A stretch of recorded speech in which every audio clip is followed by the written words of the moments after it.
All right, hello everyone, and peace of Christ to all of you. Uh, we continue today studying the cult. It's called Islam, and I hope that we will have some Muslims soon to join us and to be with us live. Let me be sure that my Skype is on, so in case Muslims would like to call, they will be able to call. You know, the difference between us and Muslims, that Muslims, when they speak about Islam, they like it to be one side's conversation, which means you cannot oppose, you cannot question, you cannot say anything is negative, and there is no answers anyway. There's no answers anyway, as long nobody is allowed to ask questions. And that's not a secret. I mean, like, have you ever heard of questions answered because there's no questions anyway? So Islam always focus in one thing, that we will not let you ask questions, and that will make us safe from being questioned. And because we are safe from being questions, Islam being saved from being exposed. And that was working really for a long time, because there's no other choice. If you speak against Islam in a negative way, if you question Islam in any mean, in any way, you will be killed. Until we start having what it's called the internet. And that was a game changer. I am in Skype right now. In case Muslims anytime they wish to call me, feel free, please. So nobody can ask, nobody can question, and even the simple questions, which is very simple, I mean, every Muslim should know, Muslims do not know what the answer for it. As an example, the question which I ask always, what is Islam? I mean, imagine somebody, he belong to a religion, but he do not know how to answer this question. The same question, you give it to every Muslim give you different answer. Nobody knows really what Islam. Then you ask, okay, you worship Allah. Who is Allah?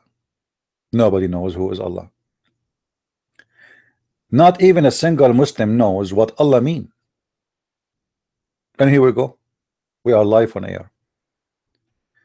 If there is a Muslim ever he knows what Allah means, let me know. I'm here. Not even one of them knows what Allah means. If you go to Muslim websites, every Muslim website, there's many of them, they are copy paste from each other. They are lazy even to make an article, but their answers is the most stupid dummy ever you can imagine. And today I'm going to show you an example. I just search a random in the internet, what is Islam, and this is the first one I stopped by. However, we can change it. If you want to give me different website, I don't mind, because it doesn't matter really. All the answers are stupid, and all of them, they are not convincing. Please don't forget to invite your friends, copy the link and share it with your Facebook, Twitter, whatever media you have.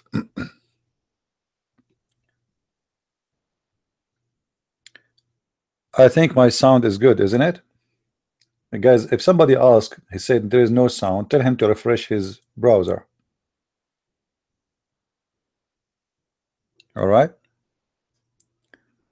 When somebody says to you there is no sound, like, don't be lazy, do something. Tell them that we hear him, but look like you have a problem from your side. Anyway, so what is Islam? Let us see the first answer.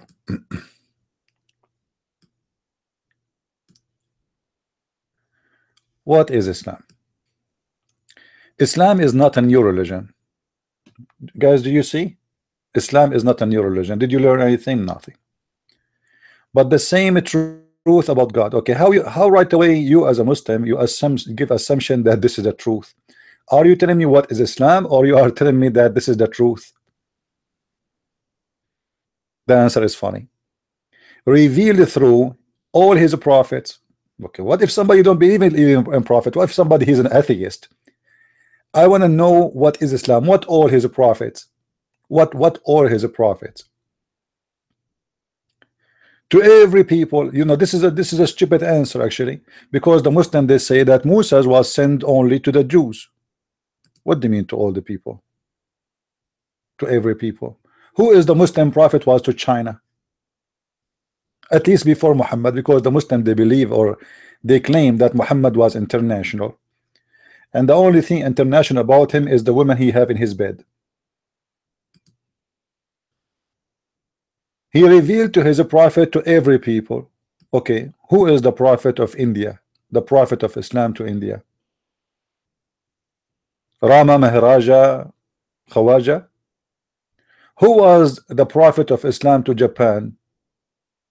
Yama, I like you, Yama, or Suzuki, Honda, Suzuki? What do you mean to every people? Who is the Muslim prophet to the Latin? Julio?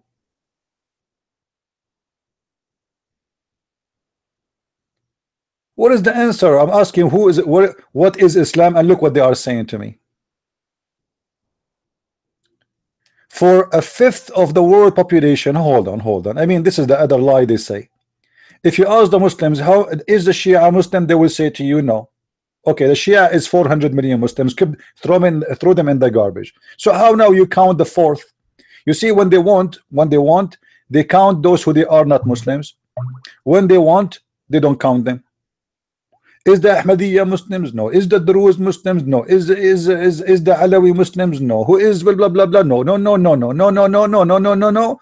But when they speak about numbers, they count everybody, even the Christians who live in that country. But until now, we did not get the answer. What is Islam? I mean, what all of those things have to do with Islam? Islam is a both religion and complete way of life. Are you sure? Are you sure? How Islam is a both religion and complete way of life? Complete way of life, it's mean you have to have a complete rules in life, but Islam has none of them. As an example, if we go and look in the Quran, how we can find the solution for a woman she get raped? Even the Quran did not mention simple stuff. As an example, a woman, she committed adultery, but she is married. As an example, what about the law of inheritance? The law of inheritance in the Quran, it's impossible to practice because Muhammad was ignorant in numbers. So what a complete way of life. Islam just speak Islam focus on stupid things in life, like you should shave your vagina if you are a woman. The Prophet said the woman, she should shave vagina maximum of 40 days. I mean, this is the teaching of Islam. 99% of the rules in Islam is not even in Islam. It is coming from somewhere else. And the Muslim, they claim the hadith is where we find the answers. But the Muslims, if you ask them about the hadith, they reject the hadith. They try to get away from it. So the hadith is not a conservative solution. In other way, it is not an authentic according to most of Muslims. And they will say to you, this hadith is true. The same true hadith for someone else, they will say this hadith is a lie. So how we have a complete way of life if you don't even have authentic resource for your religion? Because what is approved here is rejected there. And complete way of life don't mention that Quran says you should beat your wife. And the Quran says if you divorce your wife 3 times, somebody else he have, excuse my language, he have to have sex with her vagina so she can get back to you. I mean, is that a complete way of life, or this is complete way of adultery? What kind of religion and what kind of God? He said to a woman, in order to go back to your husband, the previous husband, let us say I divorced my wife 3 times, and now I want to have her back, and she want to have me back. Maybe not because necessarily we love each other, but maybe because we have a family, we have a children. Allah wisdom says, you as a woman, you have to open your legs, take off your panty, and another man, he have to taste your juice, and you taste his juice before you can get back to the old husband. I mean, what is that? This is the complete way of life. If I fear that my wife, she is going to be disobedient, I beat her. This is a way of life, or this is a way of destruction, or this is the way of humiliation. If a person, he steal an egg, we cut his hand.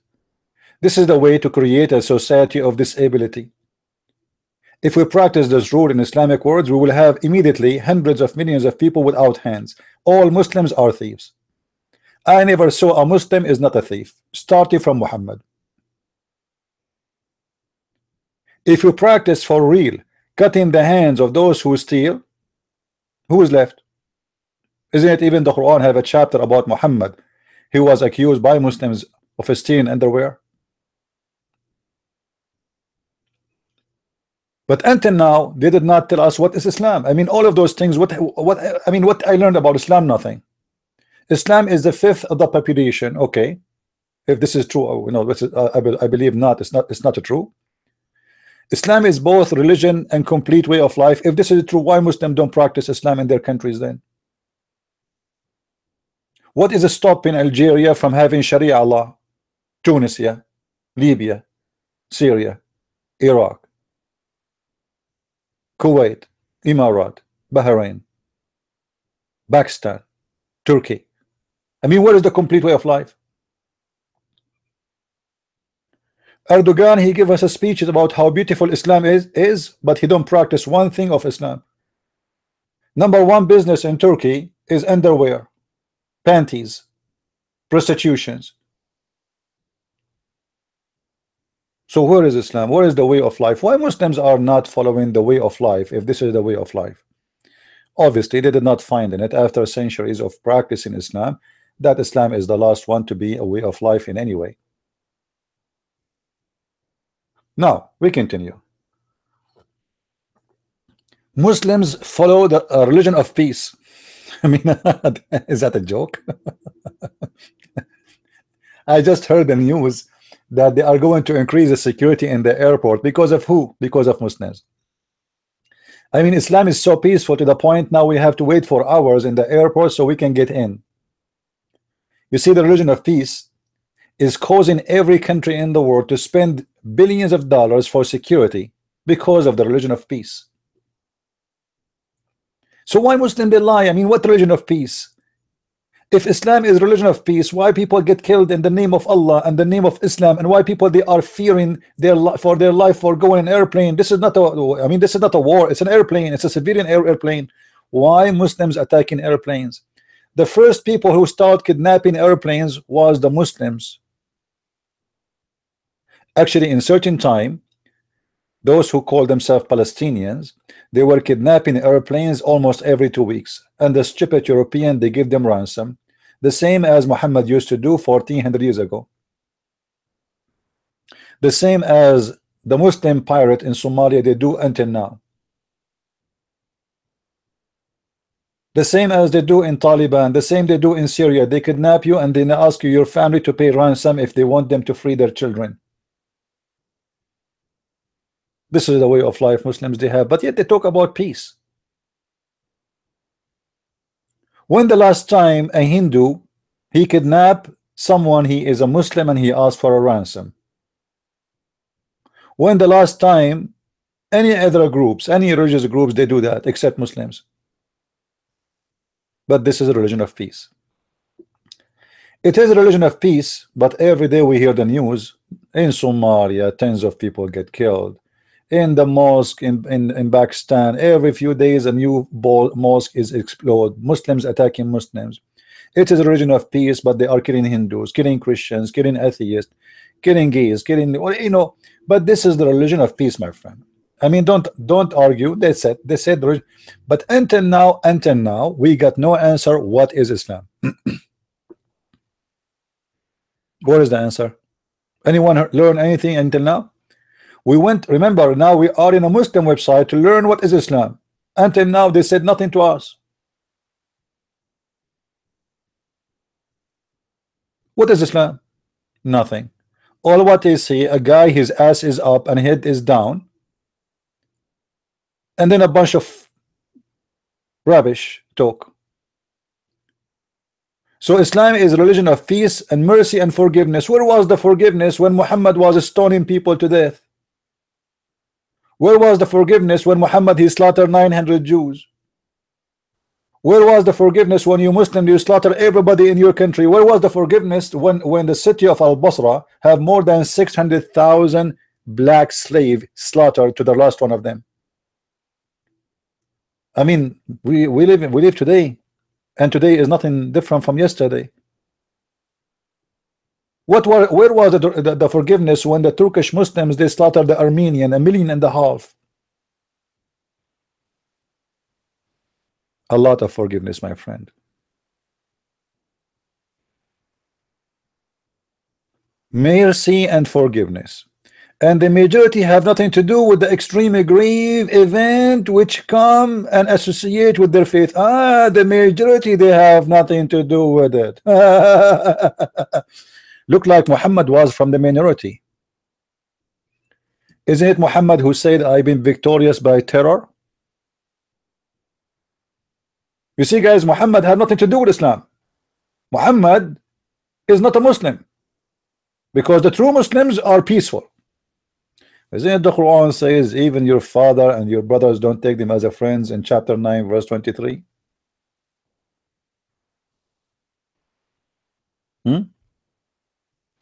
That is Islam. There is a Muslim, he is saying to me, Christian Prince, your channel is boring now. I agree. It's boring. We are talking about a scumbag Muhammad. Nothing exciting there. Criminal, thief, child molester. So what do you expect, my friend? A Muslim is unhappy from my channel, that's a good news. If a Muslim is happy from my channel, that's this is a bad news. When a Muslim he is feeling unhappy, it's you are doing good. So after going to a Muslim website to learn about Islam, we learned nothing. All of this have nothing to do really with the question.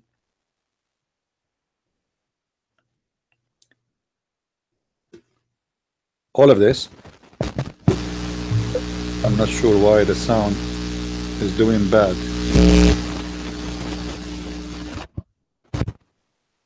Look like there's a problem in the sound.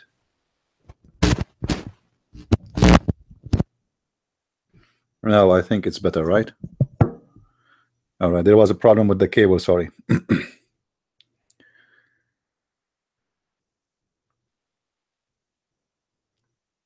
And why you Muslim don't call me and prove me wrong? Is the sound better, guys, now? Let me know, please, if the sound is better. There was a problem with the cable, so I recited Quran and the cable is fixed now.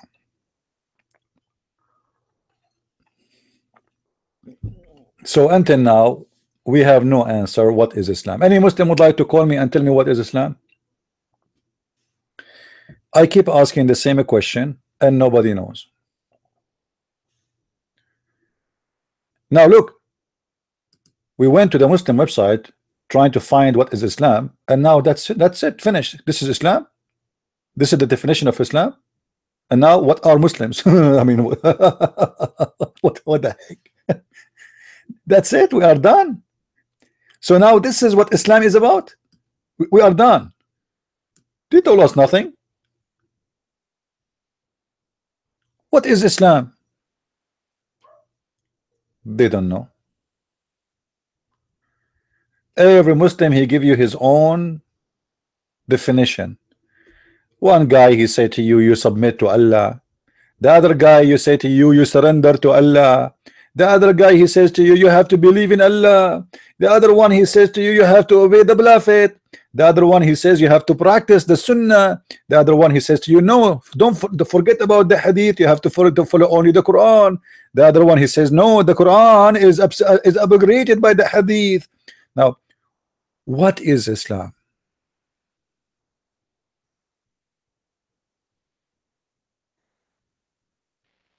Any Muslim?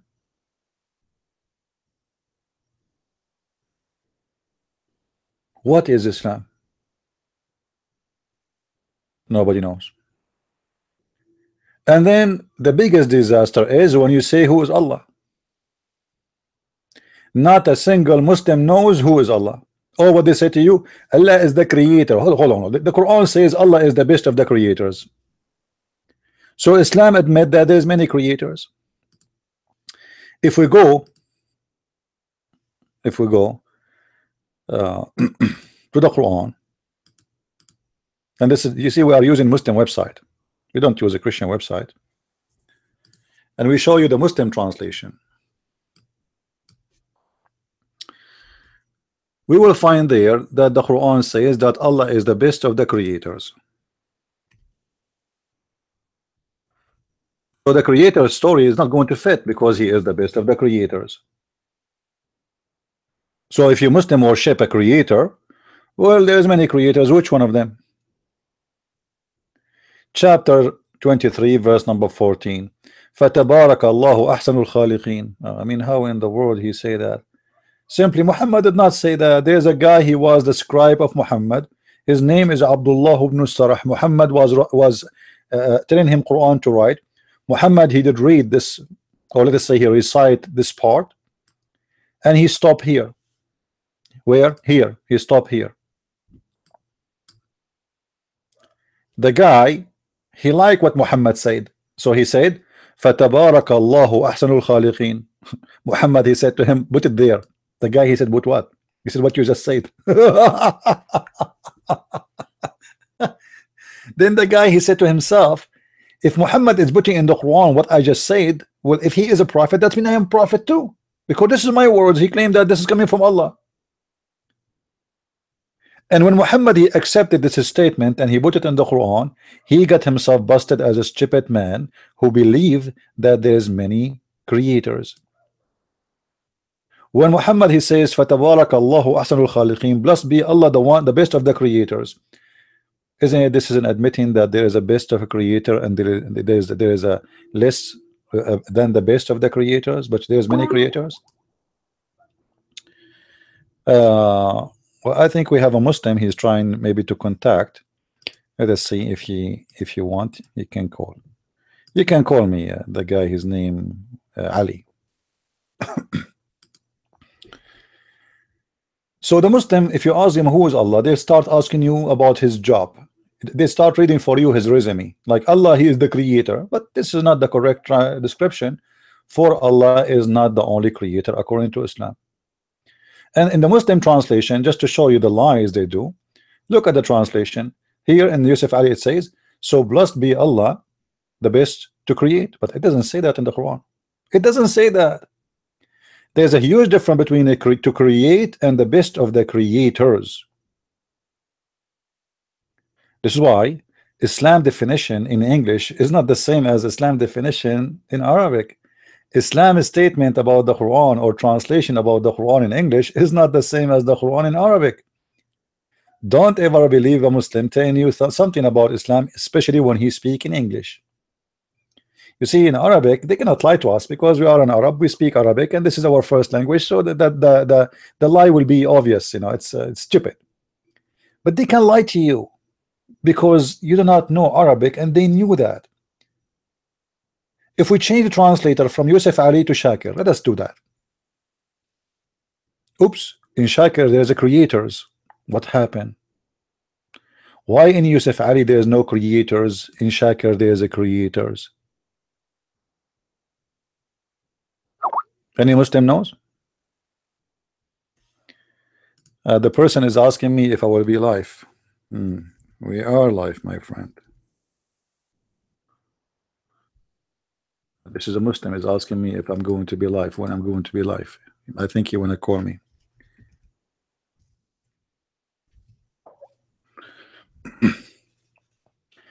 So Allah is the best of the creators. If there is any Muslim, he would like to explain to us how such a thing happened. So the first attempt, when the Muslim try to explain to you who's Allah, they say to you who is the creator. That will not work because there's many creators. Secondly, I did not ask you if Allah is a creator or not. I'm asking you who's Allah. I mean, I'm not going to ignore how stupid the statement to say that Allah is the best of the creators, but yet the Muslims, they say to us He is the only creators. But still, that's not the question. Who is Allah? They don't know. Okay, who is the best of the creators?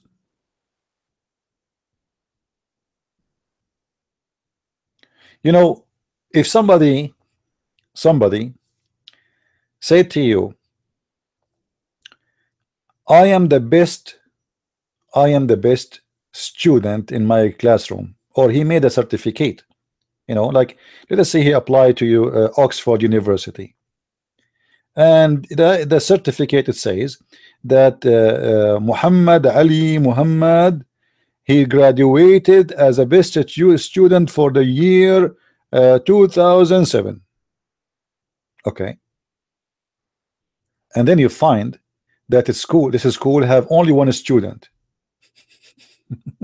So this certificate mean what? What do you mean you get me a certificate saying you are the best of the student when there is no other students?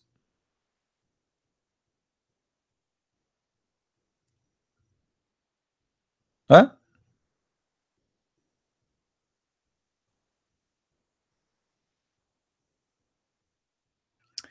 Cookie, listen, kid. If you want to answer us, call me. I don't want to see your text. You are here just to call people name. If you are brave, call me, or let your mom call me. All right? Muslims, they come here just to disturb, and we keep saying call us, and we are banning you. We are not banning you. Call me live. Let everybody hear you. I want to hear how you can answer that Allah is the best of the creators. And even imagine Sheikh Cookie. His name is Cookie.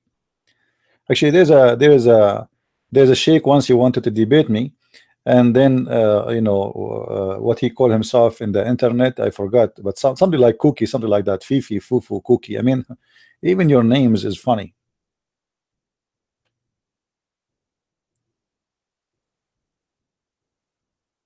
Who is the Muslim want to call us and answer? What Allah mean? If the one is talking is Allah, what he mean by saying he is the best of the creators?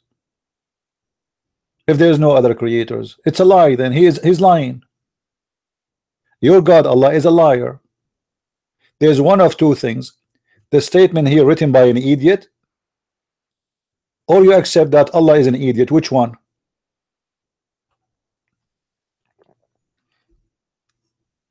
How you, if you're Muslim, you say you believe in one God. Okay. And who is the God? You say to me he is the creator. Okay, the second you say the God is the creator, that means there is many gods. Because the Quran confirm in many verses, not in one, that Allah is the best of the creators.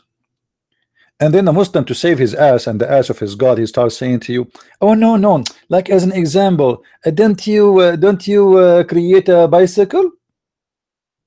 Don't you create iPhone? Come on, brother. Hey, Abdul, creator is not someone he make an iPhone, Abdul. This is the book of religion.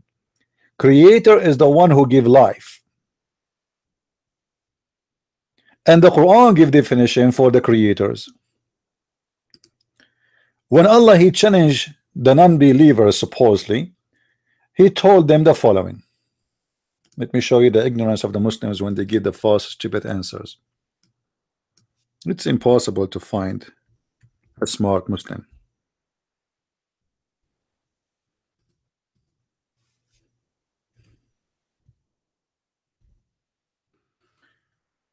All right. Chapter 22, verse number 73. Allah is saying to the non-Muslims and to the Muslims, how you worship someone, he cannot even create what? Create what? A car? iPhone? An image? No. Create a fly. Oh man, here is a parable set forth. Listen to it. Those whom beside Allah you call cannot create even a fly. So the creation we are talking about is a creating of life, or a creation of life.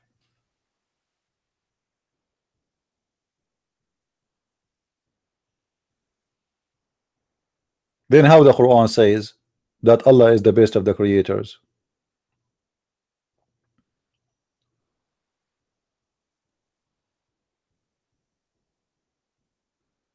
Hmm? What? This is a stupid statement.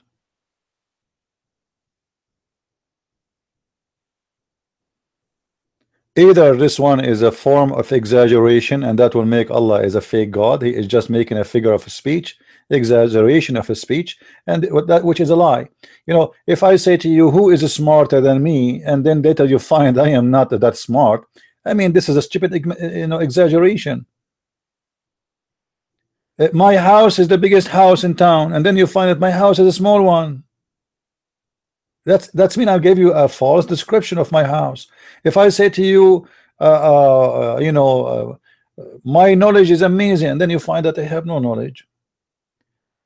When somebody brag about how he is the best of the creators, and then we find that there's no other creators, I mean, obviously he is a liar.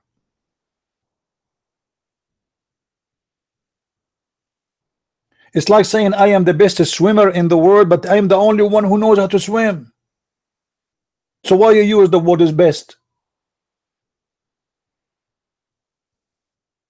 Maybe Allah he learned Arabic from a Pakistani guy. He starts saying to him Sadiq, Sadiq.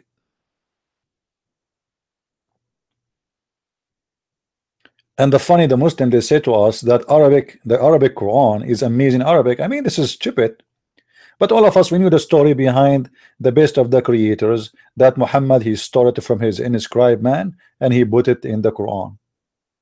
And by adding it in the Quran, he became stupid. Then look at the verse here. Who of you can notice with me there's a mistake in this verse? Anyone? In the verse in front of us on the screen, who can tell me a big mistake there? There's a big mistake.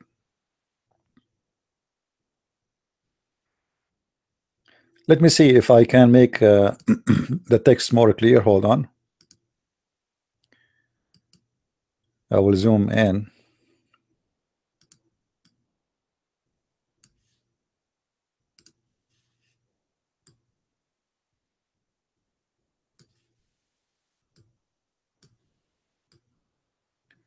Just to make it easier for you to read. Hold on.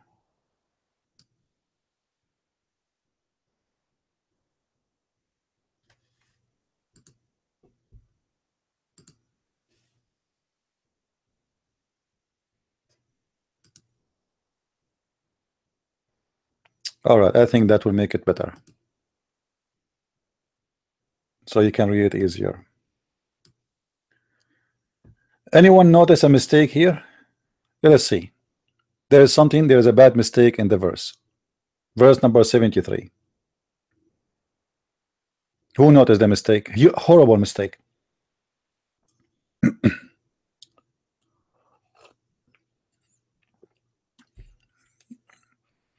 If any of you notice it, I'm going to give you a free ticket round trip to a beautiful country of peace in Pakistan.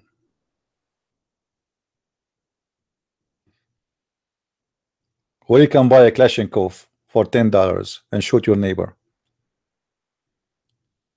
Anyone knows? No. Guys, hold on. When the God of Islam he claimed that those who you should not worship.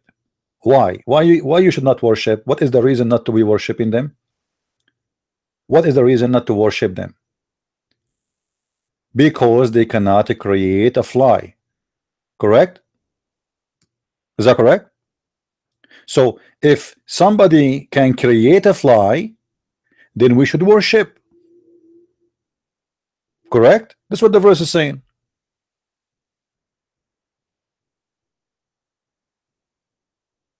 But isn't it the Quran says that Jesus he created from the mud a bird? How the Quran says you should not believe and worship the ones who cannot even create a fly. Now, fly, you know, supposedly he make it small and that will make a difference. This is stupid statement, by the way, because the one who cannot create, the one who can create a bird, creating a fly is not really more simple, like less complicated than creating a bird. You know what I mean? Is this the size does matter? The fly is an amazing, powerful thing. Do you see how the fly can move so fast? How she can stand everywhere? Do you know how many thousands of times she can wave her wings? Do you know how by little food she can convert that energy, keeping her flying all day long? There's no airplane in the world can do what a fly can do. Nobody can do what the fly do. It's an amazing creature. So Allah, he thought by making it small and little, he make it little creation, which is a stupid of the one who is talking. And now if a size does matter, when he says the one who create a fly, at least let him create a fly. So what we will do with Jesus now? Isn't it the Quran says that Jesus, he created from the mud a bird? The Muslim, they will say to you, he did it by the leave of Allah. It doesn't matter here, it says by the leave of Allah or not. The one who create a fly and above, we worship him. If Allah is the one who gave Jesus the power to create a bird, there's no proof of that. This is a Muslim claim. This is the Quranic claim. And same time, are you saying to me that Allah, he share his ability of a creation with a man? Because the Quran says that Jesus, he breathed into the bird, which is made from mud, and by breathing into the bird became a flying bird, a living bird. So what the Quran confirmed, that Jesus, he can breathe into things and give them life from his life. He's a life provider. But yet the Quran says, how you worship someone he cannot create even a fly? So there's no wrong in worshiping Jesus.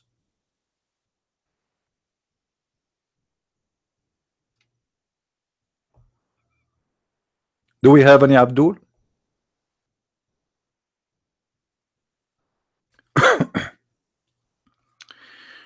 We go back to the original question. Who is a Muslim is willing to call us right now and tell us what is Islam? Why Muslim websites give us different definition? Why Muslim website in Arabic does not give definition the same as it is in English? In the Saudi airline, they used to have a brochure. I don't know if they still have it. The page in Arabic, it says Allah. They play an audio when you fly, when you go on the airplane. Allah forsake us from dying in the land of the kuffar. Oh Allah, Allahu Akbar, Ameen. Allah, don't make us die the same as the Christian and the Jews. Oh Allah. The whole prayer is a prayer of cursing. And this is the audio, and this is in the brochure. Then you flip the brochure in English. Welcome to Saudi Arabia Airline. We hope you will enjoy your journey with us, and we pray that God will grant us safe trip. Thank you and welcome. That's it. What is the kuffar? Where is the Christians? Where is the Jews? Where is Arabic brochure page is not the same as the English brochure page.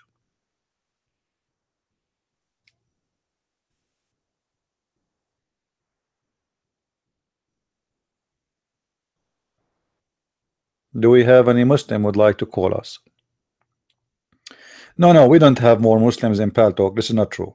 In Paltalk, I have to open Paltalk for 12 hours to get a Muslim to take the microphone. You are wrong, my friend. We spend the whole day saying any Muslim, and still they don't call. So you are wrong.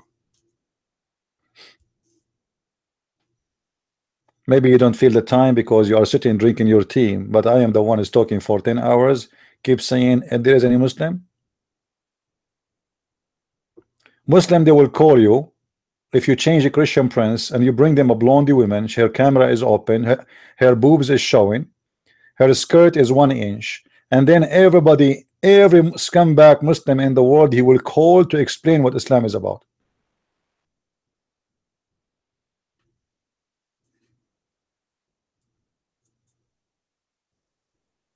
This is the only way to make them cool.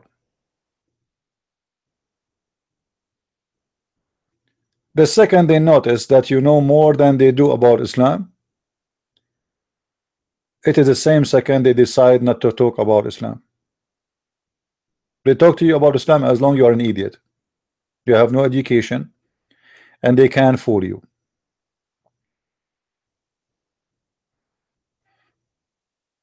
This is why you see a Muslim, he want to do da'wah in the street. He do da'wah to who? You know, British citizen who have no idea what is in the Bible and what is in the Quran. Most of them, they are atheists, and they don't have education, and they spend their day watching women show, TV show, funny show, stand alone show. Actually, Islam is a stand up alone show. In this religion, the difference between the comedy show you see in the stage or TV and Islam, in Islam you have to laugh. Muhammad is the worst comedian in the history, and you have to laugh. But you have to laugh to say he's smart, not to say he's an idiot or stupid. Like when Muhammad, imagine if we do this. When we do this comedy show and we make a stage and we bring a woman and I claim to be the prophet, it's like an acting movie, you know. And a woman, she came to me and she says, my husband, he hate a guy and he hate about him that he look at me in a dirty way. And then I said to her, give him your boobs. Isn't it? This is a comedy show. A prophet of God saying to a woman, give him your boobs. Is that real? Or this is comedy? You know, there's something about the comedies is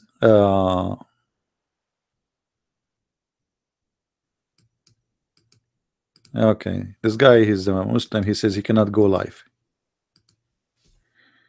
Okay,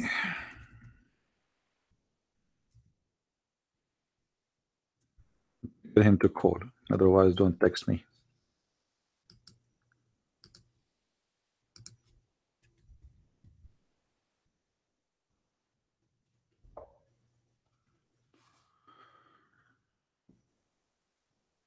You know, in this religion, in the comedy show, any one of you attend before a stand alone, what they call stand-up comedy? Any one of you attend that? Who attended?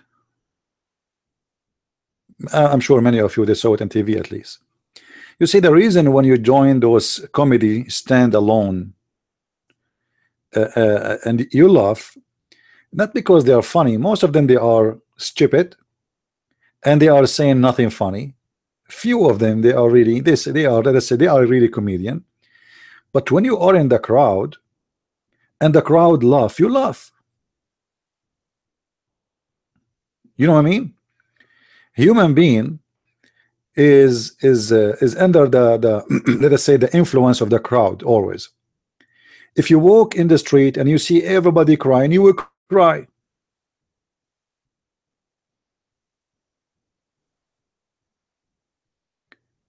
If you see people going to funerals and even you do not know them and they are crying and everybody you see in the street is crying, you cry, you get sad. At least you get sad. So the crowd always have an impact on you, and it's very hard for a human being to avoid the crowd, because a human being is part, by nature, he is part of a society nature. He is infected by things happen around him. So people laugh, you laugh.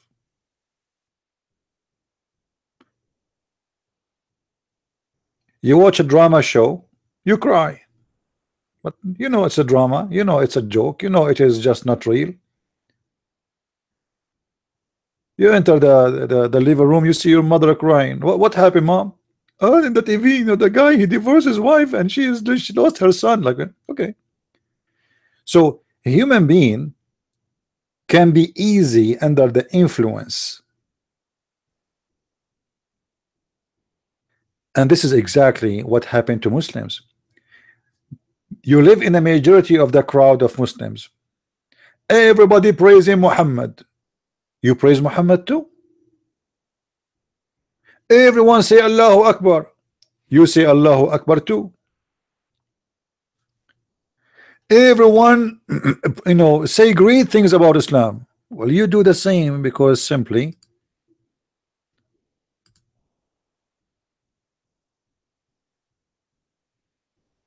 you are under the influence of the crowd.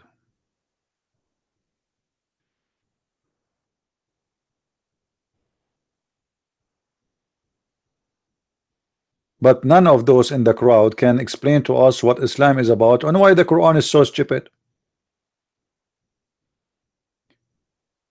None of the crowd can tell us why I have to face the Kaaba if the Kaaba is not in a flat earth, and how I can face it. The individual, he follow the crowd, and the crowd is led by fear, because each individual, he said to himself, the crowd want this. I cannot go against the crowd. Even if he is not convinced with Islam, he have to do what the crowd want. Imagine there's a 10,000 people in your front of your house throwing rocks at your house, saying that this guy, he insulted the Prophet. You will be intimidated by the number. And this is what Islam is about, is intimidation by the crowd. Muhammad, for a long time, he was not able to make a person convert to Islam. Slaves, as a friend. Yeah. And suddenly people converting to Islam when victory came. Why people did not convert to Islam before the victory? Why the Quran says وَدَخَلُوا فِي دِينِ اللَّهِ أَفْوَاجًا أَفْوَاجًا? They enter into Islam like waves. When victory came. Before the victory, nobody want to convert.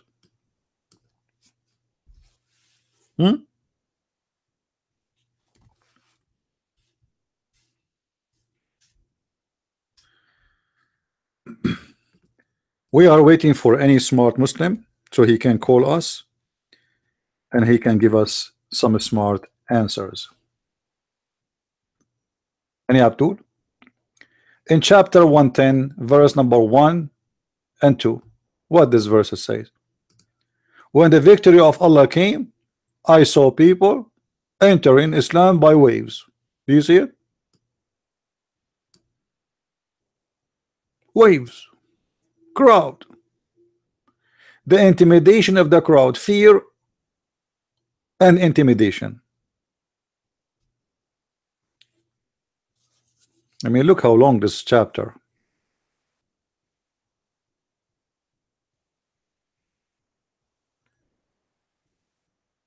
Do we have any Abdul would like to call us?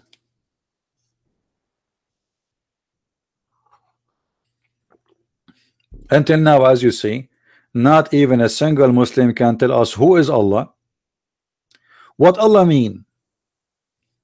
Okay, your God, his name is Allah. What Allah mean?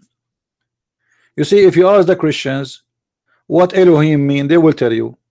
If you ask the Jews, all the names they have or the titles they have in their Bible, they will tell you what they mean. What Jibril mean, they knew. Okay, what Jibril mean, Muslims? The favorite angel of Muhammad is Jibril. What Jibril mean? They don't know. What Mikael mean? They don't know. Israel, they don't know. Ishmael, they don't know. Ibrahim, they don't know. I mean, this is what happened when you are a follower of a thief who stole names from other beliefs and he put them in his cult, but yet he have no definition for them because he himself do not know what they mean. What Maryam mean? Mary, the mother of Jesus, her name is Maryam. Any Muslim can tell us what Maryam mean? They don't know. Who is Israfil? What Israfil mean? Nobody knows. So what do you know? You see, I'm not asking you about a book of different religion. I'm asking you about your book, you as a Muslim. Even the name is mentioned in your book, you do not know what they mean. So what do you know exactly? Starting from the name of the God of Islam, nobody knows what it means.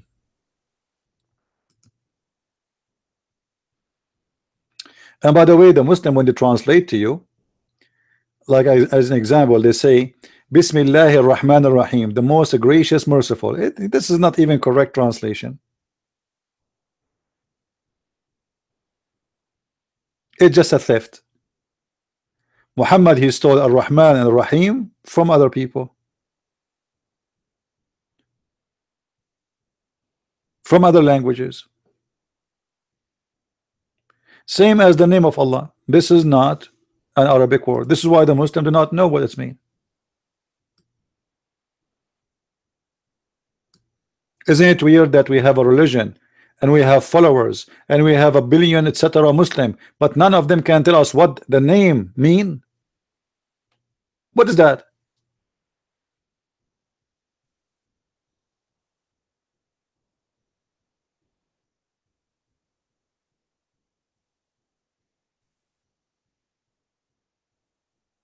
Do we have any Abdul want to call?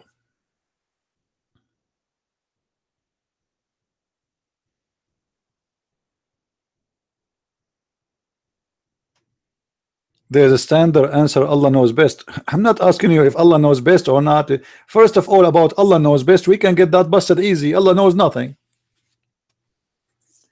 You see, what kind of Allah is Allah? The one who says that Allah, he created the human being from a congealed blood. I mean, this is a messed up Allah. What do you mean he created from a congealed blood? What kind of God is Allah? He says that women have a sperm and it's coming from her ribs. I'm afraid to eat ribs anymore because of this. Imagine you ate ribs of a cow and then you find testicles there.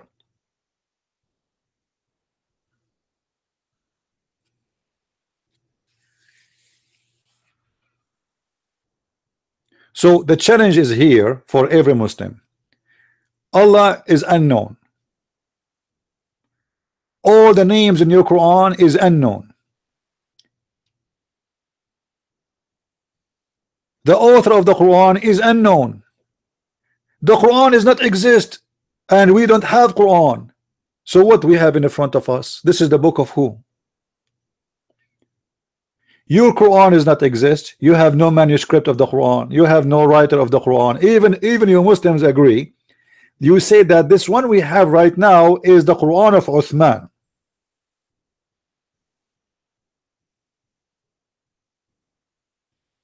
So what we have? All what we have, there is a God, his name is Allah. What Allah mean, nobody knows. We have a Quran which is not created, which is make it more funny. How the Quran is not created? They say to you, yes, the Quran is not created. Okay. So where the Quran come from? From Allah. But you are saying it's not created. So what Allah was doing, he just did delivery. Quran came from Allah. Allah, he sent the Quran to us. Okay. But before he sent it, where it was? And how it came to existence? Nobody knows. Very simple questions. Muslims have no answer for it because this is a cult and it's a collection of religion, and Muhammad tried to put it together.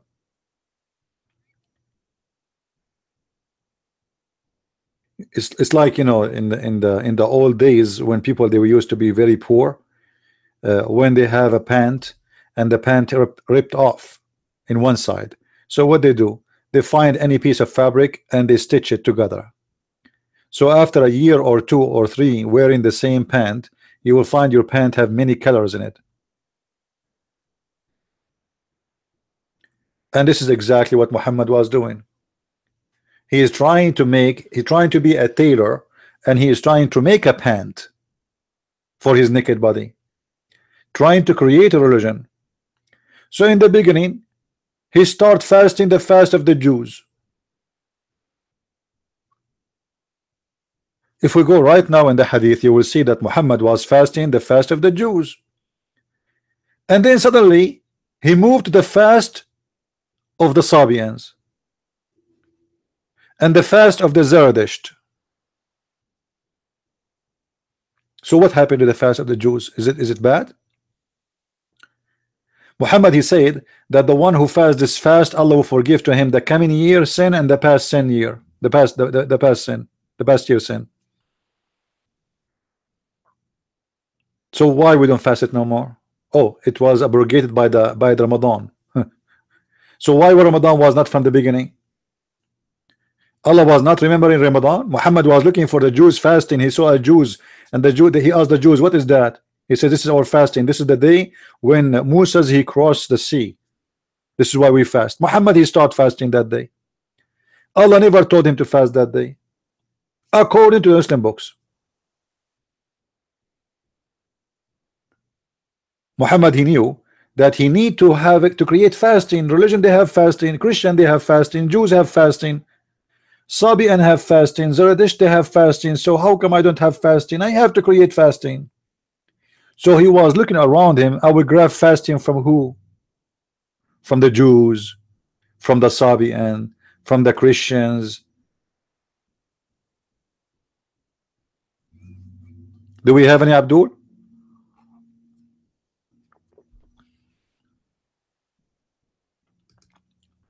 And then Muhammad, when he make fasting, his fasting became so funny because the fasting of Ramadan have nothing to do with fasting. I mean, you fast for a few hours and you eat like a cow the whole day.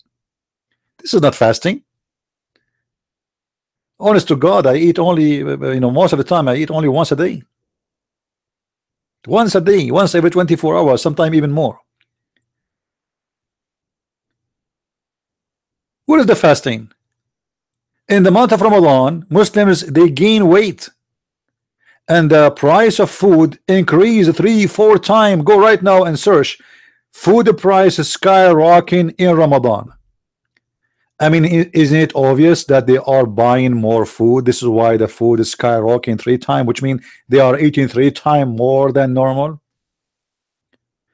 If all of us we go right now to the gas station, try to get gas in the same time, and we burn gas more, 3 times more, the price of the gas will increase 3 times more, 4 times more, because we are using more gas. There's more demand. If Ramadan was the month of fasting, the price of food should be going down because nobody buy. The farmers, they want to get rid of it.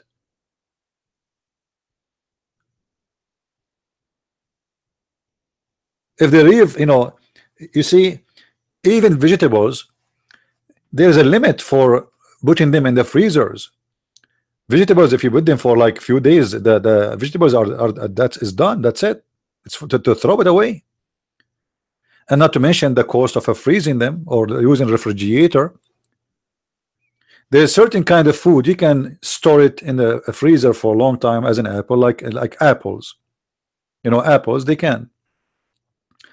But other kind of vegetables you cannot. Meat, you have either to put it in a freezer for and then that will cost you a lot of money, especially if you are talking about a huge amount of food, and the risk of losing power or blah blah, etc. And even freezing food or frozen food have limitation by government for how long you can, because after that they will be damaged. So why in the month of Ramadan the price of food go crazy? Because simply you Muslims eat a lot more than before. So there is no fasting. So the fasting is fake. The prayer is fake. A Muslim, he have to do rituals, but he is not praying. He is repeating what Allah he said. He is not praying his own prayer.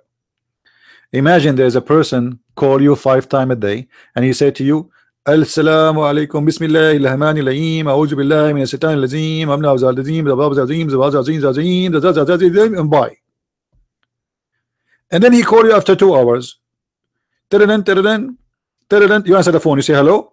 Bismillahir Rahmanir Rahim, A'udhu Billahi Minash Shaitanir Rajim, bye. I mean, how stupid this prayer is to repeat what Allah said to you, supposedly, and how boring it is to Allah to say to him what he said. and yet they call it a prayer.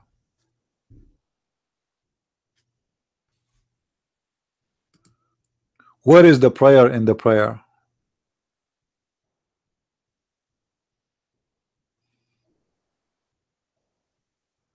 What they say when they pray, they curse us.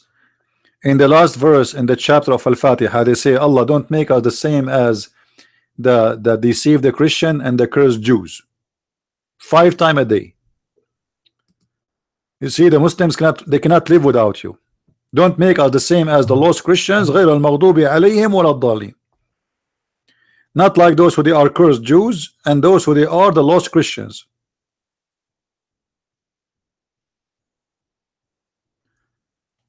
Do we have any Muslim here?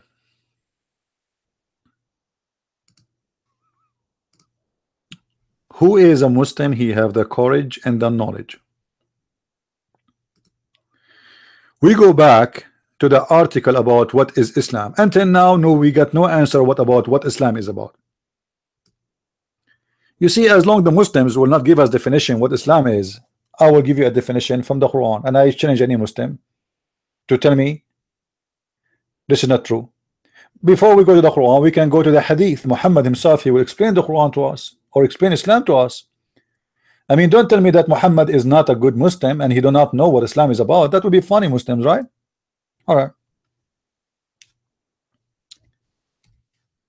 What is the mission of Islam? The mission of Islam is very simple. There's a guy, he was like Hitler, and he want to force everybody to worship him. He claimed to be a prophet of God, and in order to go to his heaven, you have to believe in him and his God. But in fact, he is the true God for this religion. All the stories of Muhammad confirm very simple thing, that all what Islam is about is to obey Muhammad. Look what Muhammad he said.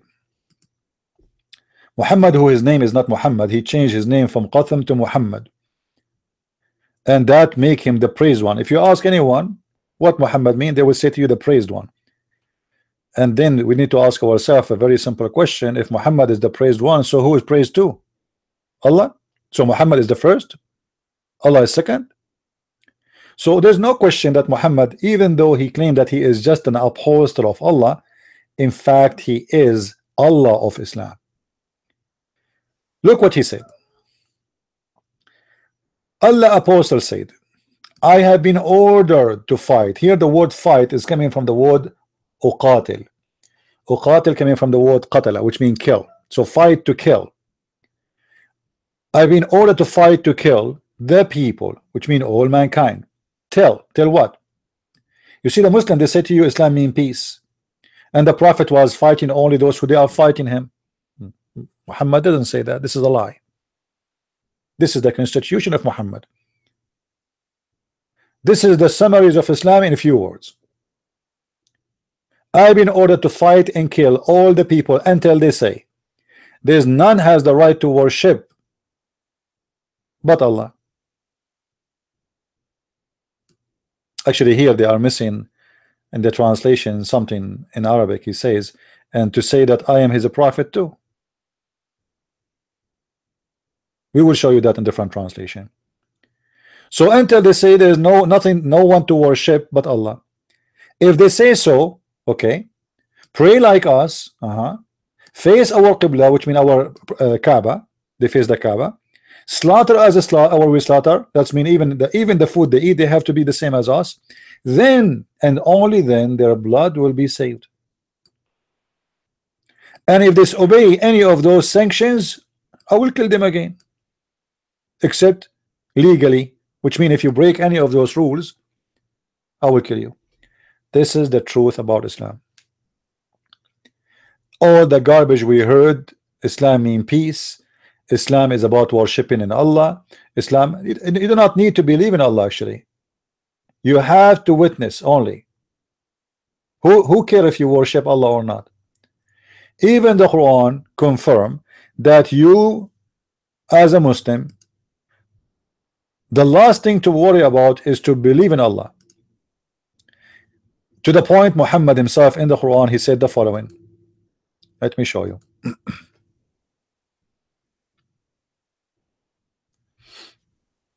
All right.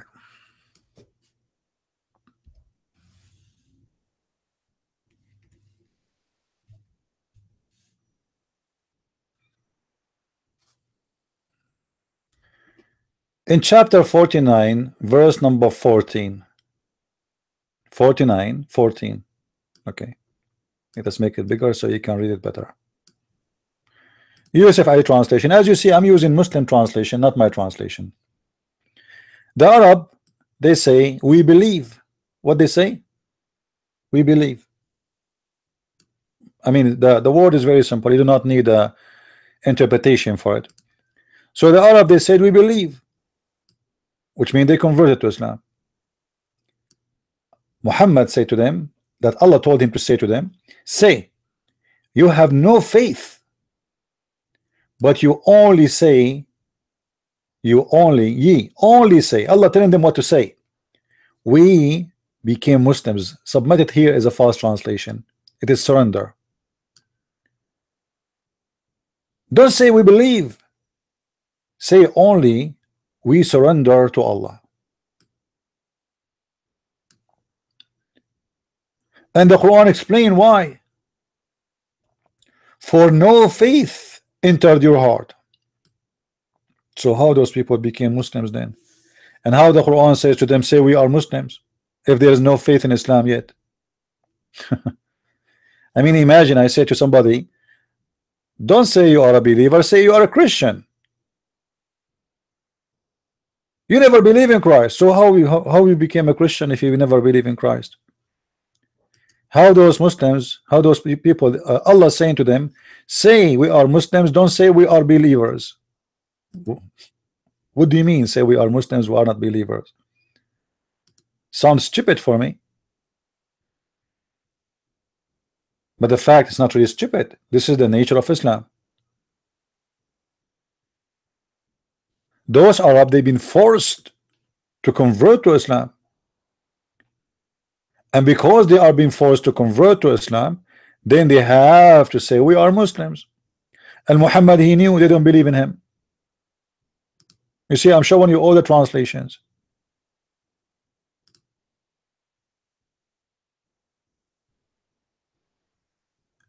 The Bedouin, the Arab, they say we believe. Say you believe not, but only you should say we have surrender. And what is surrender translation for what? Translation for the word we became Muslims. So when the Muslim, they say to you Islam means submission, it's a lie.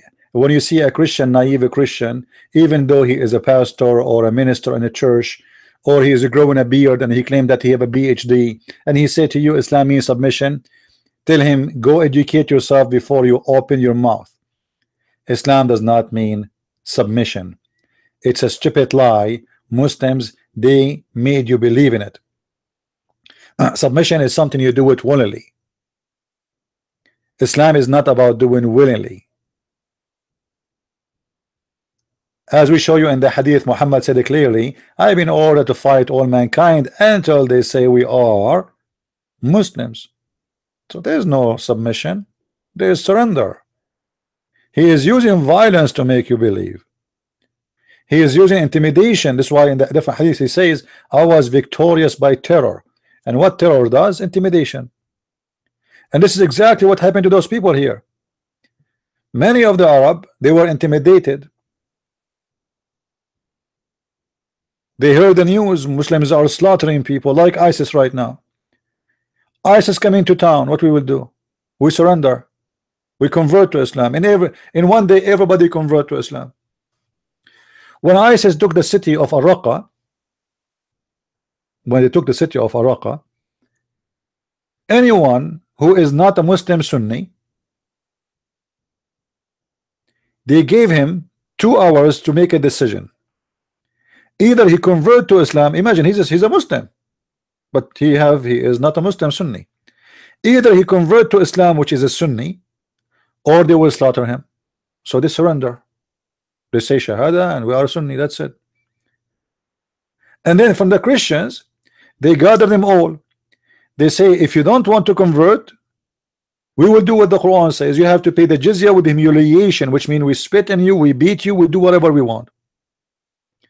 The Christians said, well, we prefer to pay jizya and we will not convert.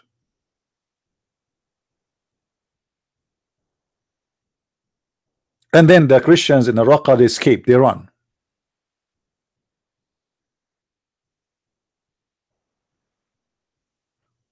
There's a Christian town, ISIS being kicked out from just a week ago.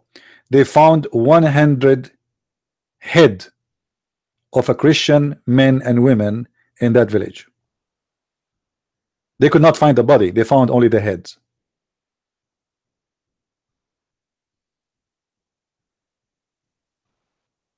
They put them in shelves to place them to anyone they want to scare him. This is Islam. And then you will see the media saying to you Islam is not ISIS and ISIS does not present Islam. And then you see the scumbag George Bush and the scumbag Obama and the scumbag Tony Blair and every scumbag in the West saying to you Islam means peace. But where is the peace? Isn't it this is Islam in front of us? Can a Muslim name for me one thing ISIS did Muhammad did not do? They cannot.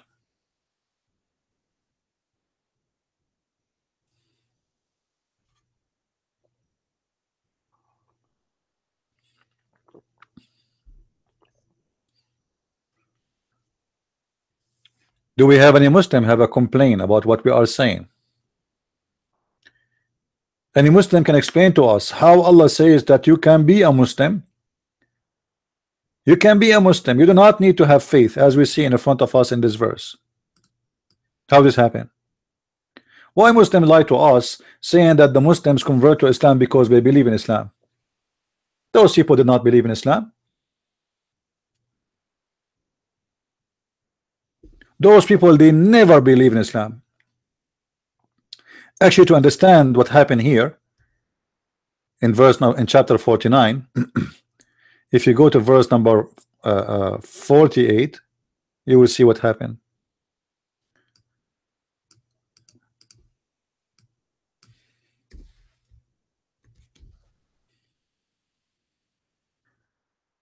Look how many times Muhammad in the Quran he is attacking the Arab.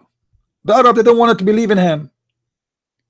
You see, they lie to you. They say the Arab, they were impressed with the Quran, with the language of the Quran. The Arab, they were laughing at the Quran.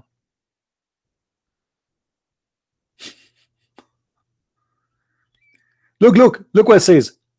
The Arabs of the desert are the worst in unbelief. Do you see it? Where is the Quran, which is a miracle, and the Arab, they were like amused by that? Look in front of you. The Arab, they were not convinced with Muhammad. When Muhammad he went to Bani Thaqif in At-Taif, which is in Saudi Arabia right now, the Bani Thaqif, they said to Muhammad, one of them he said, if you are really a prophet, I will make the Kaaba strip naked, which is an insult to the Kaaba, to the vagina of the Kaaba, the black stone. The other guy, he said to him, God, he could not find anyone else to send him as a prophet but you.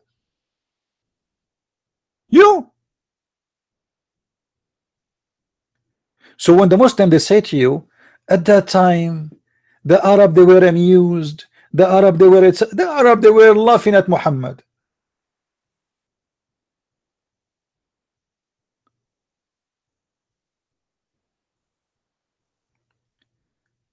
The Quran is just a pure stupid book.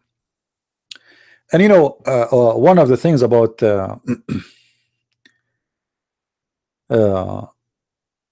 Quran, that if you read the Quran, generally speaking, if you read the Quran, like you read verse number 1 and then you read verse number 2, and then you will notice that verse number 1 have nothing to do with verse number 2.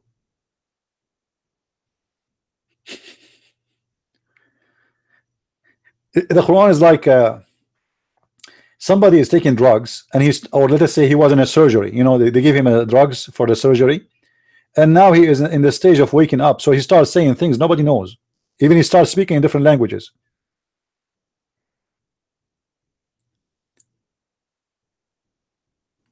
And this is why the Quran does not make sense when you read it.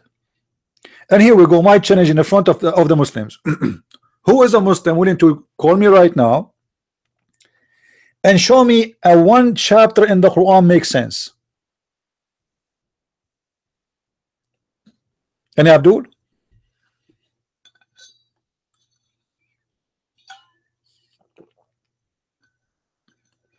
Who is a Muslim wanna call me and show me one, just one chapter in the Quran makes sense? Just one.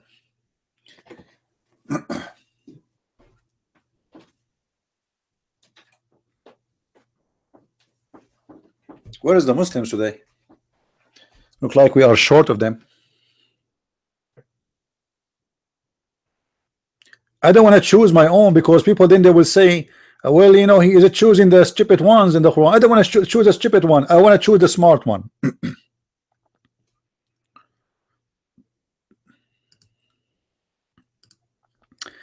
Let us do this.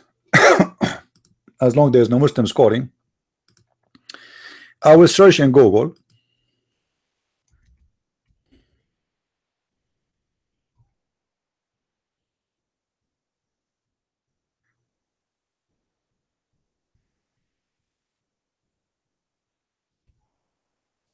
All right, I will search in Google. Look what I found in Google. You see, I'm not choosing the worst. I'm going to choose the best of the best.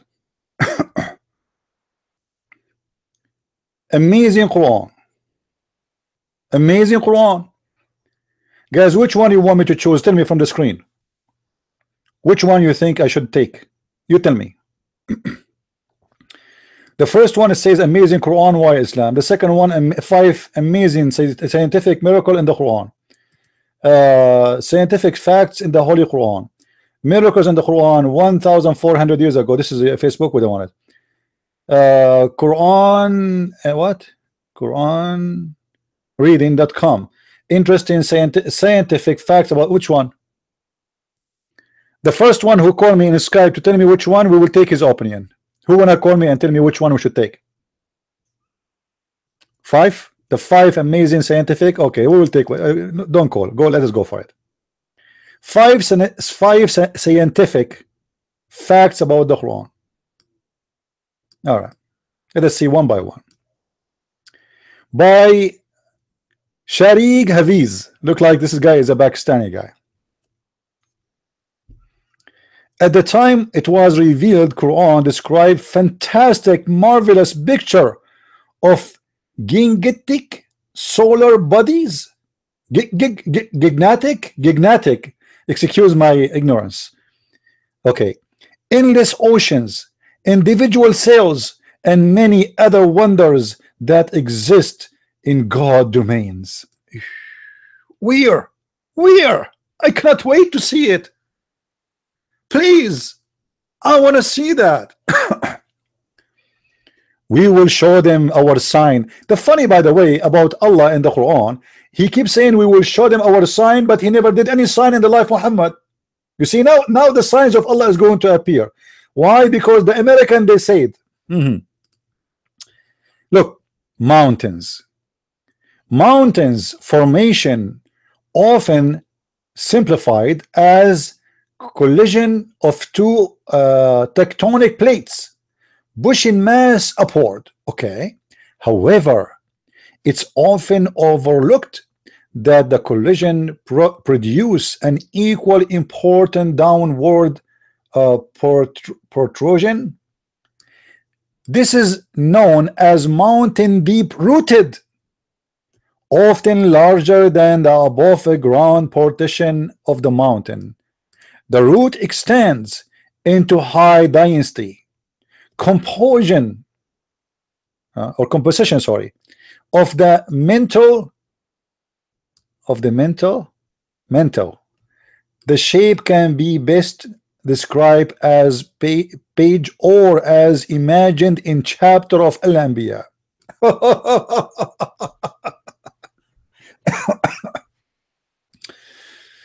This is how they try to fool people, and they try to make something stupid, try to make it as a miracle. Chapter 78, verse number 6 to 7. The mountain were even described as being set firm as a stabilizer. Once again, modern science has led us to believe that mountains' root structure help to keep tectonic plates from and less shake able. Let me get them busted. Do you know what the Quran says about the mountains? The Quran says that Allah, He placed the mountains. Allah first, He created the earth. Then He placed the mountains in the top of the earth. You see this liar? Let us get him busted. Oh, we are typing in English.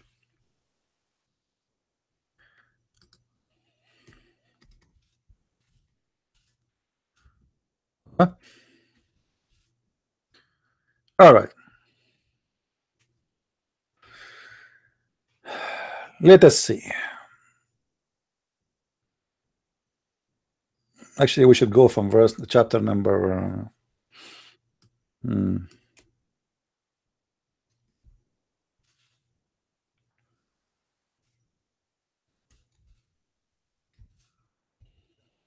All right.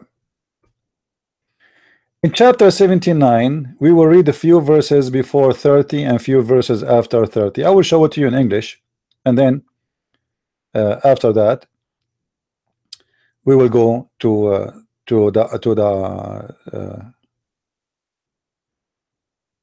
the verses we are talking about. In verse number 32, it says, وَالْجِبَالُ أَرْسَاهَا. وَالْجِبَالُ أَرْسَاهَا. What does that mean? Let's go to the translation.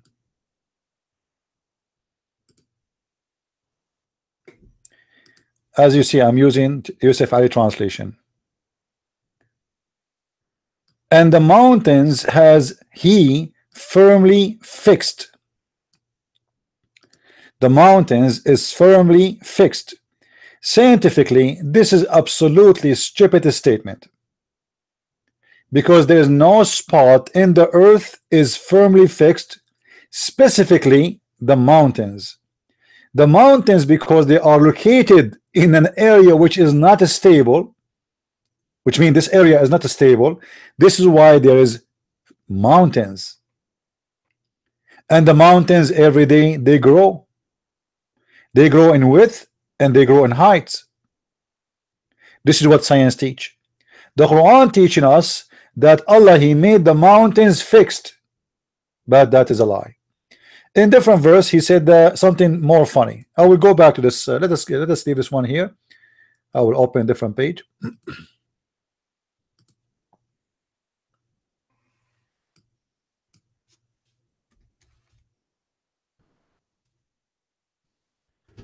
In chapter 16, verse number 15, the Quran said that Allah, He set up on the earth mountains standing firm, lest it should shake with you. So Muhammad, he is explaining what is the purpose of the mountains, and those mountains are something Allah, He placed on. Now the Abdul in the website, he failed to in his lie to cover the problem that all scientists agree that what he called the mountains is rooted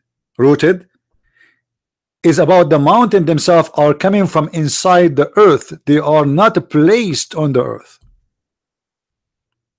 In the Quran, Allah, He set up on the top of the mountains, on the top of the earth, sorry, mountains. And as you see, this is the Muslims translation.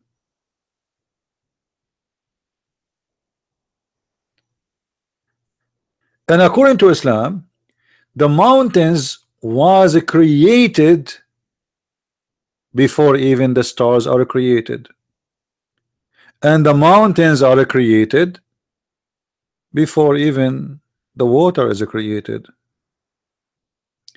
If we go to the hadith, we will find the following, just to explain it more. What Muhammad said about this.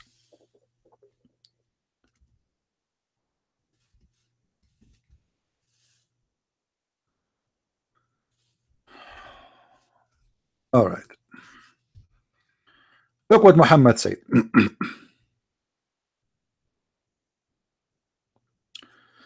Allah created the clay on Saturday and the mountains on Sunday.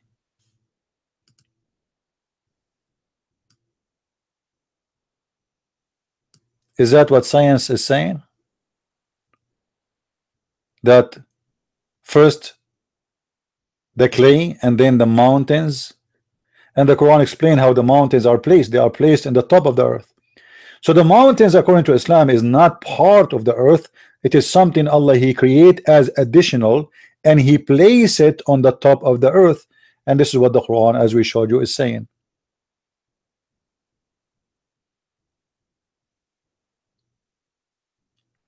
And the trees was created after the mountains, and things which is entirely neighbor is created in Tuesday, and the light was created in Wednesday. The funny Zakir Naik, he says to you, brother sister, in the Bible it said, in the book of Genesis chapter 10 verse 13, it said that God created the light in Wednesday. So what that can be? This is stupid. Brother sister, this is stupid. You're stupid. This is what your prophet said. You see, when a donkey he take the stage making fun of the someone else's book, but he do not know what is written in his book, that will make him earn the title of a donkey. In the Bible, the first thing God He created, it was light. So we have light already. It does not exist in Wednesday as we see here.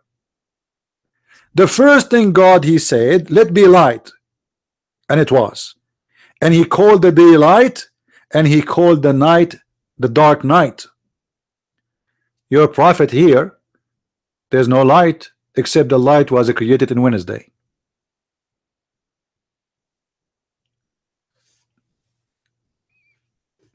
Do you like Zakir Naik, guys? I wish we can have him in a debate. I mean, that would be fun. I mean, it's going to be the most funny comedy ever. People will die from laughing. Anyway, we go back to the Quran.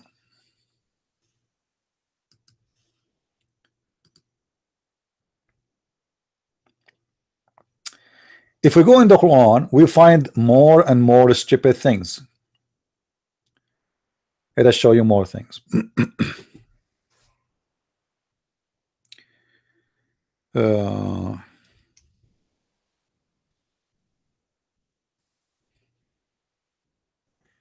chapter 71, verse number 19, it says, وَاللَّهُ جَعَلَ لَكُمُ الْأَرْضَ بِسَاطًا. Just to explain to you why Allah He placed the mountains in the top of the earth. What does that mean? And Allah has made the earth for you as a carpet. Allah has made what? The earth as a carpet. And He placed the mountains in the top of what? Of the earth. What does that mean? Allah He placed the mountains as rocks in the top of the carpet. If you go with your wife or your family to do picnic and you have a sheet you want to sit on in the grass or something, you place some rocks in the side, in the corners, to avoid your carpet from flying by the wind. The stupid Muhammad, he have the imaginary understanding that the earth is a flat as carpet, and Allah He placed mountains so they will not be moving around to stop the carpet from flying. But do you see how the Muslims, they make it from something funny, something stupid, they make it a miracle?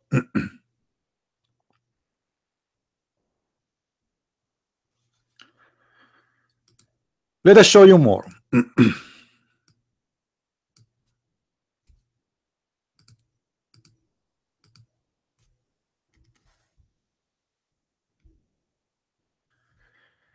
In chapter 68, verse number 1, we see here letter, it's called letter Noon. In Arabic, in case you do not know, like when we read letter by itself, we read it as if it's a word, which means it have a name. So this letter here, Noon, is equal to the letter Na when we say Nancy, or you know. So let's do this. This is the same letter from English to Arabic. So now if we ask a Muslim, what does that mean? Every Muslim will give you his own interpretation.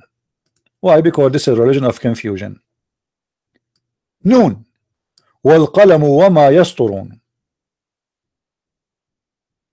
Noon and the pen and whatever is written. Anyone understand anything? Nobody knows. What is Noon? Let us go and see the interpretation made by Muslims about Noon, and then we will see the science will get more clear.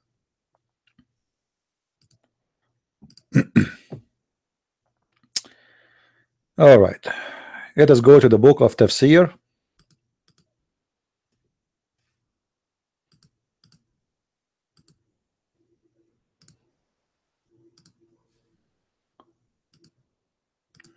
And as usual, we will show you in English so you guys can read with us.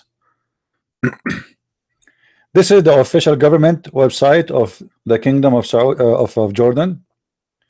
This website owned by the king family himself, which means it's a scam website. So Noon, chapter Noon. All right, verse number 1, or chapter of Al-Qalam, sorry, verse number 1.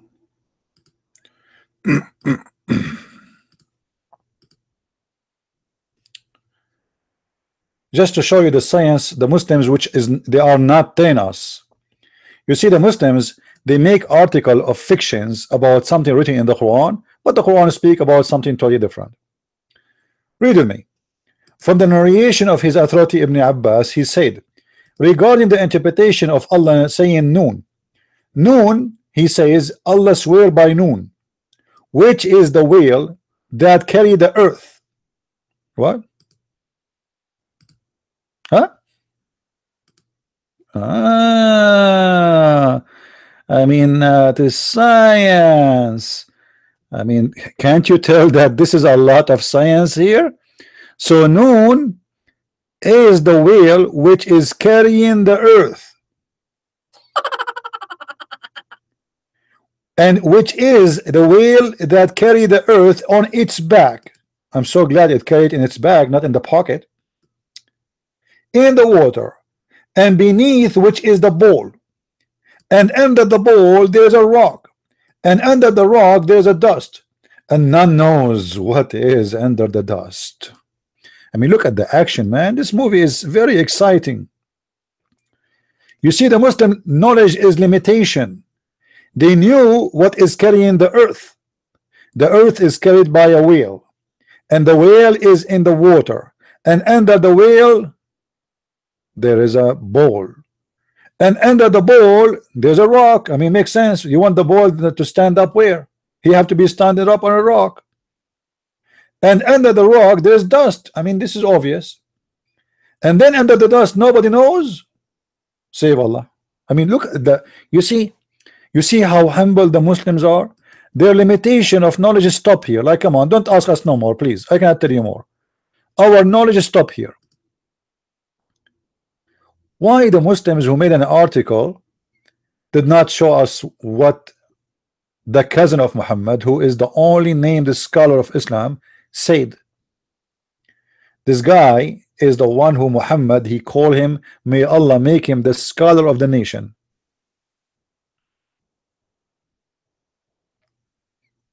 And by the way, to be honest with you, when I was in the Middle East, my dad, you know, he used to take me always to see the whale which is in the ocean, who is carrying the earth. And actually, once, what happened? The whale, he told us, like he wanna go and play football with us, and then so he put the earth from his shoulder, and then they have a lot of earthquake in Japan. This is a true story.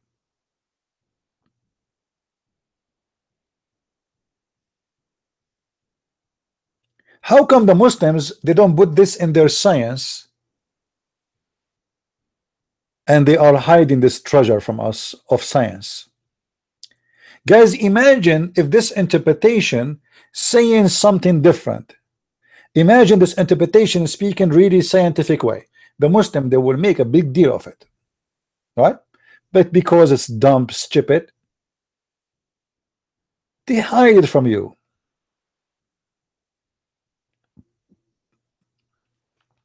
And then the drama is not over. The name of the whale is Luwish, not Luwish Farrakhan. This is different Luwish. The name of the whale is Luwish, and it said it's his name Lotaya. I mean, look, they are even confused about the name. And the name of the bull is Bahamut. You can go right now and search in the internet for Bahamut. Bahamut is a legend the Arab believe in about a creature, a whale or a bull, sorry, who is carrying the earth. You know, just search for Bahamut. Here we go. You see it? It's a legend. And this is the picture of Bahamut. This is where Muhammad he getting his idea about the earth. This is the amazing Quran. Do you see Bahamut?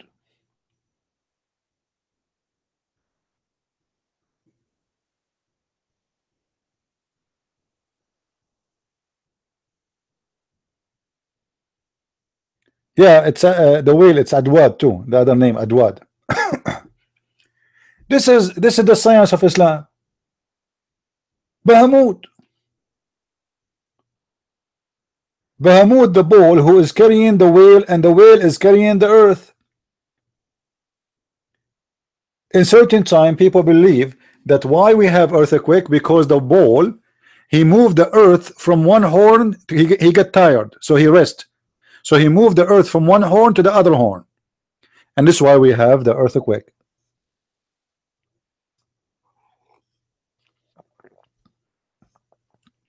And this is appearing in the Quran. Let us show you one more thing before we continue with the 5 amazing things about the Quran. Oh, you know what? I think we have enough about this. Let us see the second amazing thing. Look at this. Look at this. This is about the embryo. Unbelievable. The Quran speak about the embryo development. Are you sure? That's amazing, brother. The Quran speak about the embryo. May Allah embryo all of you Muslims. Look. A process as intricate paternal development of scientific eggs blah blah the main malleable will continue under the favor. Then under the description the significant. Okay, we placed him in a sperm drop in a firm lodging. Unbelievable. This is Quran chapter 23 verse number 13 and 14. Let us go there immediately. Before the Muslim, they hide the verse. Which verse? Which verse? Let me zoom in. Let me zoom in. Hold on. Do you see it? Chapter 23, verse number 13 and 14. I cannot wait. I cannot wait to go there. I want to see what is written in chapter 23, verse number 13, 14. It's amazing. It's so beautiful. I'm sure many of you will convert to Islam immediately when you see this is truth. Okay, let's go there. All right. Oh, Lord have mercy. We switch to Arabic.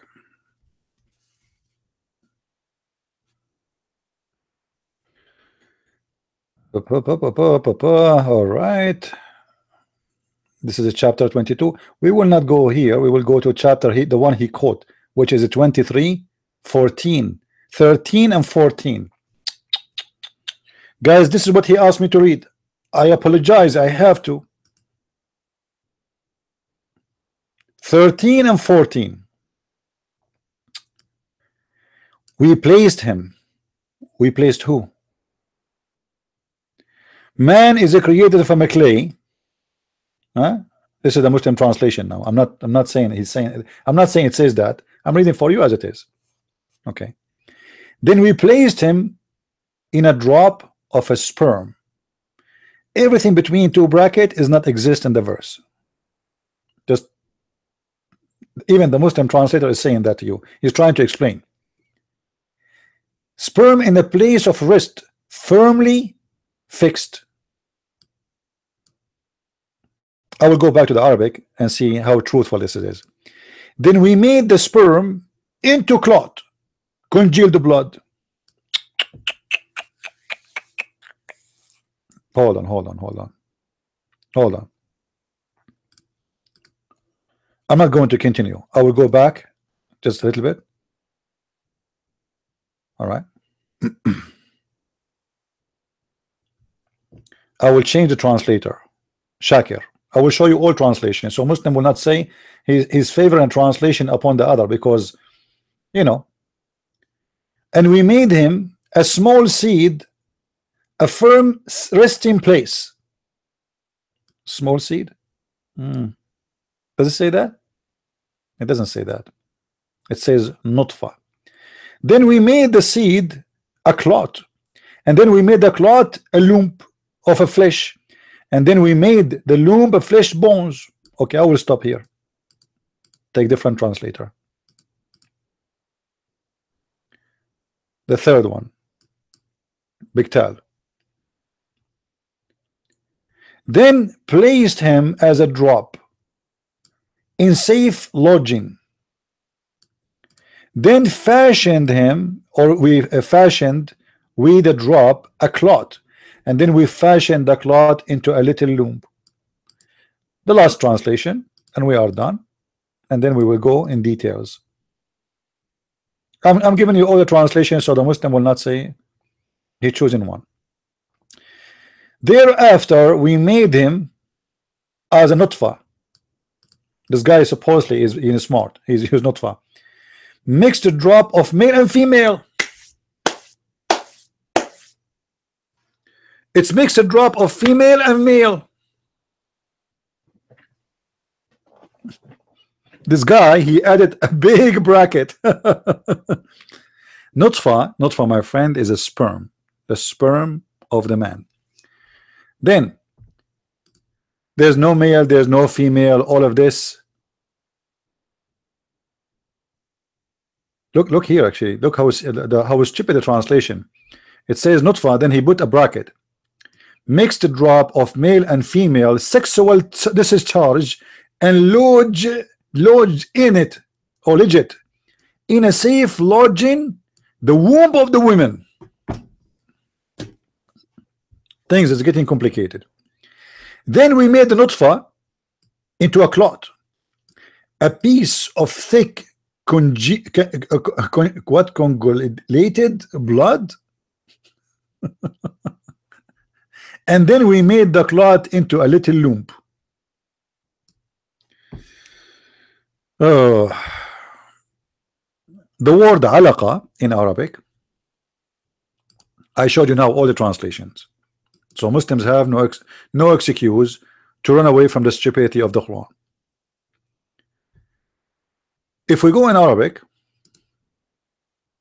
it says the following: ثم جعلناه نطفة في قرار مكين ثم خلقنا النطفة علقة فخلقنا العلقة مضغة فخلقنا المضغة عظاما فكسونا العظام لحما ثم أنشأناه خلقا آخر فتبارك الله أحسن الخالقين. Remember when we start talking in the beginning of the broadcast today, we asked the Muslims how come Allah, he says, blessed be Allah, the best of the creator or creators.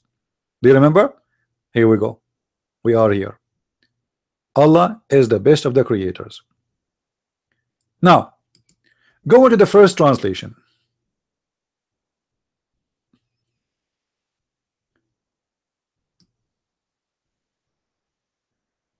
The Quran claim that a drop of a sperm is transformed into a congealed blood, and that will destroy all the Muslims' fantasy about Islam, because there is no stage of the embryo of the baby that he will be a congealed blood. Congealed blood simply is a dead blood. If I search right now in Google what congealed blood is, let us see. What is congealed blood?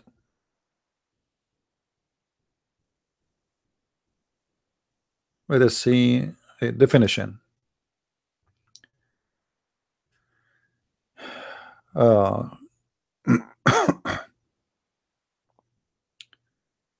us go here. Used, etc. Okay, okay. Crudo. Okay, to make or become fixed as an idea. We want to use it with the word blood. You see, Amazon, they want to sell me shoes. That's are the word blood.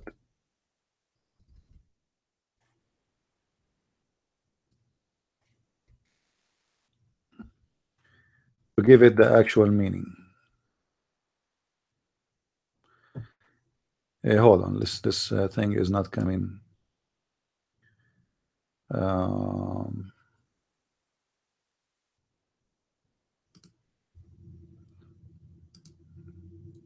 Let us search again.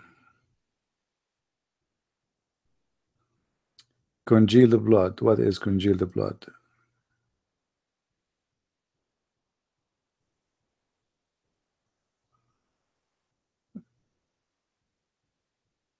What is congealed blood? All right.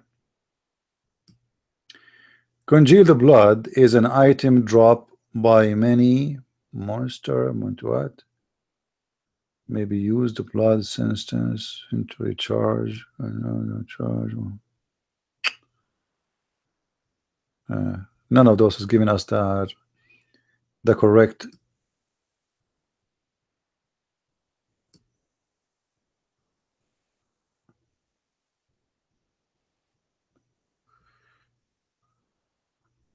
Let us see.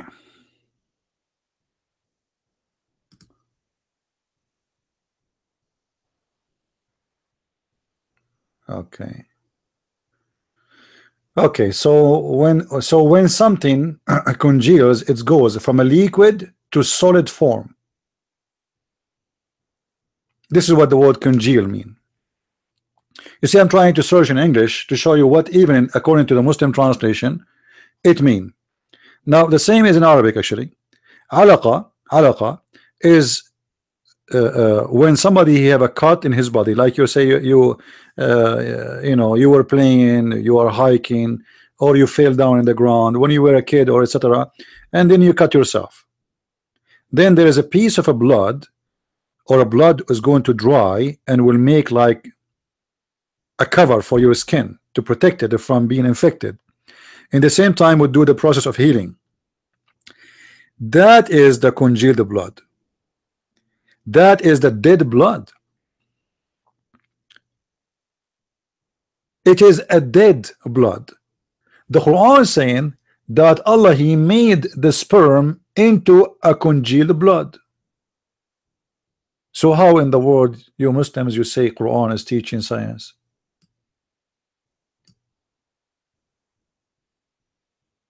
How you say that? And then the word nutfa present millions of a sperm, millions of semen, sorry, or billions. Nutfa is a lot of sperm. Nutfa is a drop of a sperm. This is why even in their translation he put here, it says a drop. So what Allah He made a drop of a sperm firmly fixed He did not make it firmly fixed. He make it alaqa. It is the same word appearing here, the same word appearing here. It is the congealed blood. So why it's fixed? Because simply it's a alaqa. It is a blood, and that blood is dead blood. And I believe strongly the reason Muhammad he thought that, because when women she have miscarriage, there's dead blood come out, especially if it's in the early stage, the baby die. So that dead blood, he thought that this is the baby, and that dead blood is the one will transform to be a baby. In order to understand the correct understanding, we will not do what Abdul say.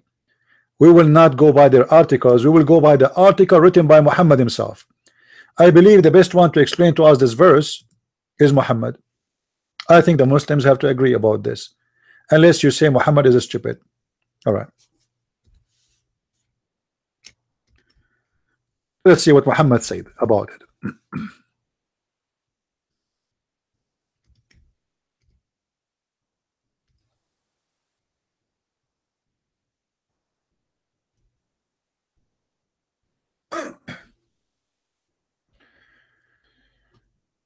All right, you see those hadith now we are going to read is Muhammad himself explaining that verse. So I hope Muslims will not mind. All right, I hope you will not mind. You will not say to me your prophet is a stupid. All of those is your prophet explaining what happened. Now let us read the detailed explanation of the prophet. Messenger of Allah, the truthful and the receiver of the truth. Here we go. See how truthful he is? He is telling us the truth now. So please focus in the truth that the prophet he is trying to teach us. Focus with us. He informed us saying, the creation of the human being, the creation of the human being. In Arabic it says fi batni ummihi, in the belly of his mother. In English it says in the womb of his mother. There's a huge difference between womb and button. Button is a belly. Anyway, so the creation of the human being is gathered in the form of a semen in the belly of his mother for 40 days. I love it when Muhammad he became a doctor. So the sperm is inside the women right now, and he is having a nice vacation trip. 40 days of sperm. You call the sperm first day, the sperm, hello, his sperm, where you been? I am just you know, call me after 40 days. I'm doing that, I'm going around. Sperm, you have to go to the womb, man. Where are you going? You are so late. You are already a week inside. What are you doing? I don't know. I want to take pictures, take selfie, eat some Chinese food, and then 40 days, the sperm will be 40 days going around. Is that what science says? Based on science, sperm can live, or semen can live for 7 days maximum, which is really impossible. But Muhammad he said 40 days, and if Muhammad says so, I mean, who dare to say no?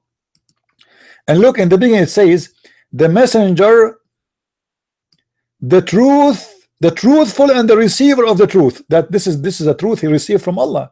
He's not saying that from his own pocket. This is what Allah told him. So now we have a sperm for 40 days. Then it become what become? What is going to become? The semen will become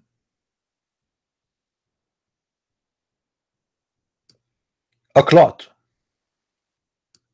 for the similar period, another 40 days. So the semen, remember, the semen itself will become a clot. Is that what science teach?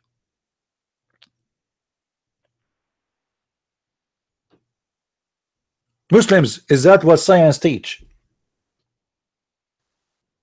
So why Muslim they lie to us? They say the verse here is speaking about something, it says the opposite. Muhammad is getting himself busted. The Quran obviously is a stupid book.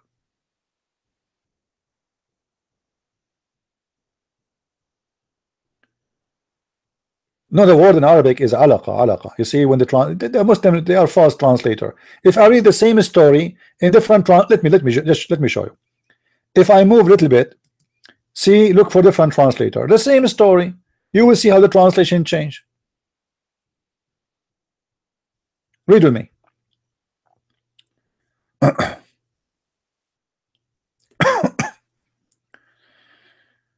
All right. We used to sit with Abdullah, and they mention a man together with aspect of his character. Abdullah said, what you think of you cut off his head? Look at the conversation of the Muslims.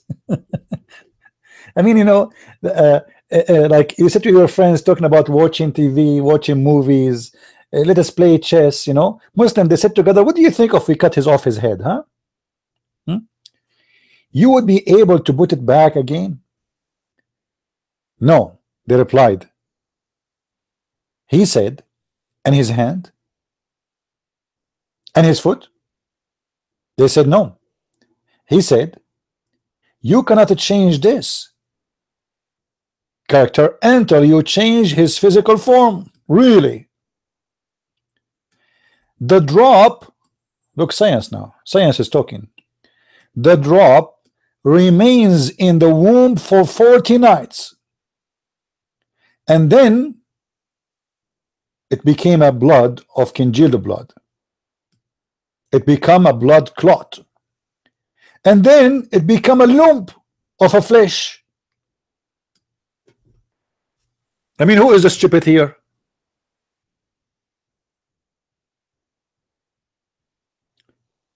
If there is any Muslim want to make an article about this science, and then he says here, and the reason he have his character the way he is, Allah, he wrote his character for him. Allah, he sent an angel and he wrote the character for this man. So this guy, the smart guy here, the smart Muslims, trying to explain why somebody have some behavior. He says to you, as you see, Allah, he made him in a certain way, and then at the end he put his character, which mean in order to change his character, you have to change the way his hands is, the way his nose is, the way, which mean your look have to do with your character, the way you behave. Let us continue. Let us continue and love more.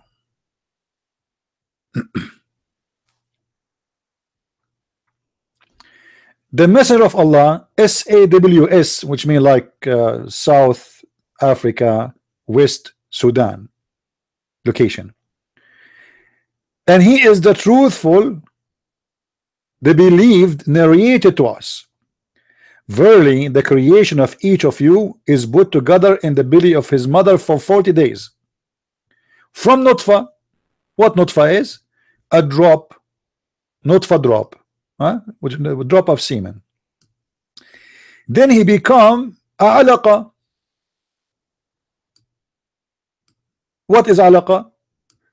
A clot of a blood for the same period. Then he became a mudgha. Okay, what is mudgha? A flesh, a piece of a flesh for the same period, which means 40 days. So you are, when you are created, for 40 days you are a sperm. Then you became a dead blood for 40 days. Then you became a piece of a flesh for 40 days. And then the angel will come down and he will give you the soul, and he will write your destiny. So the creation of baby in Islam is 120 days. 40 plus 40 plus 40.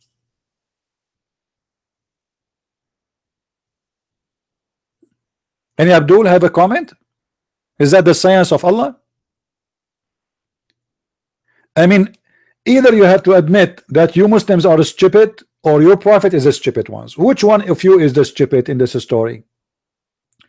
Why you Muslims claiming that the Quran is speaking about the creation of the embryo in an amazing scientific way, when it is far away from anything have to do with science? Which hadith is that? Let me give you the link.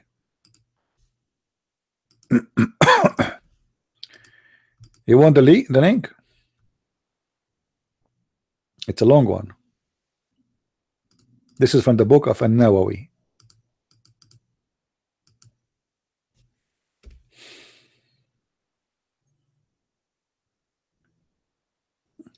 So Muslims, why you lie to us? The sperm is a sperm for 40 days. 40 days of sperm. Let me search in Google for how long the sperm can live. Will take us a second to find out. Either your prophet is a scam or your prophet was truly a prophet, additional to all the stupid things he said. How many days? How long semen can live? All right. As I just searched, here we go. The first answer in the top. The sperm in the right conditions, which mean in the healthy conditions, sperm can live up to 5 days maximum. Do you see it, Muslims? So what your prophet is talking about, 40 days as a sperm, then 40 days as a congealed blood. Since when the sperm will become a blood? And go right now, we can go right now and check the embryo, and we will find none of the stages that there was a sperm and the sperm became a congealed blood. This is a stupid statement. The sperm go inside the egg, activate the egg, deliver the DNA, and then the sperm will be destroyed. There's nothing called the sperm will stay. The sperm have only two duty: activation of the egg and delivering the message of the DNA, and after that the sperm will demolish. The one will grow is the egg of the woman. It is the cell which is going to split and grow. It is a process of a splitting. In the same time, this splitting will be happening in the same time of let us say creating body parts. In the same time, it is splitting and producing more cells. So where is the congealed blood coming from?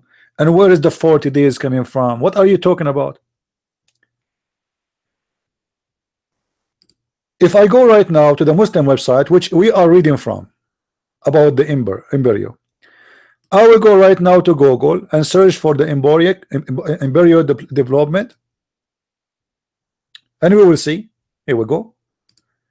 This is the image.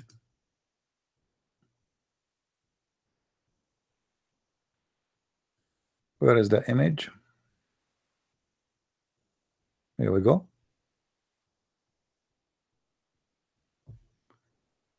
None of those stages has to do with what the Muslims they say to us. This is day number 1. Let us zoom in. This is day number 1. Number 1, we have a cell. We don't have a sperm, because day number 1 is not the day of the sperm, is the day when that egg is activated. It's not a sperm day. The important in this method, all of it, is now we have an activated egg. Day number 2, day number 3, day number 7, day number 8, 9, 10, 11. As you see here, Muslims, your prophet, he said the sperm will stay as a sperm for 40 days. We see nothing to do with the blood in the whole process. The cell is not a blood, and as you see right away, we have the human, which is the creature here in this case, is taking it look according to your prophet. This is days 31 and 35. This is day number 30, 28 to 32, 26 to 30. Let me highlight. This is day 19. This is day 21 to 23. This is day 26 to 30. This is days 25 to 32, 31 to 35, 35 to 38. According to your prophet, the first 40 days, all of this does not exist. There's a sperm.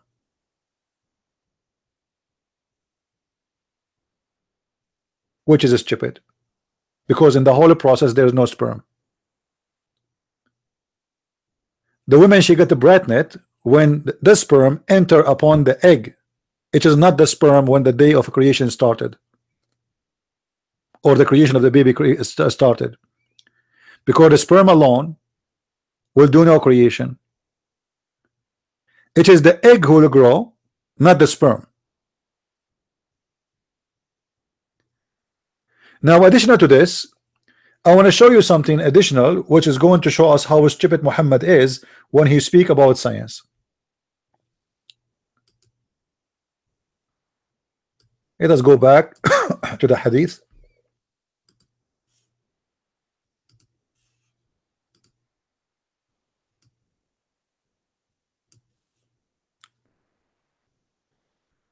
All those stories are speaking about the same thing, but there is something more funny.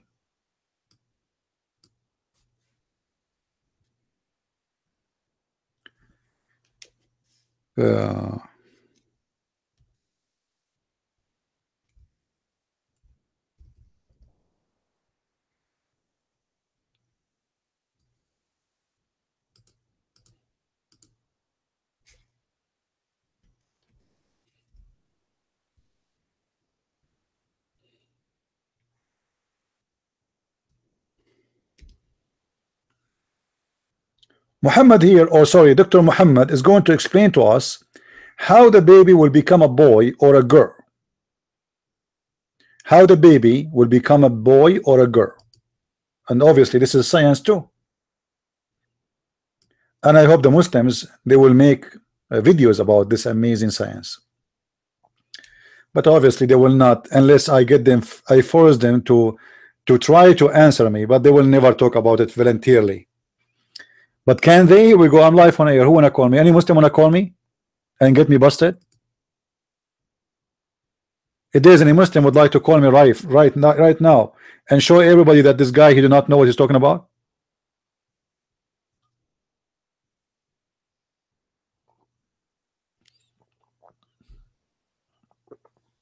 All right. While I was standing beside Allah Messenger, one of the rabbis of the Jews came to Muhammad and said, "Peace to you, shalom." Shalom Muhammad, shalom. Oh Muhammad, habibi. I pushed him back with a push, and he was going to fall. The guy, he don't want him to get too close, you know. All right. Why you push me? Why you push me? I said, you did not say a messenger of Allah. And the guy, the bodyguard of Muhammad, you should say the messenger of Allah. Don't say Muhammad. The Jews said, we call him by the name which he was named by his family. And by the way, this story here is all a fabrication, but let us go. All right. Now, I have came to ask you something. The messenger of Allah said, should that thing be a benefit, any benefit to you? You see, Muhammad is a thinker. Should that do any benefit for you if I answer you? If I tell you that, the Jews, he said, I will lend my ears to it. The messenger of Allah drew a line with the help of a stick. Muhammad is trying to do what Jesus do. So he have a stick now, he's drawing in the ground. He is thinking, he's a thinker. Now, and he said, ask whatever you like. Dr. Muhammad, he opened his library. The Wikipedia of Dr. Muhammad is ready to be launched. Be aware. Ask whatever you like. Look how super the challenge is. Like Muhammad don't say, if I know the answer, I will answer you. No. Answer whatever you like, man. Whatever you like. I know it all. Hmm? Anything. So the Jew, he said, where would the human being be in the day when the earth will change into another earth, and the heaven in the heavens would change in the other heavens? The messenger of Allah said, it would be darkness beside the bridge. Now later we will talk about the bridge, remind me, so we can talk about it, but because this is not our topic, so we will not go there.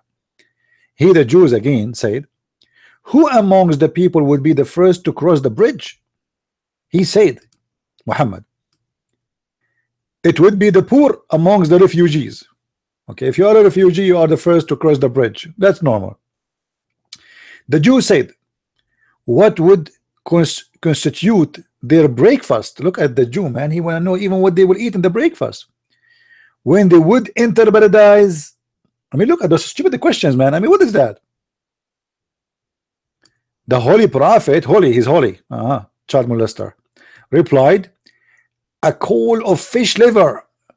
Fish liver in the breakfast?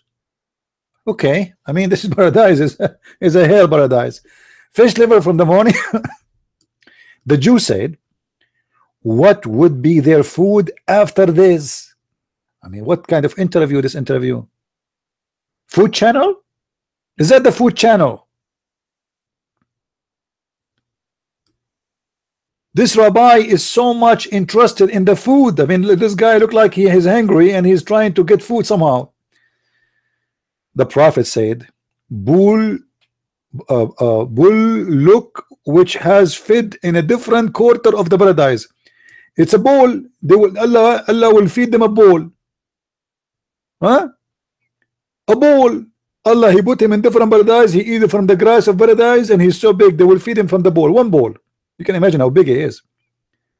Would be slaughter for them. Okay. Then the Jews, he said, what they drink, what they will be drink, huh?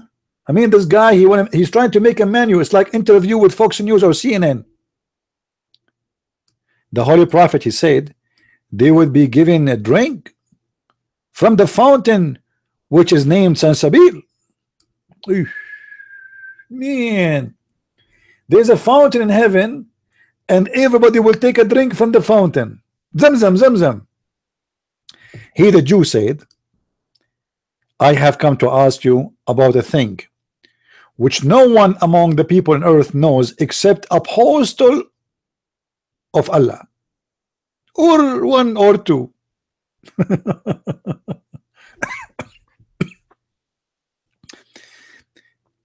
If this is the question will make Muhammad a prophet, why you did not ask him from the beginning? What do you mean you ask him about falafel and sandwiches? Ask the question from the beginning. Now here we go. The question is coming. The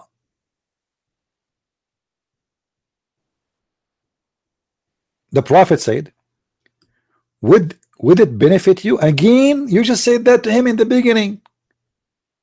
If I tell you that, the Jews said, I would lend my ears for that. Look at this drama. Then he said, I have to come to ask about the child. Here we go. Now we are going into science. He, the Holy Prophet, said, the productive substance of the man is white, and that of the women, here what you see here between two brackets, is not exist in the hadith. This is the fiction of our Muslims, so put poo on it. This is the poo of the Muslim trying to cover the stupidity of Muhammad. This is why it's between two brackets. And that of the women is yellow. Now what is that thing? The substance of the man is white. It doesn't say, by the way, in Arabic, the substance. It says it's clearly the mani, which means the sperm. So the sperm of the man is white, and the sperm of the women is yellow. So the stupid Muhammadi believe that women have a sperm too. Then when they have a sexual intercourse, the male's sperm Here, look what they put here, the Muslims. Look what they put to cover the ass of Muhammad. Chromosome. Muhammad, he said the chromosome. Oh, the big fat liars. Chromosome and genes. Okay. The sperm of the man prevail upon the sperm of the women. And here they put between the bracket chromosome again to cover the ass of Muhammad. Upon this, it is a male child that is created by Allah degree.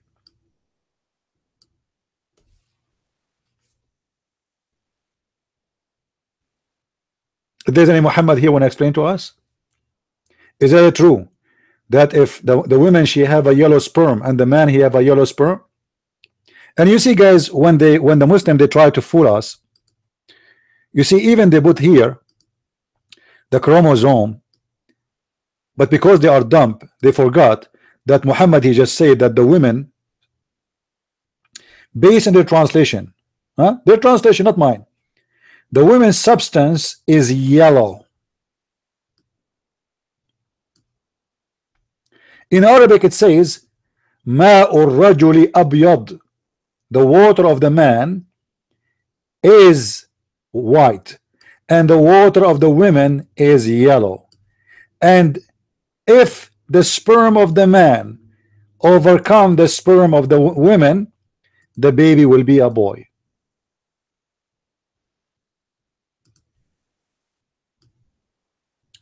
This is the word sperm, and this is the word man, and this is the word sperm, and this is the word women.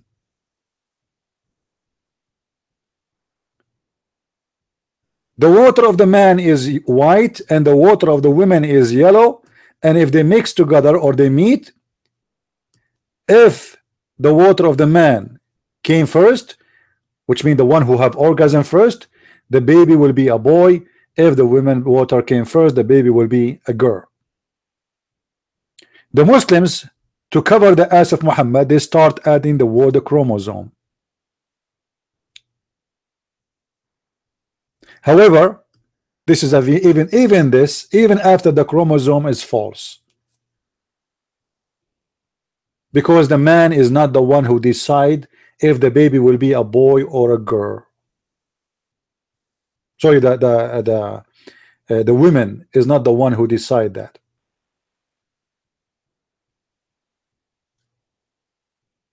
It's not the women. The women, if she have like a high acid in her etc., that can kill certain kind of a sperm, you know, which mostly is going to be the male sperm. But what Muhammad is saying here, that if the women have orgasm first, the baby will be a girl. If the man have orgasm, the baby will be a boy. To get them busted more, we will go to different hadith. Hold on. Let us close some browsers. We have many.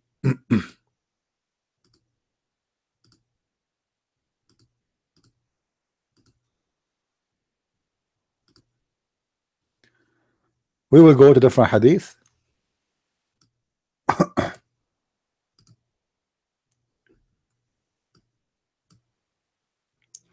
Or let us say, yeah, hadith. Let us take hadith.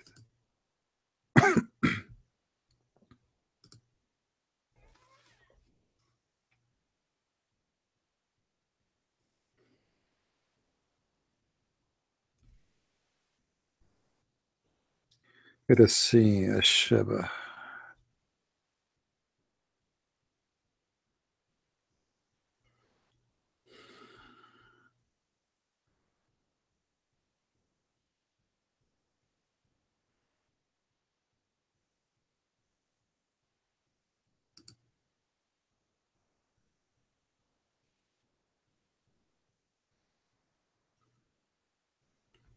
You see, I'm trying to find. Look at this hadith is gone. All right.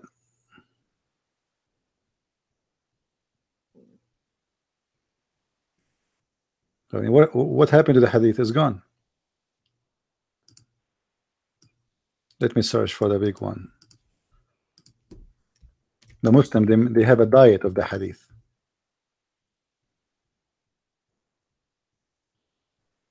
All right. Yahya related to me from Malik from okay, that the messenger of Allah, may Allah bless him and grant him, blah blah blah. Should a woman do ghusl? Should a woman do what? Ghusl. What ghusl? Wash. In Arabic, ghusl mean wash. When she experience the same as the man he experienced in his sleep, the messenger of Allah said to her, yes, she should do ghusl, she should wash. Aisha, she said to her, shame on you. Does a woman see that? Which mean the masturbation. Aisha, she's a child. She said to her, do women do that? Huh? Well, Aisha, she never heard of this. Shame on you. Do women have that? Muhammad, i.e. have a liquid. You see here? You see, I'm reading the Muslim translation. Shame on you. Does the woman sees that? Which means, does the woman do masturbation and she have a liquid in her vagina? The messenger of Allah said, may your hand be full of dust. He's insulting her. From where does the family resembles come then?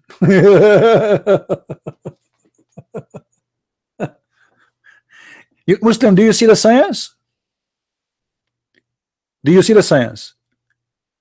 Your prophet, he claimed that the women liquid from masturbation is where the baby resembled the mother or the father. So why you lie to us and you say this is about a chromosome? This is about a woman having masturbation. There's no even sex there. And he's talking about washing the liquid in her vagina. So what a chromosome? Different one. Let us see. Oh man, this hadith is long. Let us see.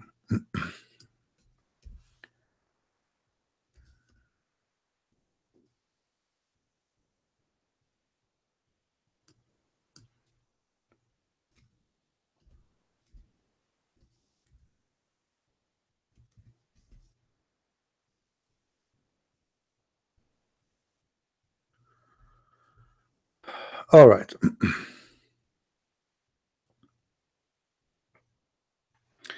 Look, another fiction the Muslim they translate in their translation. This is why I say don't ever trust a Muslim translation, and don't ever learn Islam from somebody who don't speak Arabic, because they can lie to him even if he's a good person. Look, the hadith in front of us have nothing to do with the translation between Arabic to English. Look in English what they say. Look, a woman, she came to Muhammad and she said, should a woman wash herself when she sees a sexual dream and sees the marks of a liquid? The marks of the liquid will be where, Muslims? In her vagina. He, Muhammad, said, yes, Aisha. Yes, Aisha, she said to her, may Allah, may your hand be covered by dust, an injury. She narrated, Allah messenger of Allah said, leave her alone. Leave her alone. In what way does the child resemble her? But for the fact that when her genes, where it says the word genes, Abdul, where is the word genes coming from? Muhammad, you know the word genes? Muhammad, you know genes? We are talking about a liquid is in the vagina and she is asking to wash it. How that became the genes? Hello? You see how they lie? And then he says, if the women have orgasm first, the baby will be a girl. And look, they add the word genes again. You know, Muslims, if you can show me the word genes in Arabic, I'm going to actually, when first time we have the word genes exist in English? I mean, what's wrong with you Muslims? I mean, how come? Why your lies is beyond imagination? Muhammad, he knew the genes. I mean, this is science, but this is a discovery.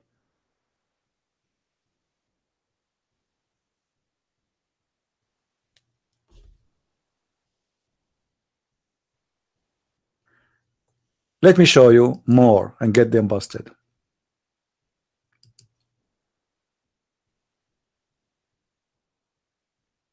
Just to show you how the genes became thick and white. Remember, they were talking about genes, right? Look at this here. Muhammad, he said,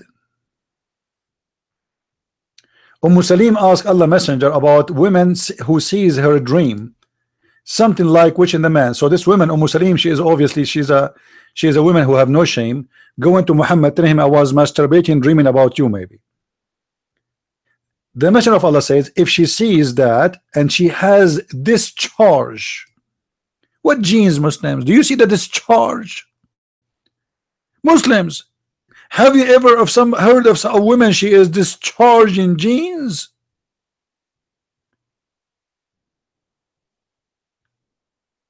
Since when orgasm of the women have to do with her getting pregnant or not? If you have sex with women, she can be pregnant regardless if she have orgasm or not. Your prophet obviously is speaking about orgasm. Muhammad, he continues saying, oh Messenger of Allah, does that really happen? He said, yes, the water of the man is thick and white. Muslims, is that the genes of the man? It is thick and white. And the water of the women is thin and yellow. Muhammad is expert. He have 13 wives already, and he have hundreds of sex slaves. So Muhammad, he noticed that those women, they have a liquid in their vagina. He thought that this is a sperm. And look what he said. Whichever comes of them comes first, then the child resemble the parents. Whatever comes first with what? With his orgasm. With the white sperm, the white sperm of the man, as we see here, and the yellow sperm of the women, according to Muhammad. So why Muslims, they lie?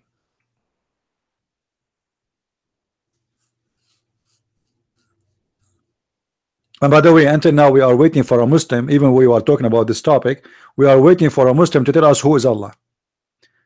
As again, I don't want to forget the topic we are talking about from the beginning. No Muslim knows who's Allah. They cannot tell us what Islam is about, and all of this religion is a collection of ideas, and Muslims are copy-paste, and Muhammad is a stupid liar, as you say. Whoever comes first, the baby will resemble the parents in the way of what? Male or female. So if the women have orgasm first, the baby will be a girl. If the man have orgasm first, the baby will be a boy. The sperm of the man will stay inside the woman for 40 days alive. All of this we show it to you word by word from the Quran and from the Hadith. The Quran says that Allah will make the sperm into a congealed blood. There's no one stupid doctor in the world will believe in such a thing. Not even the stupid one will not believe in it. You see, once they have a doctor, his name is Maurice Moore, I think he's from Canada. The Muslims, they got this guy, they told him, they translate for him the word alaqa as if the Quran saying that Allah, he make the sperm, or he make the egg as a leech. It doesn't say that. You see, the fool the guy, and I don't know if the guy he got a bribe, so he agree with them because of the false translation. Mostly he agree with them because of false translation, and for sure they will give him a nice check for saying good things about the Quran. They invite him to a conference in England, in Saudi Arabia, etc. So they told him that the Quran speak about a leech, and most of Muslims who speak about science, they translate the verse we showed you in the Quran, they translate the word the clot as a leech. and they say it is in the likeness of a leech. As you see here, this guy, he give different translation. He said a clinging cloth. Clinging cloth. The word of alaqa has literal meaning of a leech. You see the lie. The word alaqa have a literal meaning of a leech. This is a lie. Alaqa is a congealed dead blood. The leech we are talking about, it's called in the Arabic language alaqa because simply she's stuck in your body and she suck your blood. But this is not the alaqa. This is called the alaqatu. Let us say the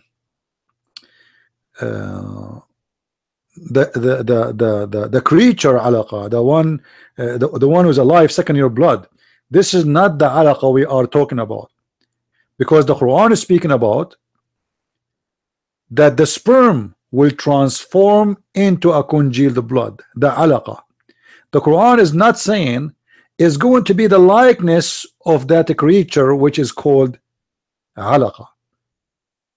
And there's a huge difference between this and that. And this is why all Islamic interpretation agree, saying that this sperm will transform into a congealed blood. If we go right now to the Muslim website and see what the interpretation is, let us do it right in the front of your eyes. Let us go there.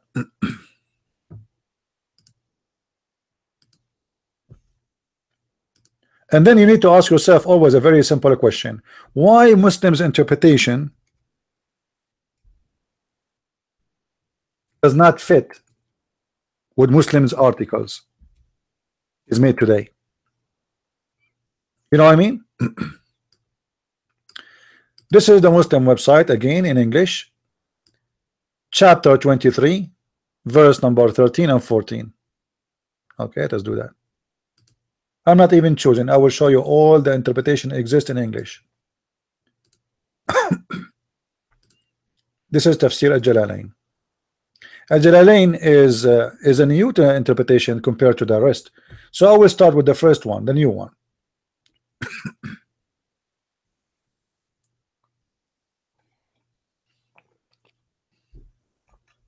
I don't know why it's not opening.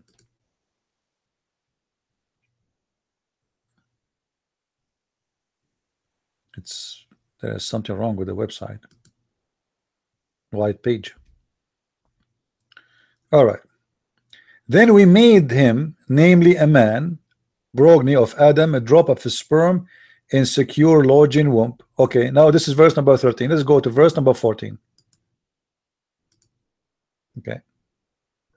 Look with me. And then we transformed the drop of semen into a clot congealed blood. I mean, how clear that will be.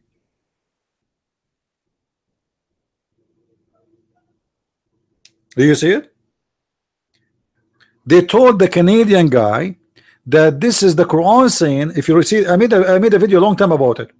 They translate for him the Quran as if saying that Allah, he made the egg of the women as if it is a leech.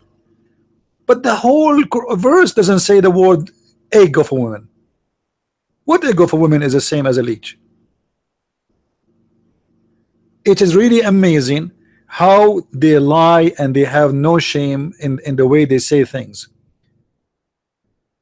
It is the drop of semen which is transformed into a clot of congealed blood, and then this congealed blood transformed into a lump, which is a piece of a flesh, which is in the size of something you can chew.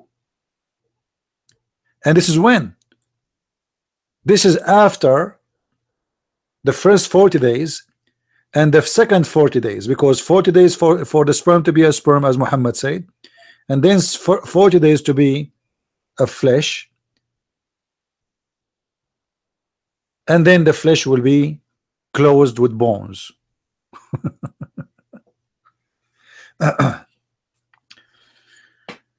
Do we have any Muslim here? He don't agree.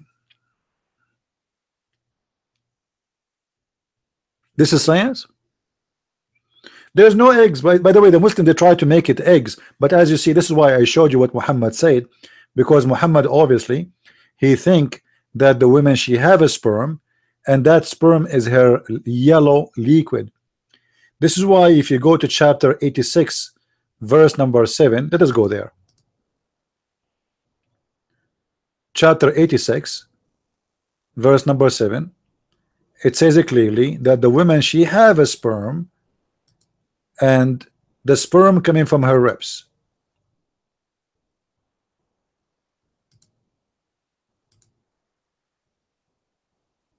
Do you see it? So the human being is created from a liquid, and the liquid is coming from between the loins of the man, the backbone of the man, and the breastbones of the women. This is the understanding of Islam about how the baby is created. So women, she have a sperm, and man have a sperm. However, the women's sperm coming from the bones, and the man's sperm coming from the backbone. So how anyone in the world can believe in such a garbage? Women, she have a sperm coming from her bones and her ribs, and actually not only her ribs, it is the location of the necklace.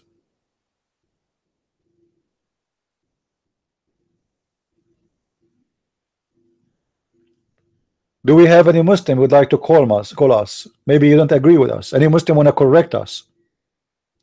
Any Muslim want to show us that we are wrong in what we are saying?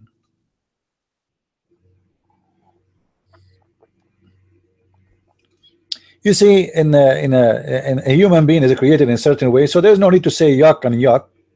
Men have a sperm, women, they have liquid in their vagina, nothing wrong with that. And actually, God, he created you in a certain way for your benefit. So women, they have that liquid to make sexual relationship more enjoyable, and you will not get hurt. So we are not discussing if this is yuck or not. We are discussing science. We are not talking about yuck and yucky. This is not our topic. Do we have any Muslim here?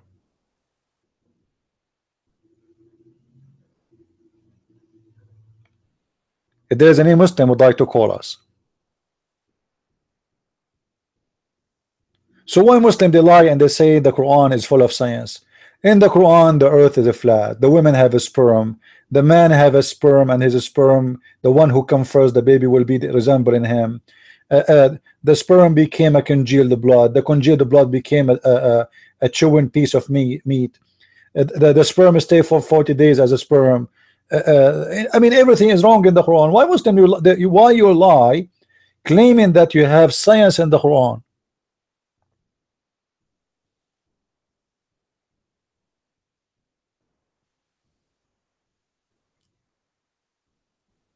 I understand why they lie, because they know that Islam is stupid, and the only way to make it a religion, to be considerable, is to lie. Let us see another lie. The cloud. The cloud. Most likely remember learning about the cloud in our childhood of elementary education. One may recall memories of the classified cocaine patterns and shape. And okay, let's go to business. Chapter 24 verse number 43. So Allah, guys, is the one who teach us how nature around us established. How? Let us go there and let us not to waste time. Chapter 24 verse number 43. Okay,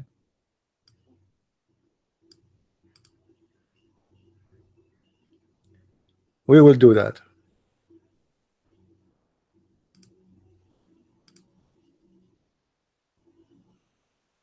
You know, we have an idiot neighbor now. He remembered to do the grass. You believe it?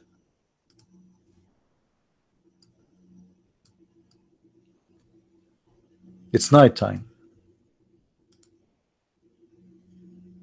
Unbelievable. All right.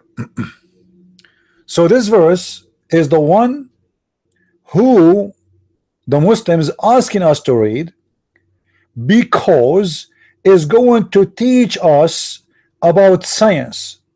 Remember, this is not my choice. This is the same chapter that Abdul he asked us to read because it's going to show us how Allah he made the cloud. Question, Abdul, question. Why you want me to read only about the cloud when here Allah he speak about how Allah he made the hail? Guys, read with me.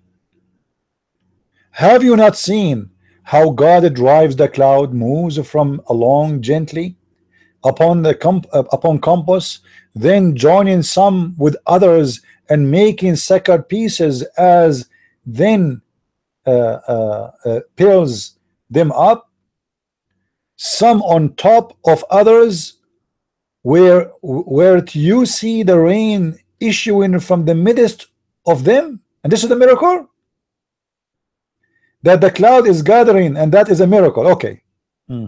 Look like nobody saw a cloud gathering, and a human being do not know that if we see cloud, that means the rain is coming. You see them from a specific outlets on them, and then look here, and then he sent down from heaven out of mountains min jibalin fiha, which means in Arabic. Now he's putting Arabic. He sent it from mountains in heaven. What he sent from mountain of heavens? Do you know what he sent? He sent from the mountains in heavens hail, and he hit with it whoever he wish. The Muslims is asking us to read this verse, but this verse saying clearly that in the heaven there's mountains of hail, and Quran is explaining to us how hail is formed.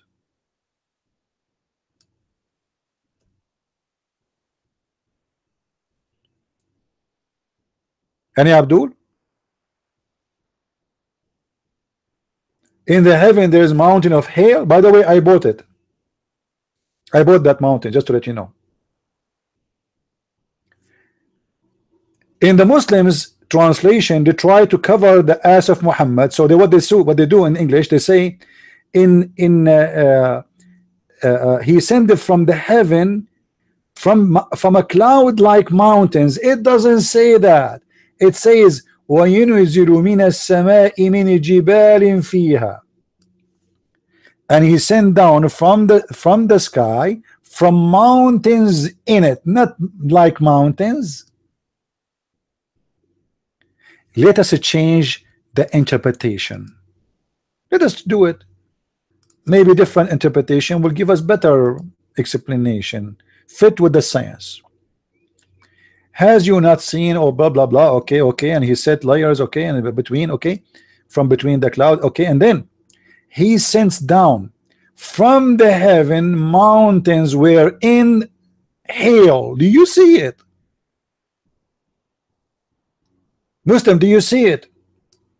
He says, now interpretation, he sent down hail from mountains in heaven.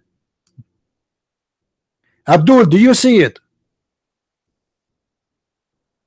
So the Abdul is asking you to read this verse specifically because he's saying to you, in this verse there's amazing discovery how nature works. And just he explained to us how science of Islam explain hail. There's mountain of hail, Allah break ice from it and he throw it at us. Do we have any Abdul here?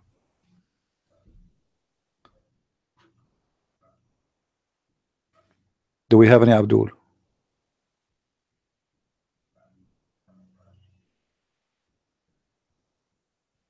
Who is a Muslim when I refute us? So why are you Muslims asking us to go and read it, chapter 24 verse number 43? We went there, and obviously this is additional proof that Islam is a false religion. If your God is God, how in the world you say such a thing?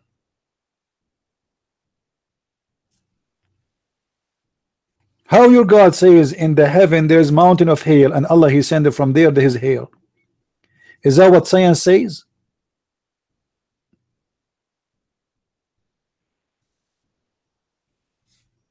If there is any Muslim here?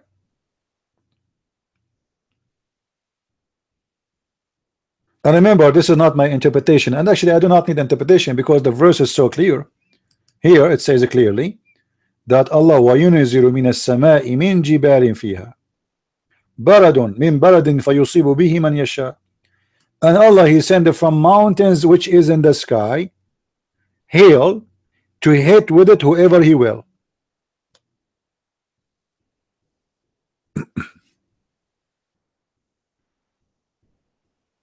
Any Abdul? So how you explain to me, Muslims, that you Muslims make articles about a stupid Quran claiming it is science when it is the opposite? I mean, don't you have a shame? You are asking me to read the chapter 24 verse number 43 to show me how amazing the description of the Quran for creating of rains. What about going to chapter 13 verse number 13? As long he is speaking about lightning, according to Quran, in case you do not know, in chapter 13 verse number 13, thunder is an angel. Do you believe it, Abdul? Thunder, he is an angel. This is a chapter 13 verse number 13, and this is your Muslim interpretation, and this is your Quran. The thunder, he praise him. Praise who? He praise Allah by his command.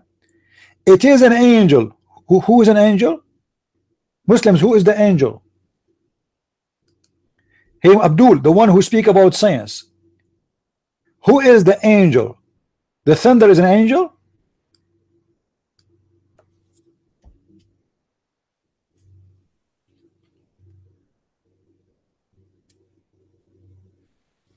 Any Muslim want to explain to us how the thunder became an angel?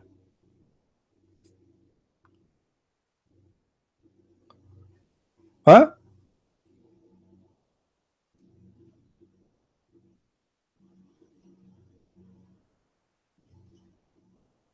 And this thunder, he's an angel and he prays Allah. And actually, if you go in the Arabic interpretation, you will see how the story became bigger.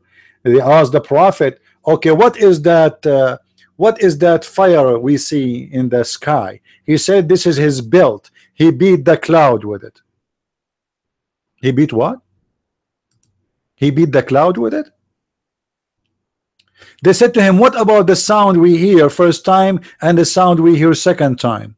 He said, when the thunder, he moved his belt to the right, or his hand to the right, there's 70,000 angel in the right of his right side, and all of them, they worship Allah. So they say like praise be to Allah in the thunder language. When he moved his left hand in the left side, the other 70,000 angels, they scream together worshiping Allah. Is that a true, Muslims, or I'm making things up? Read it, please. The thunder is an angel who is in charge of the cloud. What? The thunder is what? Abdul.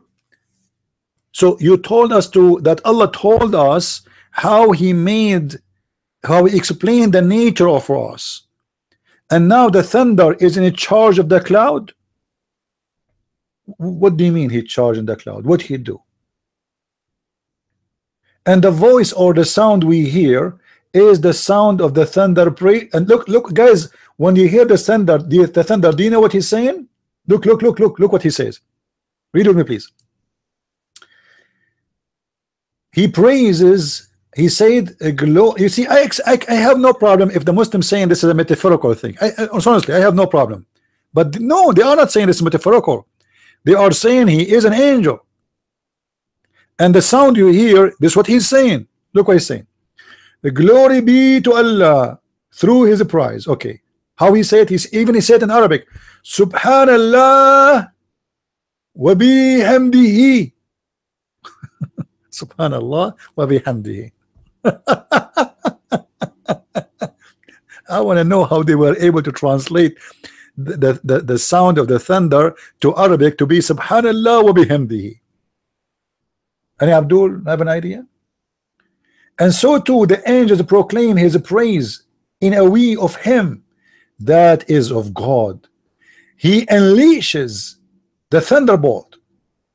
These are fire which is issue forth from the cloud, and submit with them who he such he will burn. You know, I have no problem to say that God can kill somebody by a thunder. Honestly, I have no problem. God can use nature to kill people. He can destroy the whole earth. But this is not what it says here. The thunder is an angel, and he have a fire belt, and he beat the cloud with it, and he beat you with it if Allah will. And this is supposedly science.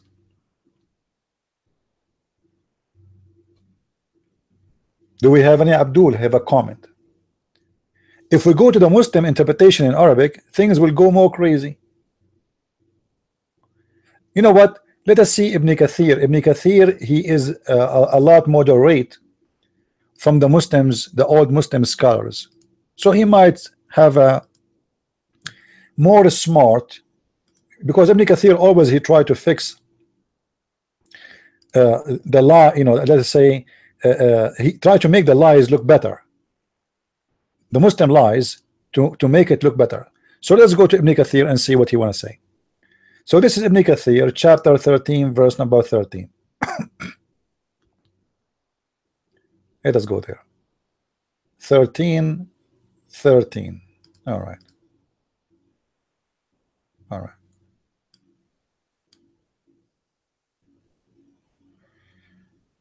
All right. Oh, here we go. Okay. All right. Okay. Where is the story about the thunder? I'm waiting. Okay.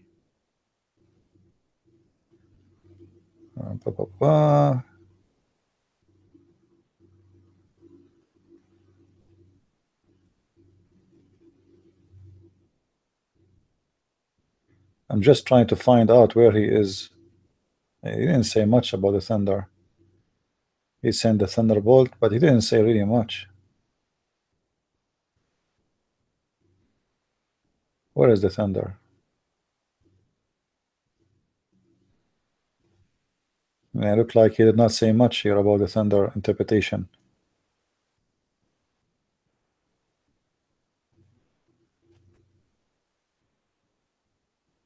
I mean, the Muslims are funny. They speak. You see here, they speak about the thunder, but you don't say what is the thunder.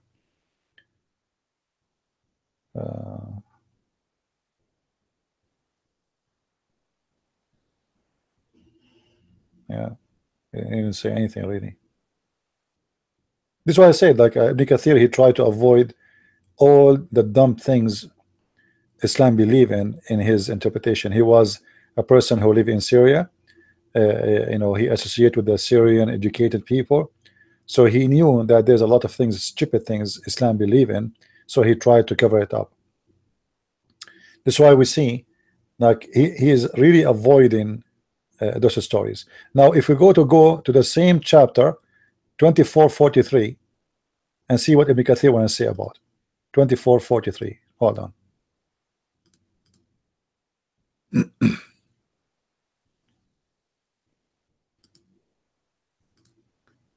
43.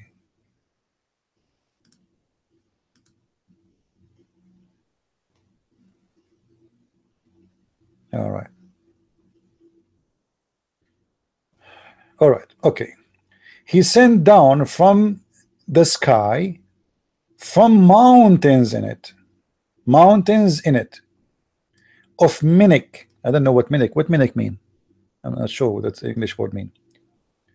Some of the Garamians say that the first main description place, which from the coming second subscribe, okay, and the third mean comes from the mountains, and based on those scholars tafsir who says that min jibalin baradin fiha, from the mountains of its minik, means that there is mountains of hail in the sky which Allah He sent down ice.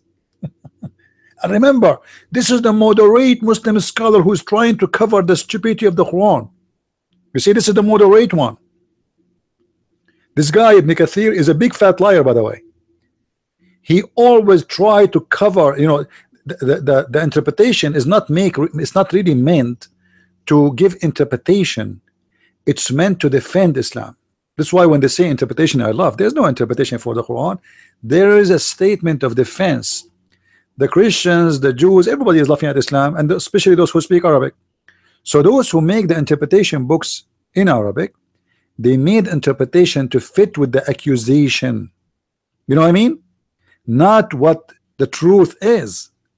So now he is trying to defend, but still he could not make it better. And then he says, as for those who say that mountains here, you see, look, here is used as a metaphor for a cloud. They think that the second min is also used to describe the place from which the ice is coming, and thus is inchargeable with the first, and Allah knows best. You see how they lie? But the Arabic is so clear. It says Allah He sent from the sky, from mountains in it, hail, not from cloud-like mountains. It doesn't speak of, he spoke about the cloud already, and now he's speaking about the hail. So the hail, he sent the hail from the sky, not from the cloud, from mountains in it. And Ibn Kathir, he tried to cover the ass of Muhammad, and he tried to give it a metaphorical interpretation, but it doesn't work.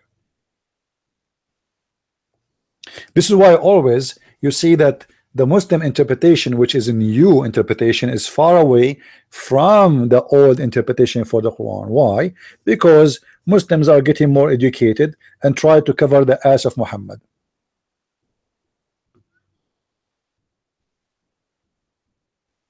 Any Muslim wanna, you know, don't delete a Christian by choice. Don't delete the sniper. He's trying to promote Islam, no problem, but he cannot answer us. Don't delete his messages. Sniper, why you don't call me? Why you don't call me and you tell us what you want to say in text? I challenge you. Do you want to do that? How Muhammad is the last messenger if he have no message? I mean, how stupid that is. Have you ever heard of a messenger have no message? I blocked you. I blocked you in Skype. What was your name? What was your name? Give me your name. I will give you a chance to call me. Are you the Pakistani guy who keep talking forever?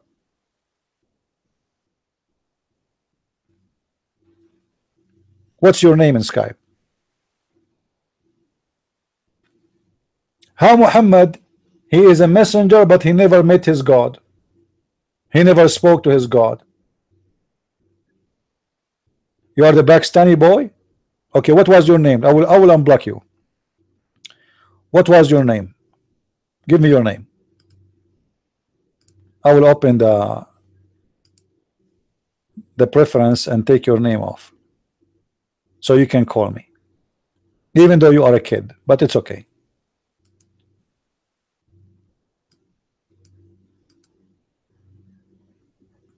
Daddy. Okay, Daddy. Let us see Daddy. I mean, even your name is a good choice. Daddy.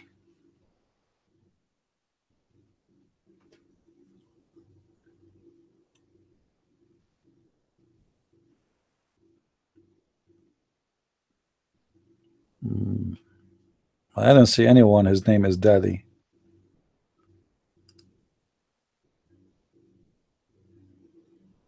Daddy is mad. Daddy is mad. I don't see anyone. His name is Daddy is mad, my friend. Maybe you're Muhammad. Maybe your name is Muhammad is mad. Something else. I don't know.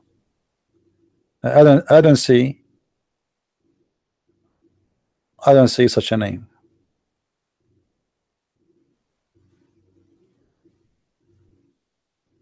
Daddy is mad. Seriously, I don't see your name here. Maybe you call me with different name.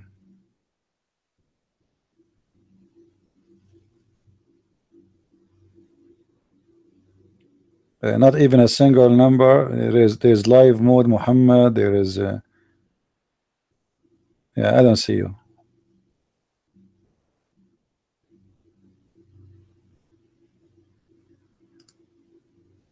I don't see you, sorry. Do we have any Muslim? Which means you are lying. Yeah, as usual.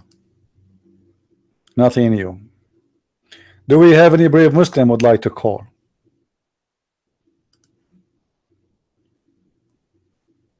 Huh? Any more amazing facts about Islam? The composition of life, that's amazing. What is that? Quran chapter 21 verse number 30. Islamic golden age responsible for some of the most amazing developments in the modern science. Nevertheless, whole slew of political maximus had already been laid out in the Quran. You know, I don't want to talk about the golden age of Islam. In the golden age of Islam, all those Muslims who they are proud about, they've been slaughtered and chased, and they've been called kuffar, which mean even those who they called scientists in the time of Muslims, they were chased and killed and accused to be atheist. Let us see.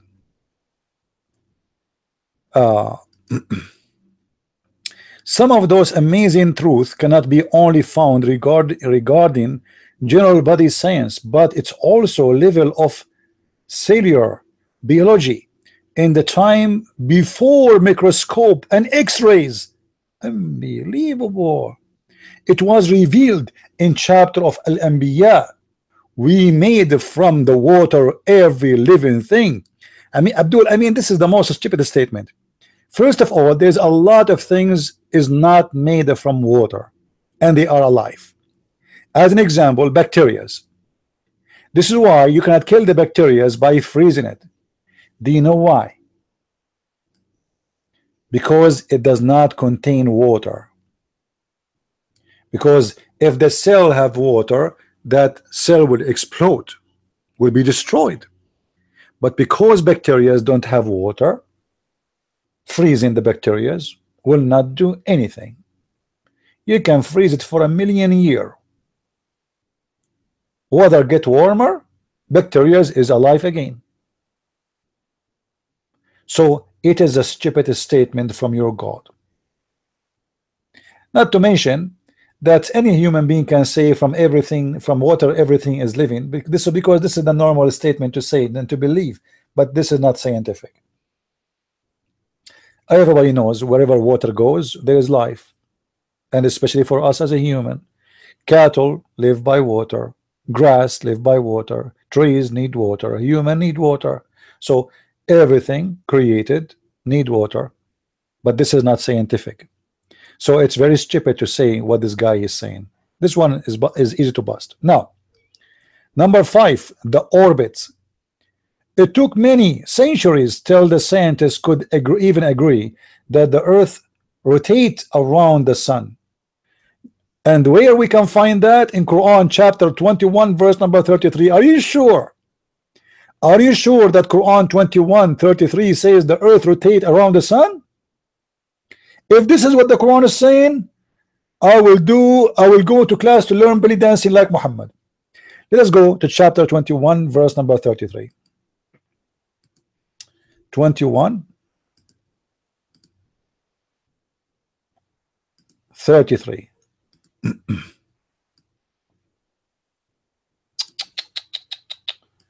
This is the verse saying that the earth is going around the sun.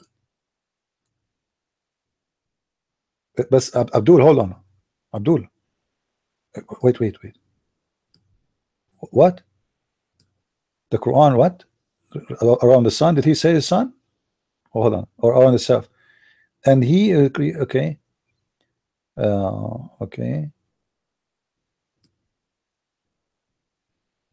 Centuries explanation. Okay. And he created. Who created? All right. Okay. And he created the night and the day and the sun and the moon. Okay. And okay.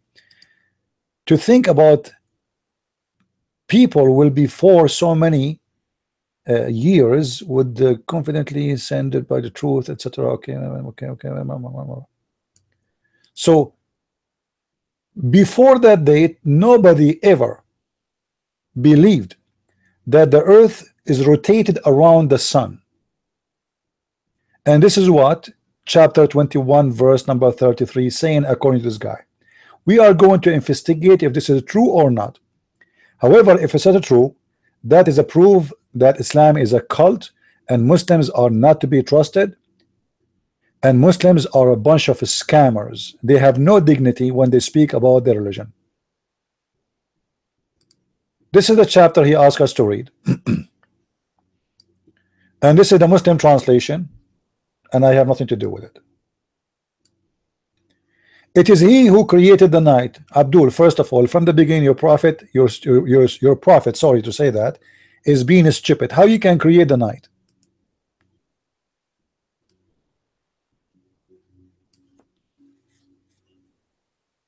Huh?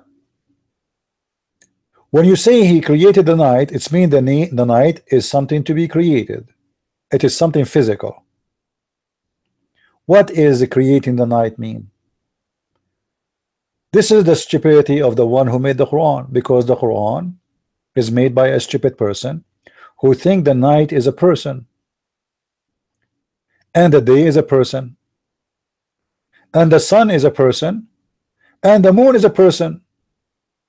This is why he's saying here in the Quran, it is he who created the night and the day and the sun and the moon.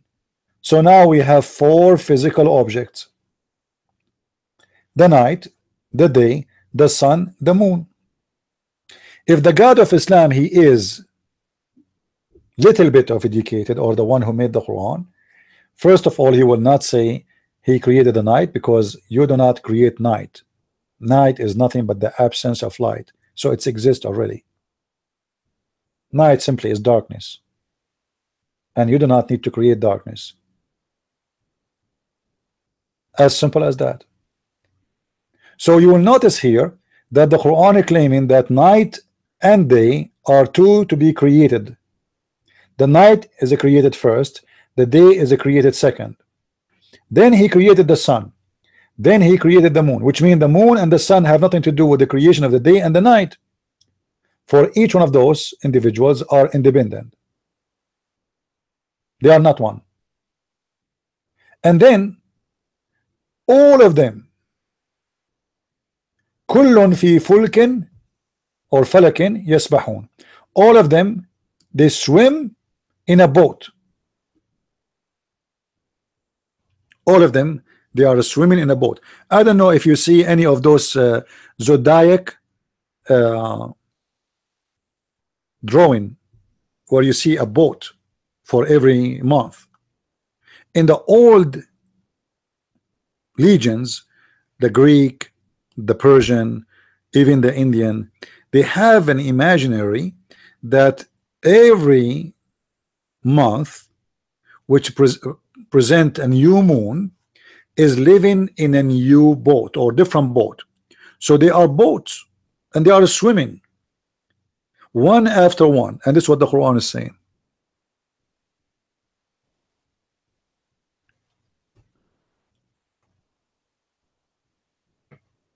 Now, in order to understand that carefully, who is better than Muhammad to explain what he meant by this verse? Correct, guys? I think there's nobody can explain it better than Muhammad, and I think all the Muslims agree.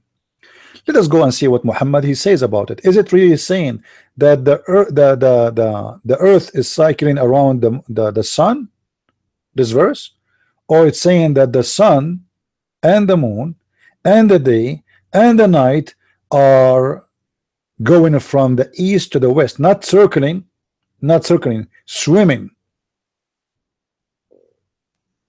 This is why you see even in the Muslim translation interpretation, they see speaking about a swimmer.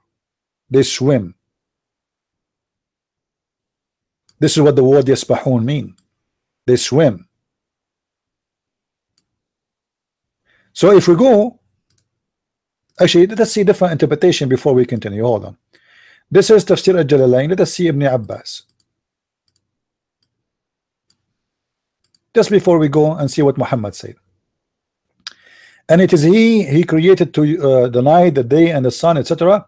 He made the sun and the moon submitted, etc. And they float in each on orbit. Each one of them rotate around its orbit. I will take it as it is. Each one of them rotate around its orbit. When you hear the word rotation here, you might think they are going in a cycle, like a circle. This is not what the Quran is saying. Let me show you how we can explain that. If we go to the hadith, Muhammad, he will get the Abdul busted. Muhammad, he cannot keep his mouth shut. And this is what I like about him.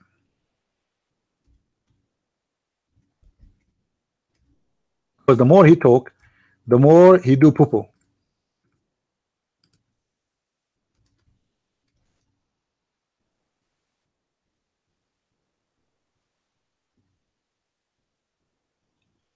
All those hadith is about where the sun goes at the sun time set. Do you see it, Muslims? All of those.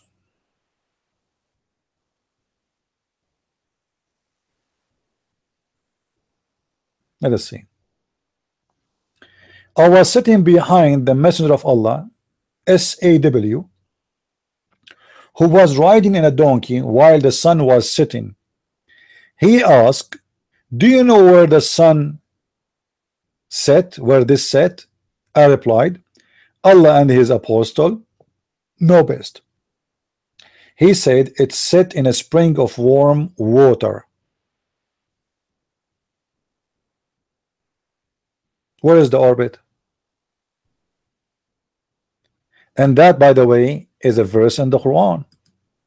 In the Quran it says that Alexander the Great, he went to the end of the earth and he found where the sun set. حتى إذا بلغ مغرب الشمس وجدها تغرب في عين حمئة.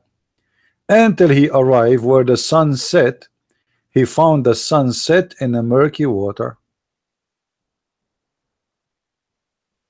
in a hot water. Do you see it? This is Quran.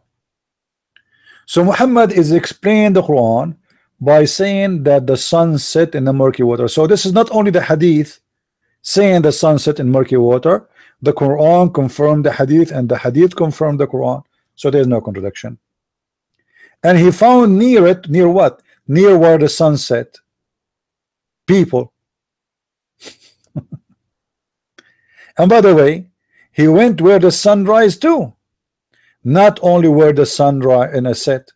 You see, then he kept going, this guy, until when he came to the rising of the sun, and actually the rising place of the sun, not the rising of the sun. He found it rising on people. You see the poo-poo? Guys, do you see the poo-poo? The sun rise everywhere. What do you mean he went to the sun rising in a place and he found it rising in people?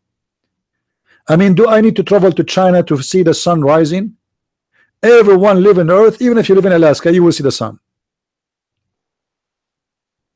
So the Quran is speaking about a journey of Alexander the Great. He went and he found where the sun is sitting in a murky water, and next to it, next to what? Next to where the sun set in a murky water, he found people sitting there, living there. And then he took another direction. He found where the sun rise, and he found the sun rising on people, but the sun rise everywhere. So right away you will discover that the story is a stupid story. However, Muhammad, he was copying a story from a Christian writer who is an Assyrian, not Assyrian, a Syrian, which means from Syria, Syriac writer. The Syriac people, they were very well educated, and they were controlling the novel industry in their time. So a Syriac man, he created a novel about Alexander the Great, but it was a fiction story. Alexander the Great is a real person, but the story which Muhammad is copying this from is a fiction story. The stupid Muhammad, he took the story of this Syriac person and he put it in the chapter of the Quran.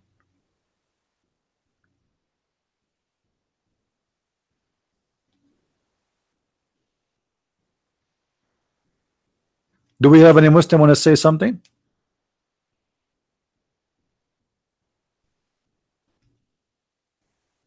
Any Muslim?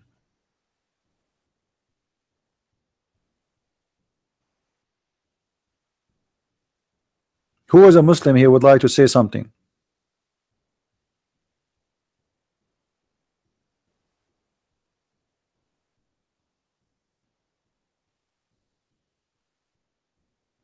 And the funny, the Muslim, they keep saying to you, all the praise to Allah. I mean, yeah, all the praise to Allah. Obviously, you are praising stupidity. This is the only answer you have? Your Allah, he says to you that the sun set in the murky water, and he found a place where the sun set, and next to it there's people who they are Negro.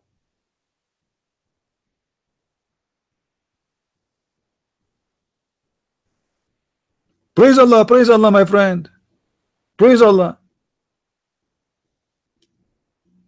Praise Allah as much as you wish. Still you are stupid. Who cares? I'm not going to read the rest of the story because the rest of the story is crazy. He found people there and he told them they told him there's a people, they are called people of Gog and Magog, and he built a bridge, he built a dam, and supposedly those Gog and Magog people now they are digging, and every day they dig, and then they stop by the morning, they go to sleep. Allah fixed the digging they did, they put more concrete which is made from copper. So the second day they start from zero. Anyone knows why when they dig Allah he fixed what they did?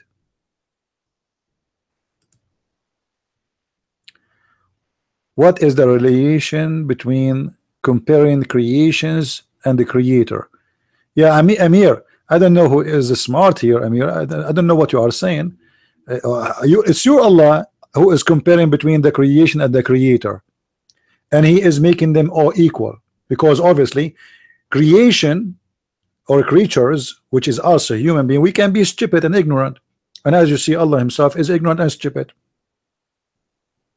So human being, they share a lot of things with Allah, except that not all human beings are stupid, but all statements of Allah is stupid.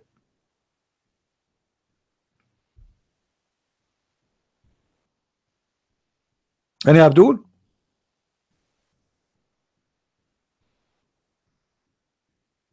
Who is a Muslim would like to call us? You know, the Muslims are worried about God is not a man. Yes, God is not a man. Who said God is a man? None of the Christians believe that God is a man. Not even a single one. In order to avoid the stupidity as written in their Quran, they start talking about God is not a man. This is because they are stupid. Christians don't believe that God is a man. We don't. God, he can come to us as a man, yes, but God is not a man. Jesus, he said, every two of you will mention my name, I will be between you, I will be the third. How he can do that? Is that because he's a man? No, but because he's God. He can be with us and we cannot see him because he is not a man. The shape of the man, the form of a man, is just for him to humble himself to come between us. None of the Christians believe God is a man. However, you Muslims believe that Allah is a man. Isn't it your prophet who described that Allah how he looked like, to distinguish him from the false Messiah? And he described Allah as a fat short man who have a curly hair. Any Muslim? Any Abdul when I explain to us why Allah is stupid and why he think the sun set in a murky water, and how a person he found the sun rising in a place? The Muslims in their false translation, they try to lie to you and they say, oh, this is how Alexander the Great he thought. It doesn't say that, my friend. The verse is so clear. He found it. The one is saying he found it is Allah. The one is saying the story is Allah.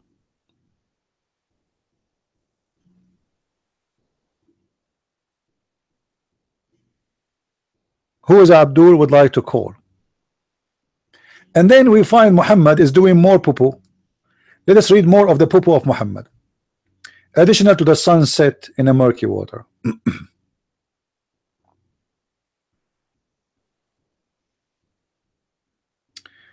Once I was with the Prophet in the mosque at the time of the sunset. The Prophet said, "Oh Abu Dhar, do you know where the sun set?" Here we go. Muhammad is going to make poo-poo. Get a toilet paper. He cannot keep his mouth shut. You know, a stupid person, because he talk a lot, he make a lot of poo-poo, and that is exactly the position of Muhammad. I replied, Allah and his messenger apostle know best, so Muhammad know best. Come on. And the Muslims, they made the knowledge of Muhammad equal to the knowledge of Allah. Remember, Muhammad is not saying things from his own. It is Allah and it is the messenger. You know, Sniper, I am bored really with your stupidity. We have a topic. You could post in things that have nothing to do with our topic, so get lost. I will send you free shipping and hand it into Allah. You are blocked. You are stupid and an idiot like your God. In order to try to refute us or to answer us, he keeps saying like Allah is the all magnificent. Allah is magnificent. Look at this. Look how magnificent his lies is. How magnificent his stupid it is. Magnificent. How magnificent Allah is. Unbelievable. Allah and his apostle knows best. He said, it goes. Who goes? The sun. It goes under the throne of Allah. The sun goes under the throne of Allah. But in the article they are saying to us that the verse is explaining how the earth, how the sun, and it's how the earth is rotating around the sun. This is what they said in the article. But in the Islamic truth teaching, it is the opposite. It is the sun rotating around the earth.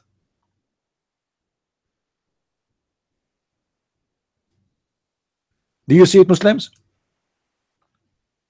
Why Muslims have no dignity?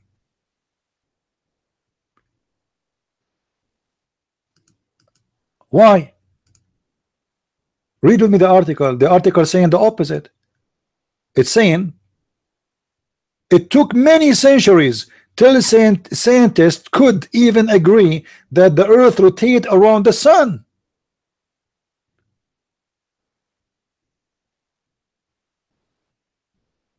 And he is saying to us that this is what the Quran is saying. But in the Quran it says the opposite. It is the earth which is the center of the universe, and the sun and the moon and the day and the night are going around it. Actually, not around it, to be honest with you, from the east to the west only. There's no around. It doesn't say around it. Because here we go. The explanation of Muhammad is so clear. The sun goes every day from the east to the west, and this is the fixed course of the sun.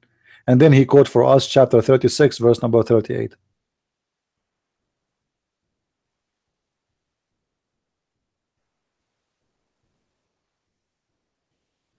Do you see, Muslims? And actually, one of the stupidity of Muhammad, when he said that Allah extend the shadow What?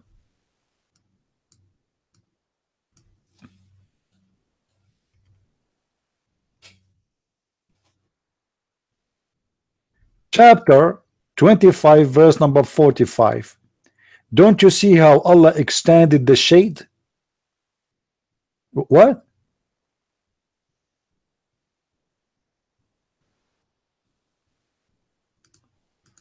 Muslims, do you have a brain?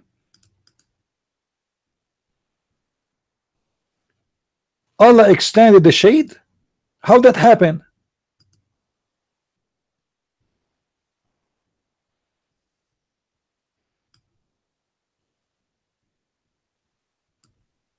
What do you mean he extended the shade?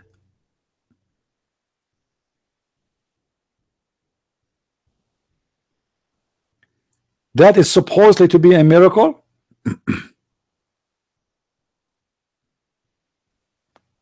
Mr. Muhammad Al-Sir, why you don't call me, my friend? Call me an answer. Let us see how smart you are and your prophet. How Allah extended the shade?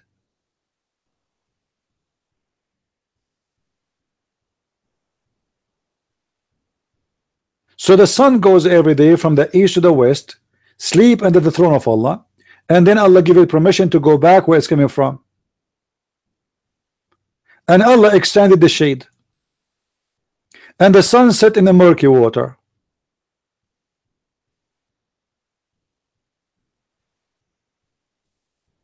Any comment? Who is a Muslim on a call?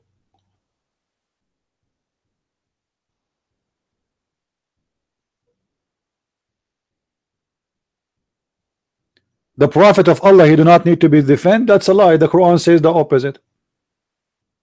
The Quran says قاتلوهم يعذبهم الله بأيديكم. You are a stupid liar. The Quran says fight them, Allah will punish them by your hands. So Allah, he asked you to defend and to punish us by your hand, and you are stupid. And because you have no answer, you decide to run away.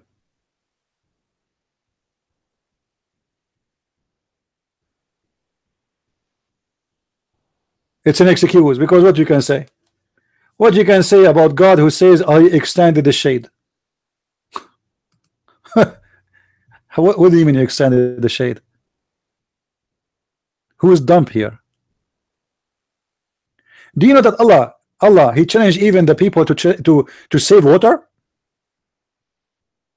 What? وَمَا أَنْتُمُ لَهُ بِخَازِنِينَ. I mean, how stupid the Quran maker is. Allah is challenging mankind to store water. Don't you have how big the dams we have? Huh?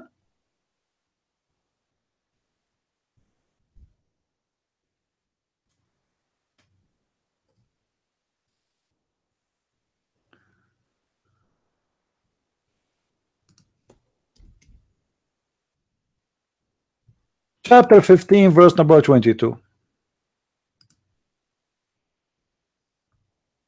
You tell me what happened here.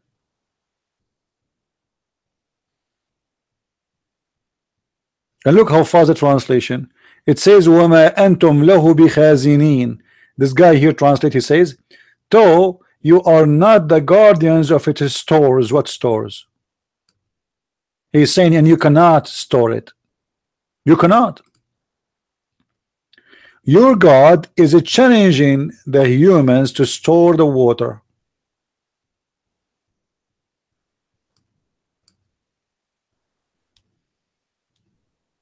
Stupid statement.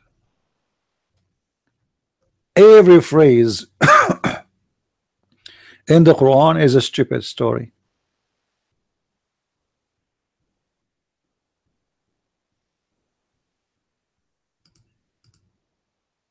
Any Abdul? How many times I said any Abdul?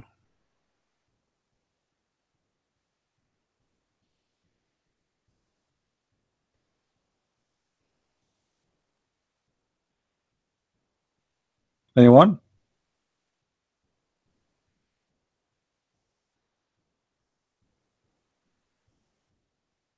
You know, one of the funny things about the Quran, Allah, He keeps saying, did you see how Allah, He created the earth and the heaven? It used to be together and we split them together.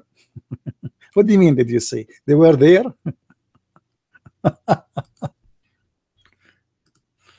I like it when the Quran says, do you see? See what? Do you see how Allah, He gave the she camel to Prophet Salih? No, we did not see. Show us. I did not. Did you? What a stupid religion.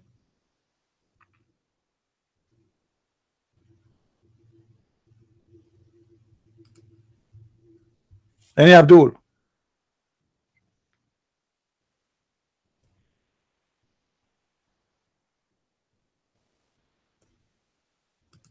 Who is a Muslim want to give us a call?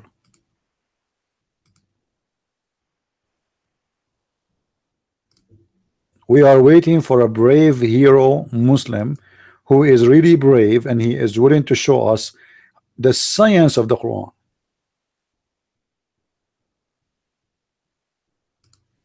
Like as an example, the science of a prophet of the Quran too. Because, you know, I assure you that Muhammad is really a scientist. I mean, who can deny that?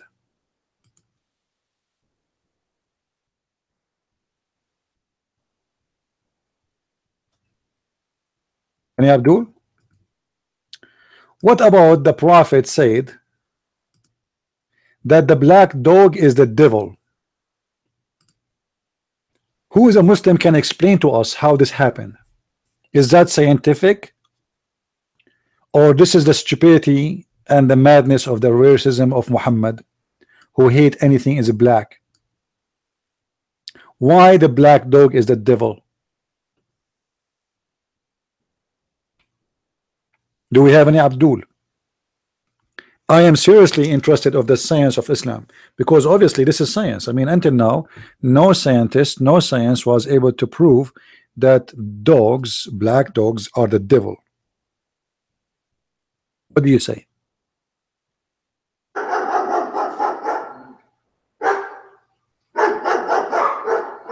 Huh? Any Abdul have an answer?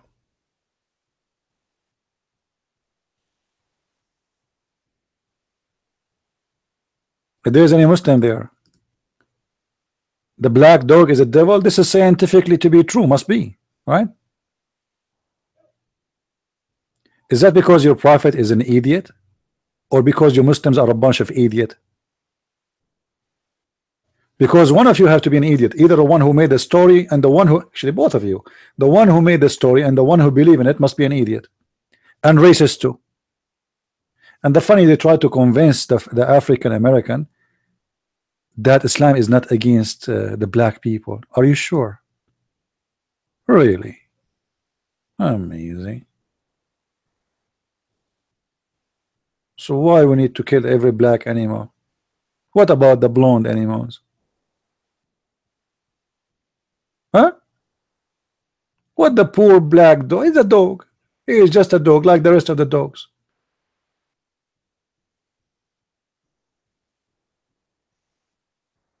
Do we have any Muslim here?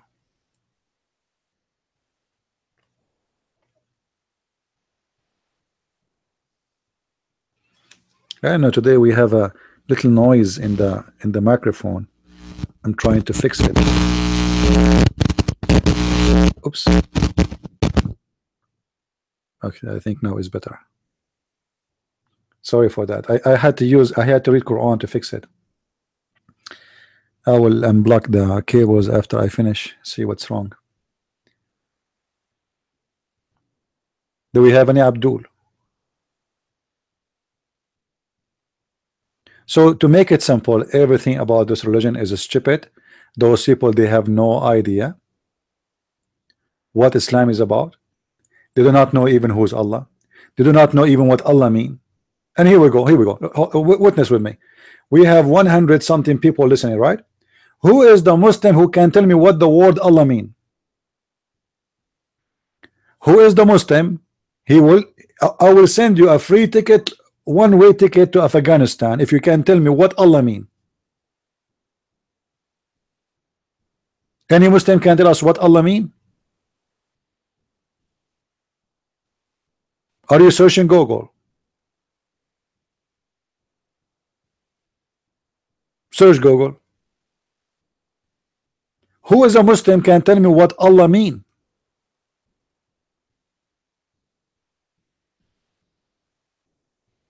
So what kind of a stupid religion? You do not know even what the name of your God mean. Is that a name you borrow from somebody else? That's why you do not know what the name mean?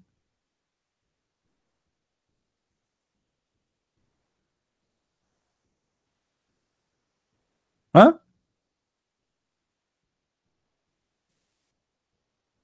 Stupid religion. Muhammad, he have a PhD in black dogs, but he cannot tell us even who is his God. What Asma'ul Husna, you idiot. Guys, look at this idiot. He posts for me in Arabic, which a language you don't speak, maybe, that those are the good names of Allah. I'm asking him what Allah mean. He says to me, this is the good names of Allah.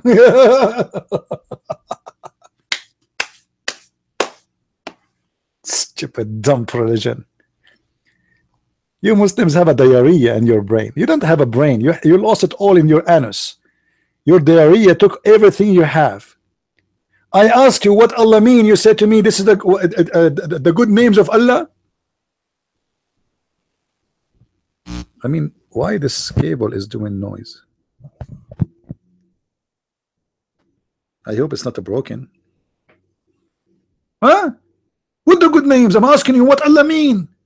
Good name, bad name, this is not a question. What Allah mean? When you ask a Muslim a question, he starts scratching his ass, not his head.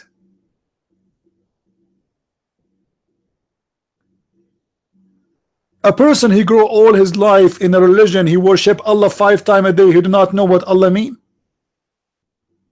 What about we call Zakir Naik? Maybe Zakir Naik, he know. What do you think, Muslims? Zakir Naik knows? Let's call him. Huh? I'm hitting in the head of Zakir Naik. Should we call Allah? Oh, Zakir Naik?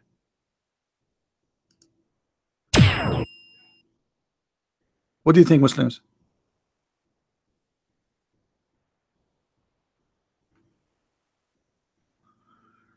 Lord have mercy. No, Zakir Naik is not a stupid convert. He is not a convert. He is a Muslim born by birth. What convert? You know, the Muslims, when they get somebody convert, they make a 1,000 video for him. There is a lot of Muslims leaving Islam. Go right now and search Al Jazeera TV saying 16,000 Muslims leave Islam a day. Every day. Where is the videos? When a person convert to Islam, they make 1,000 video for him and post it on YouTube. But there's millions of people leaving Islam. Brother Thither, Great and Prince, that can question. What is the word Allah mean? First of all, always you have to put in your mind that Allah have names and nobody knows what they mean. Thank you very much. What? Cool. Okay, what Jibreel mean? Muslims, what Jibreel mean? I want you to show me from the Quran what Jibreel mean. Okay, show me from the Hadith. You don't know. Who is Israel? You do not know. Who is Mikael? You do not know. What Maryam mean? You do not. What Yusuf mean? You do not know. What Abraham mean? You do not know. I mean, what's wrong with you? So what do you know? Here we go. You see how smart? Jibreel is a name. You see the Abdul? He got an answer. Jibreel is a name. You stupid. No, it's not a name. It is not a name. But you Muslims, because you are a bunch of idiots, you think it's a name. Who told you that Jibreel is a name? Huh? Who told you that? You Muslims, you copy name or you copy words and you put it in your book. That's what Muhammad did. And because you do not know what it's mean, you just say it's a name. Have you ever heard of a name have no meaning? If we assume it's a name, what the meaning? All those are titles given to people or to angels in the Old Testament, and they are not names. Like Israel, like even Jacob, like even Adam. Even Adam is not a name. Have you ever? There's no man, his name is Adam. This is not the name of a man. The stupid Muslims, they think this is a name. They think that Eve, her name is Eve. They think that all the names they stole from the Bible, they are names. They are names of title, which mean it is a sentence. It became a name of a person, but it is a title. Same as Jibril, same as Mikael, same as Israel, same as Maryam, same as Isa, which you have in Arabic, same as Jesus, same as Christ. Those are not names. But because your prophet is a thief, so you Muslims do not know what they mean. You took the word, you put it in your Quran. What Maryam mean, you do not know. What Moses mean, you do not know. What Abraham mean, you have no idea. Or what you know, that the black dog is the devil.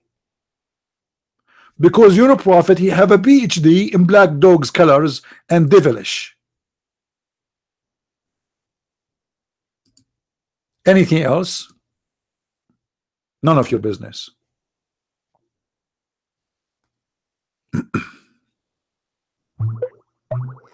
Do we have any Muslim want to say something?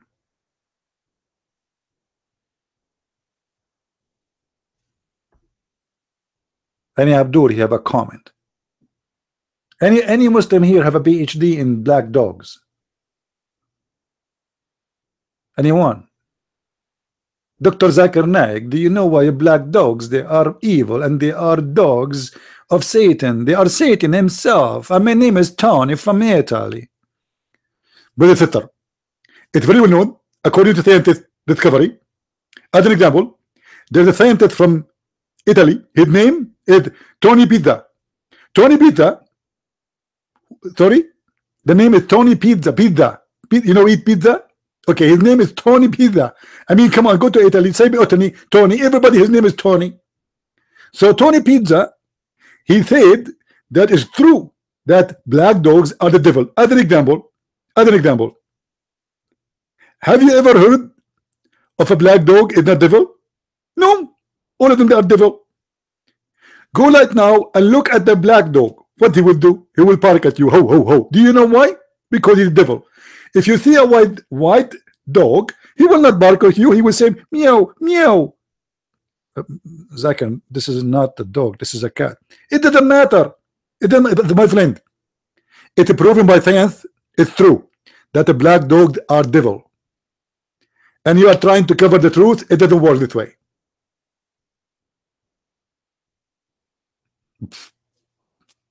Black dog is the devil. Do you remember, guys, the Muslim guy who I said to him in Facebook, why you Muslim believe the black dog is the devil? He said, have you ever see an angel, he is black?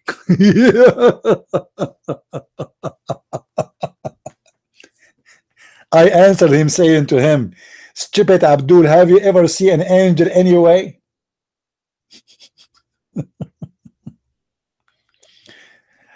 Just to show you how stupid they are. He said to me, have you ever seen an angel is black? I said, Abdul, have you ever seen an angel anyway? You idiot, you dumb, you stupid, you monkey, you donkey. What do you mean, have you ever seen an angel he is black? Do we see angels every day? I mean, I did not see one yet. They don't have a brain. They have a stupid, perverted mind. It doesn't function. It is rusty. It's stupid. Let me see if I can find you the post of the Abdul.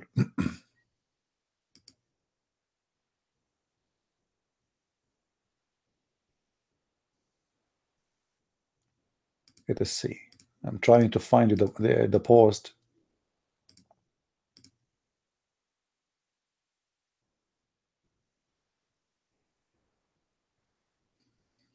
All right, here we go. I found it.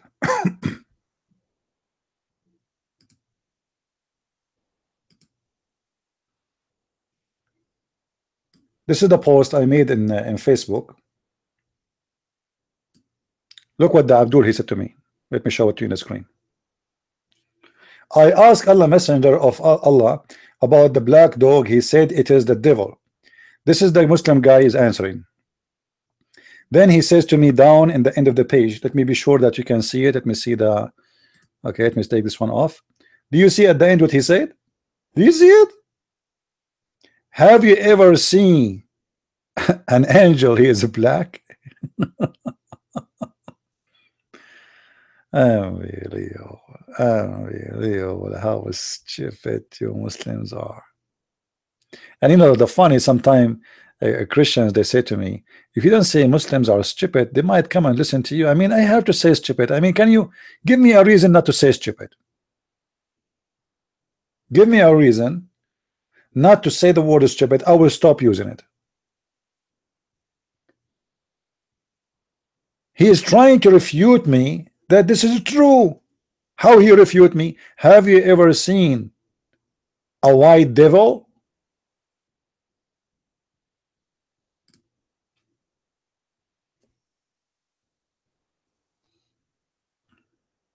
Any Abdul?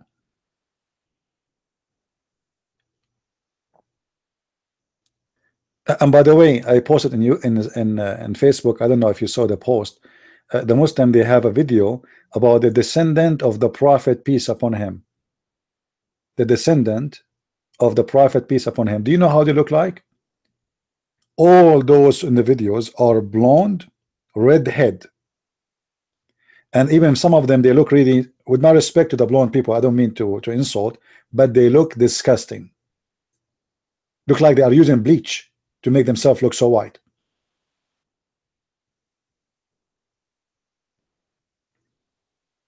Any Abdul here?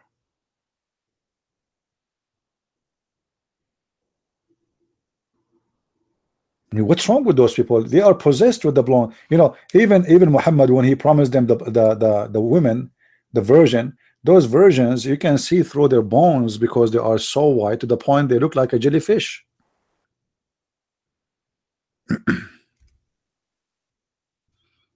I don't know. I don't want to be with the women. I can see what is inside her bones.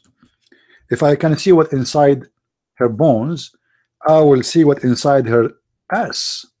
And that's really not fun. And I will see what is inside her belly. And that's disgusting. But you know, it can be useful if you want to know who ate your hamburger. Look what Muhammad he said. The Huris, the Hur al-Ain, they are so beautiful, so beautiful. Hold on. This is need some background music. I mean, come on. No, not this one, hold on. Maybe this one.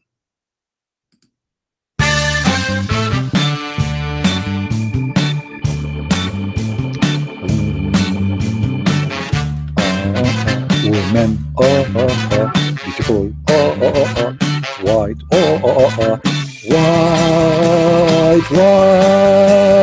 white, women, white.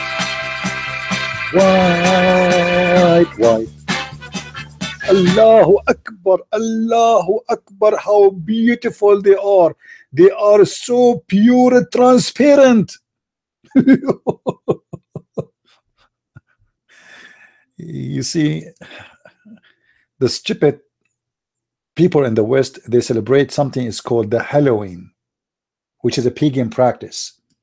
And Muhammad want to make us enjoy what he calls so beautiful, a woman she is borrowed from the Halloween.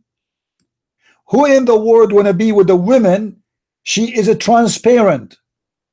And he continues saying, the marrows of her bones of their legs will be seen through the bones and the flesh. Anyone want to have a woman like those? This is a woman you want to be with? In different hadith, Muhammad, he said, if you put your hand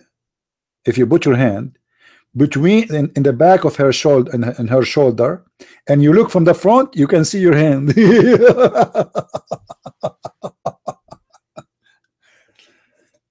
Abdul, stupid idiot, perverted minded, sick racist, who you are possessed with white women.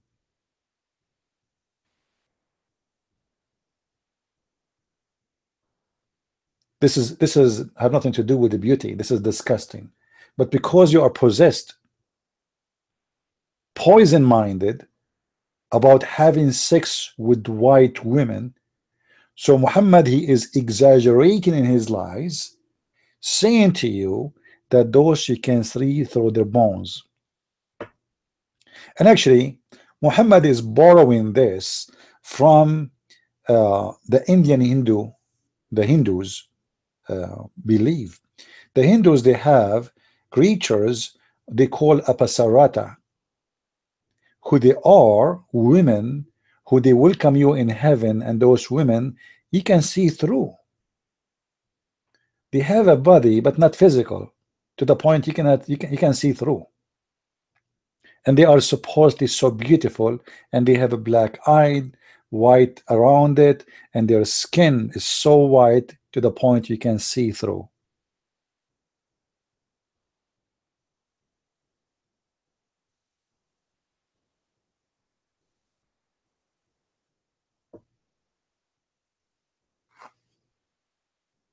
I don't want to speak dirty, but imagine yourself having sex with one of those women.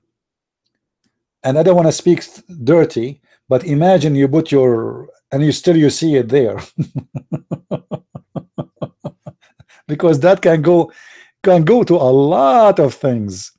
As long her body is see-through, so the Muslim who have an endless penis, you have intercourse right now with women, this jellyfish, you see your penis going through?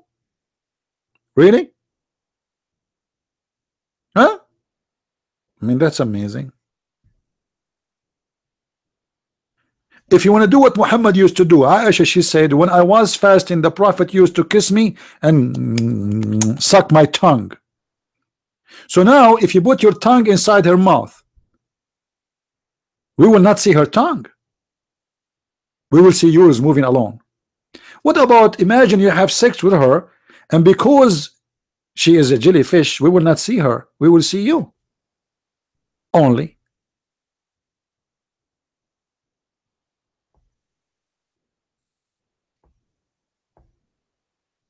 Is that something to believe in, Muslims, or this is something Muhammad is making fun of you with? Do we have any Muslim here want to answer?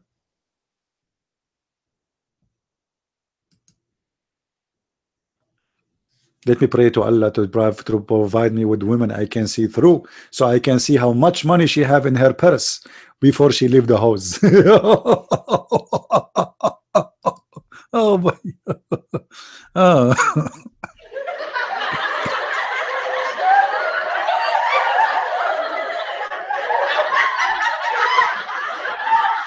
Brother, if those women, if the woman, she put something hiding it between her boobs, can I see it, brother? Absolutely. Even if it's $10, yes, brother, you can see it, because she is jellyfish, you can see it, don't worry. Okay, what if the woman, she hide my wallet between her breast? You can see it, brother, don't worry. Oh, really? This is Islam, my friend. This is a religion for the stupid, dumb one. There's no question about that.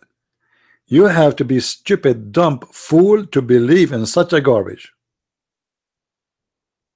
What if I like to have a woman, she is having darker skin, not necessarily black, someone she have a, you know, a little bit dark. I mean, women, they can be black and they can be so beautiful too. Why they have to be so white, and they are so extreme white to the point you can see through their bones? I mean, what is the wisdom behind that? Is that is extra? Does that mean Allah is spoiling us? As long as we can see through her bones, does that mean we will see her teeth when her mouth is closed?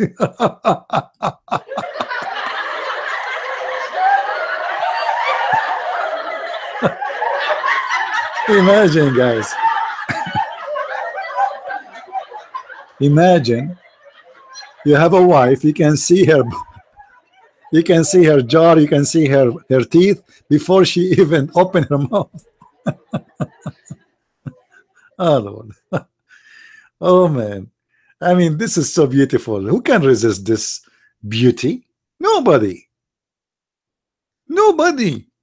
Let me show you. You know, it's better to see it how it is. Let us see this. I will find you a picture so you can get an idea.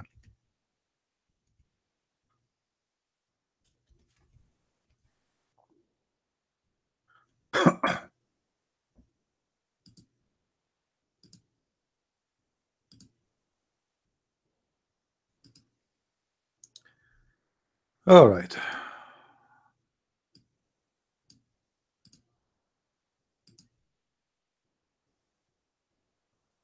Let me open the screen for you. So this is, I searched. Oh, look what I found. Anyway, avoid this one.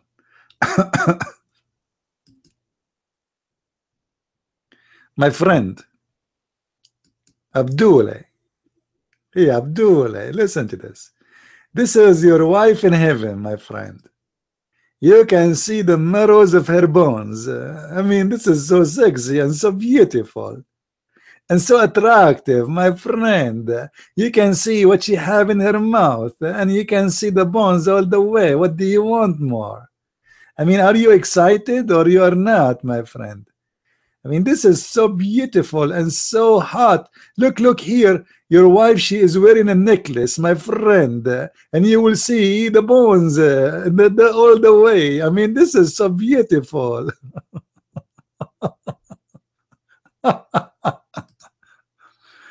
This is my wife in heaven. She is wearing a necklace.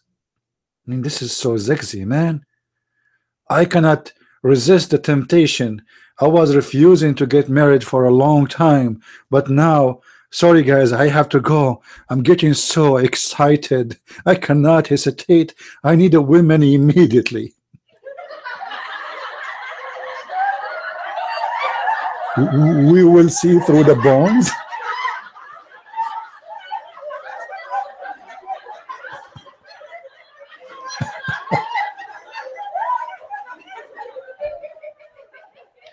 And look how beautiful the necklace. Look at the necklace, how beautiful. It is so beautiful. I mean, who in the world after seeing this will stay single, man? I'm going to sign in the Muslim website, or do nukah to me, you know, donukah2me.com. I will sign there right away, and I will order 4 Muslim women, and I will put in my profile, I'm looking for them always to be in equal age and they have the same size of the breast as the Quran says, and they have to be transparent, which is obviously the most beautiful. You see, I'm very picky. If there's any woman here, she is transparent. If you're already transparent, add me in Skype, please. I'm looking for a transparent Muslim woman. Christian women, they don't have transparent women. They don't.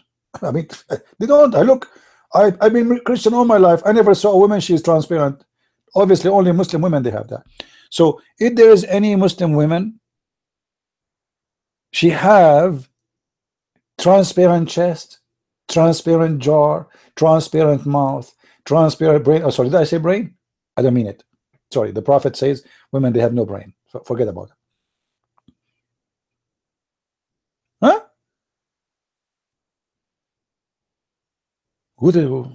What kind of a promise this promise is? I mean, who is the dump here? The dump is the one who believe in this stupidity, or the dump is the one who teach it?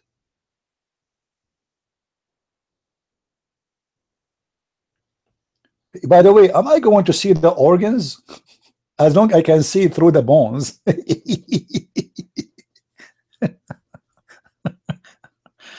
Oh Lord. Oh man.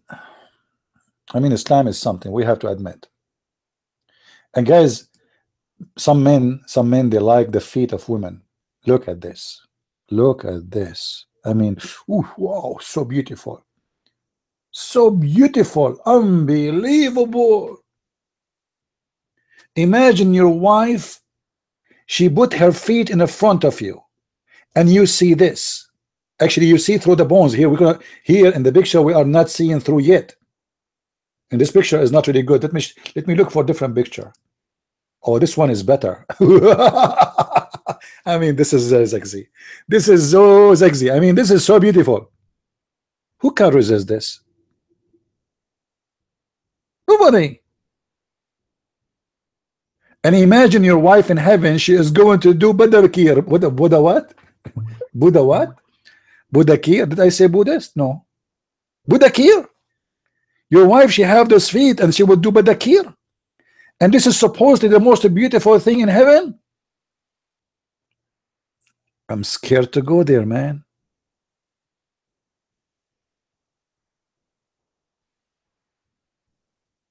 I'm scared to go there. What is that? Oh man. Oh buddy.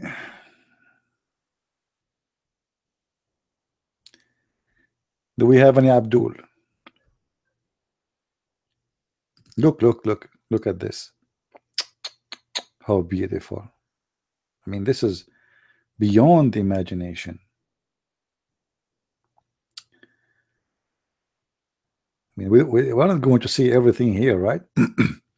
But Muhammad always remind me of fiction stories, and this guy, you know, he is copying from other nations, yes, but obviously he have his own fantasy, and he exaggerate in the lies of which he copy from others. You see, all those lies is coming from somewhere. It's not really his creation. But Muhammad, he add his own spice to it. Kufr, you want to post your x-ray? Is it sexy? Are you a male? Kufr, are you a male? If you are a male, don't post your x-ray. We want only female x-ray. Sorry. You know, we don't want the Muslim to be tempted by a male x-ray, because Muslim, they get tempted by men x-ray too.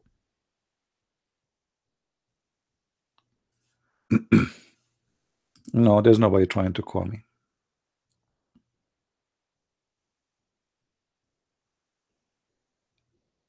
Nobody. Any Abdul? You see, guys, if I put an x-ray of my foot, trust me, women, they will be lined up like crazy. But thank you Allah, they don't see how my foot look like in x-ray. This is why nobody is talking to me. Otherwise, they would go crazy, man. The most beautiful thing is skin which you can see through, and you see the bones. I imagine like this guy looked like Muhammad, and he is explaining to those Western about the x-ray women, and this woman, she get excited, so she took off her clothes in the picture.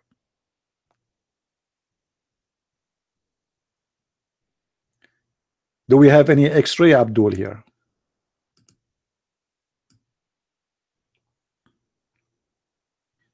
Anyone?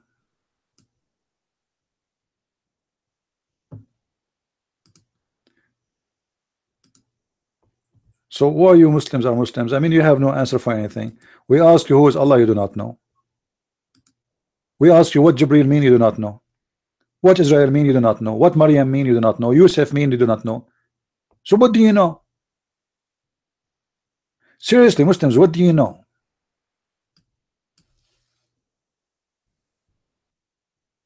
Nothing.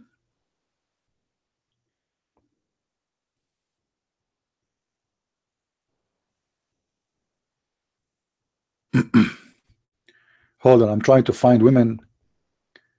I'm going to start my own heaven and I'm going to fill it up with women, but I'm trying to find the package.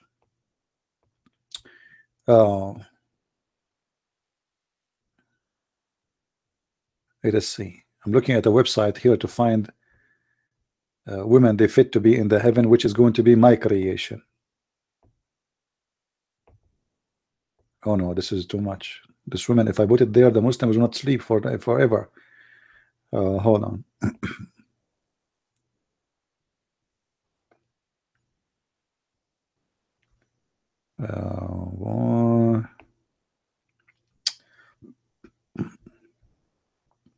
All those women pictures here, they are beautiful. I'm looking for something not beautiful, something extreme beautiful.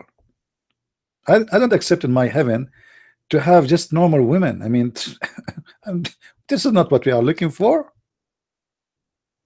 I mean, come on. We want something really so amazing. Look here. Look at this. Those look like they are butterfly from paradise. What do you think, guys? If I make a heaven like those in the picture and I show it, if I make my own new Quran and I say to the Muslims, those virgins, they will be waiting for you and they have a black label. I don't know what is that in the table. I'm not expert with drink. And they will be waiting for you with balloons and cake. You can imagine what will happen to the Muslims. Abdul, are those more beautiful or the one you see through? What do you think? Which one? Be honest with me. Hey, Abdul, in the text, come on, tell me. I know you are shy to call, but which one you really think it's more beautiful, the one who you can see through their bones or this woman? What do you say? I'm waiting. Any Abdul?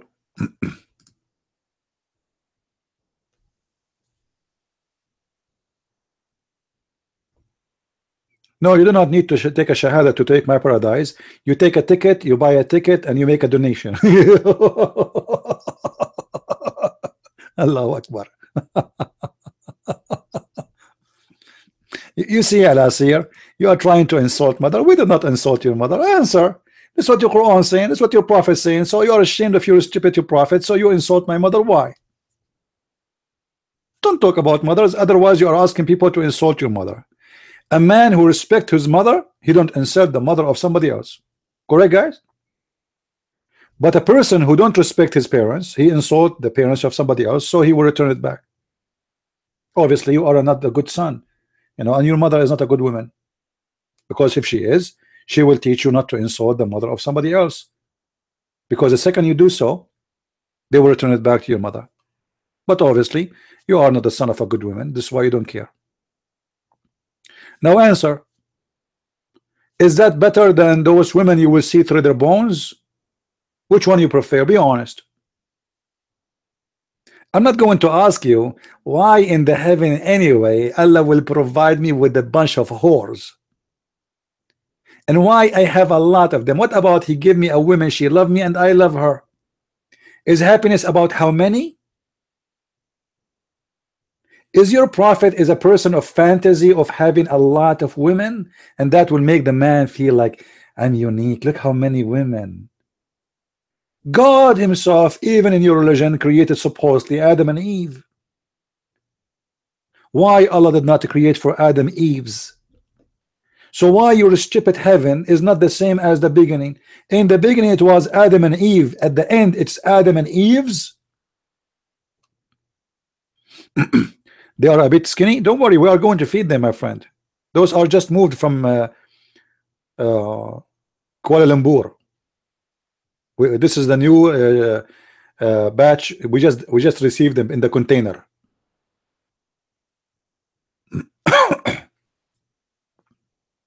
Any Abdul?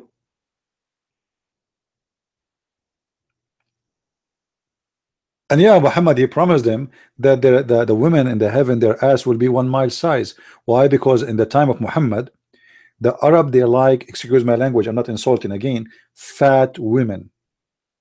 In the old days, even in, I think in the West, the more you are big in your physical body, the more you are beautiful. So during the time of Muhammad, that's why we have an Arabian desert song. It says that she is so beautiful to the point the camel could not carry her. Why she is beautiful? Because the camel could not, you know, the camel can carry easy 500 kilos. Camel is so powerful animal. She is so beautiful to the point he could not carry her, because in the old days the Arab, they like women who they are really big in size. So those women are not qualified to be in the heaven of Allah. This is why Muhammad, he promised them that the Muslim women in heaven, or the Huri, her ass will be 1 mile. I mean, this is so beautiful. Imagine your wife, her ass is 1 mile, each one of them. Imagine your wives, they get angry from you and they decide to fart at you. Do you know how much gas in a 1 mile ass will be? And imagine you are you are smoking a cigarette and they fart at you. You will be burned, my friend, because this is methanol.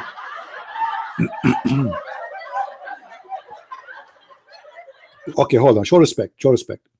So when the Prophet, he promised the Muslim man 1 mile ass for every one of his wives, what was really the reason to be that big? I mean, what about half mile? It's just a question. I mean, it's come to my mind. I don't mean to insult. Any Muslim have an idea? What about 300 meter? Why exactly 1 mile? And by the way, 1 mile, the mile we are talking about, not the mile you know right now. No. It's equal to 40 kilometers. 40, hold on. Hold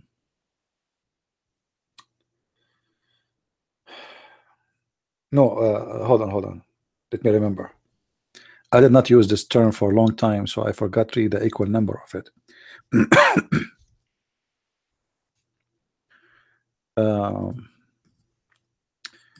Let me check again.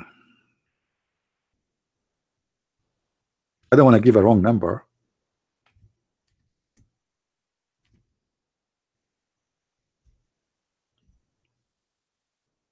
But remember, in the time of Muhammad, there is no mile. I mean, this is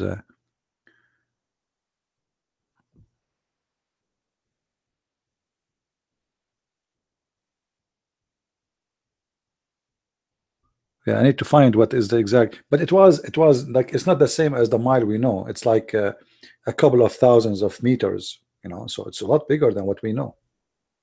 It's really huge, but obviously it's so beautiful too. And I'm sure women these days, if they see this ass which Allah will provide to those women in the heaven, those women, they will be so sad.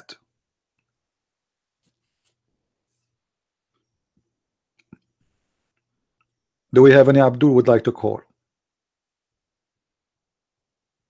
Anyone?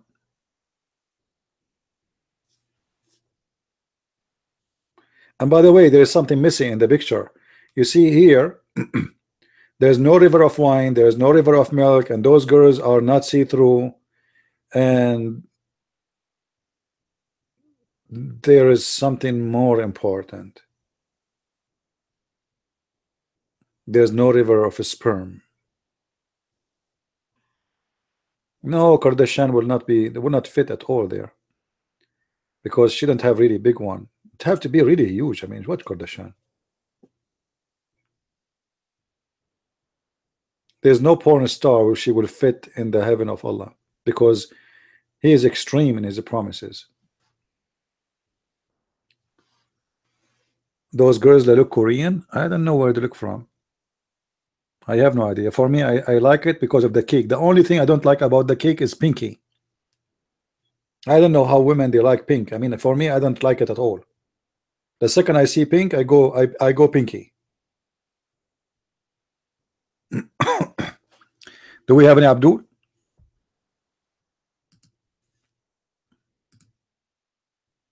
Huh? Once I went, like I was invited to a house of people I know, and then they told me we will give you the room of our daughter. Their daughter is not there, so I said okay. I mean, who cares if it's the daughter or the son? I mean, they are being nice to me. So I went to the room, and the room was covered by pink. Everything is pink. I said I cannot sleep here. Sorry, I'm going to the hotel. They said why? I said nothing. I have to go. I got to go. They were so nice. They could not understand why. They said the bed is so clean. I said no, it's so clean. You're right, but I cannot really. I cannot. I need to go. Imagine sleeping in the pinky bed, pinky sheet, pinky blanket, pinky pillow. The roof, the ceiling is pink. The floor is pink. I mean, what is missing is to find Muhammad versions there. Do we have any pinky Abdul here? Any Abdul? Any Abdul? No Abdul. Who dare? Not even one Muslim there. Imagine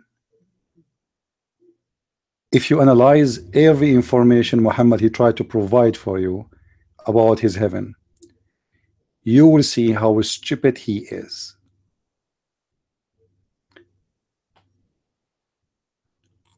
And Abdul, I'm looking for pictures.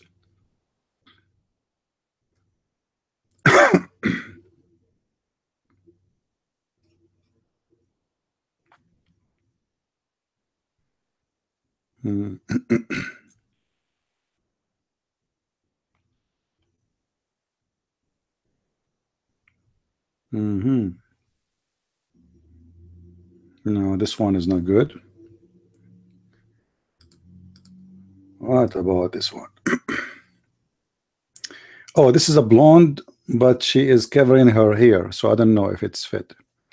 IP address, okay. You know, Abdul Muhammad Asir, you see how stupid you are. Do you think that a Christian prince, he don't have enough security? Go. And you know, as long you have my IP address as you claim, what about you hack me, Mr. Asir? Stupid idiot. Keep dreaming, Abdul. Do we have any Abdul here? It's a challenge for all the Muslims in the world. Who can hack me? And this guy, he will give you supposedly what is called my IP. Who dare to do so? Any Abdul? Or who he can do so? There's a program you can unmask your computer or mask your computer, and they will give you any IP you wish. You can make it Germany, you can make it USA, you can make it Japan, you can make it whatever you want. Any Muslim?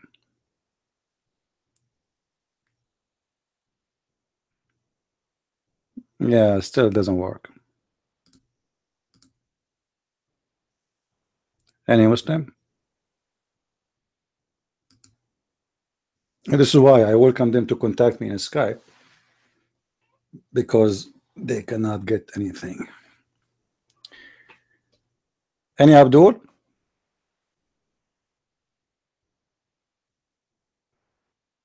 Any brave Abdul? Let us see here.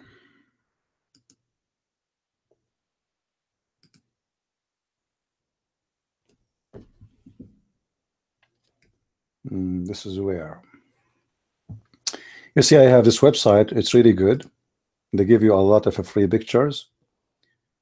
It is it is free, royalty free.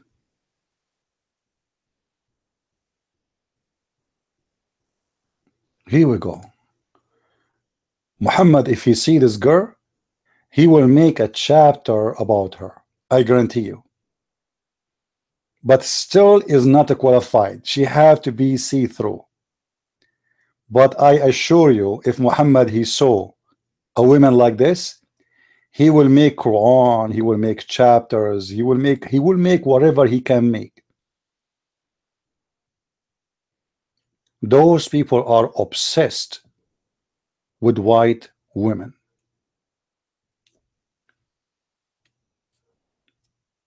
And Abdul wanna call. Anyone? That is a nice woman. Somebody agree.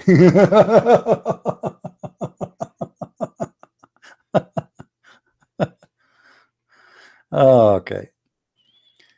Yeah, Allah will give you a blonde. And Allah will change your look, will make you look like James Bond. And Abdul. Any James Bond.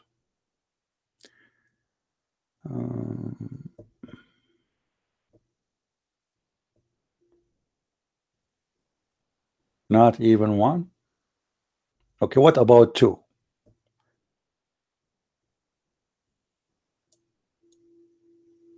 Actually, this is what Muhammad he said when he told the Muslims to attack the Roman.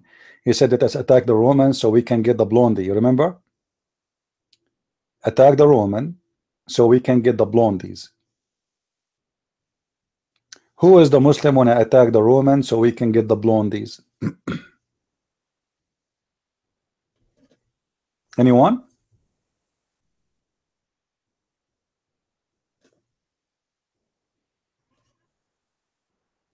Is it true, Muslims, that your prophet he said attack the Roman and get the blondies?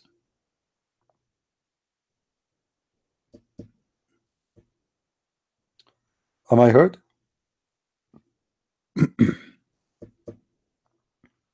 So are we out of Abduls?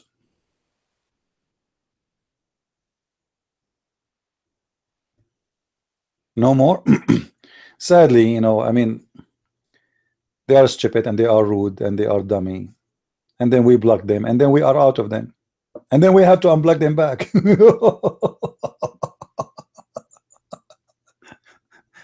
Like I blocked the Abdul for being stupid. And then he says to me, I want to call you, but you blocked me. Then I unblock him. Then what he do? He don't call anyway. Bad Muslims drink beer. Oh, good Muslim drink camel urine, my friend. So bad Muslims drink beer, good Muslim drink urine. Thank you very much. Is that what you are trying to say to me, Akil? Are you a good Muslim or a bad Muslim? Do you drink camel urine? Be honest with me. Do you drink camel urine? Be a man and say yes.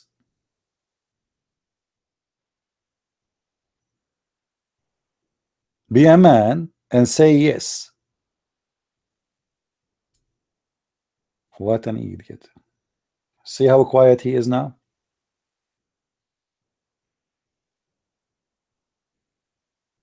Do you see how quiet he is? Why you don't say yes, I drink camel urine?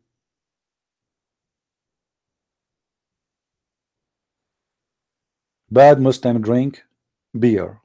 Good Muslim drink urine. What a shitty religion. Even shit became their food. They forbid what is good and they drink what is filthy. This is really shitty. Because, you know, urine is shit. Urine is just a liquid of shit. The shit have to, you know, to exit. One is coming out as liquid and the other one is coming as solid. As simple as that. So when you drink urine, you are drinking shit. I mean, you call it urine or you call it something else, it's shit. This is the shit. You have an off-topic question? As long as it's about Islam, it's about shit, so don't worry. Still in the topic.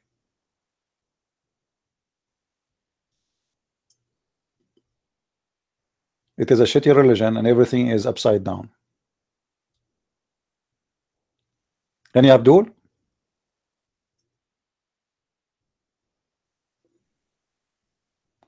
No, I don't like really the Trinity channel. I sent them email from long time. I said I don't like what they do.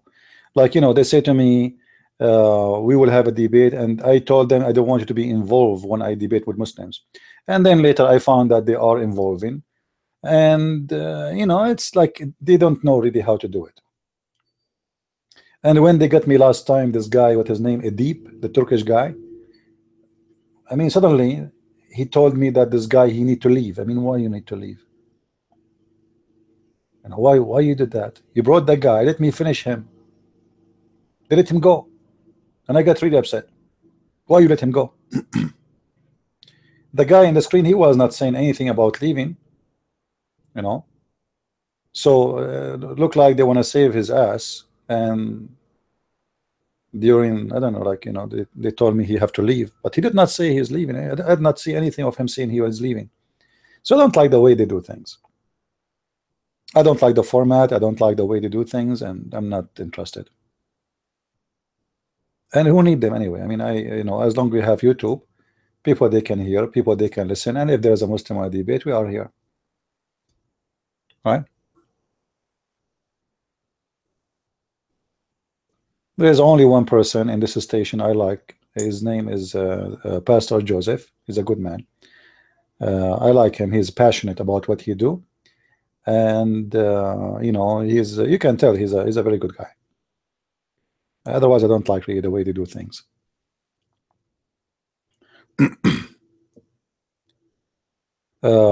Pastor Joseph, he's an ex-Muslim, as you know, from Iraq, and he have his church. But the unique about him, you can see that this guy, he have a good heart, and when he speak from his heart. You know, he's really nothing fake about him. He's real, right?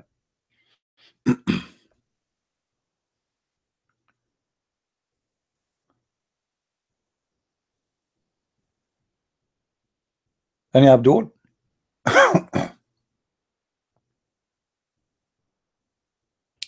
Do we have any Abdul here? All right, I think we have enough for today. It's already getting into 7 o'clock. I mean 9 if you live in the West Coast, in the East Coast. So we are here for how many hours? We are here for 3.5 hours and 20 minutes. No, yeah, almost 40 minutes. Anyone have a question, especially if it's a Muslim, before we go? Any Muslim like the female we have in the screen? Because we can contact Allah. I speak Arabic, and maybe we can make him change the description of the women from see-through to blonde. I mean, that would be a lot nicer. Even though nothing wrong with having some women who have a nice dark skin, blonde, see-through, white, bones. What a stupid possessed Muhammad who is obsessed with the white color. Sick man, like his followers. Anyway, guys, thank you for being here. May the Lord bless you all. And I will try to do tomorrow broadcast, but I don't promise. However, don't forget, Sunday for sure we have a broadcast at 4:30 p.m. as always we do. Until I see you again, may the Lord bless you. Christ is Lord, and Islam is false. Amen to that. And see you soon again. Bye-bye.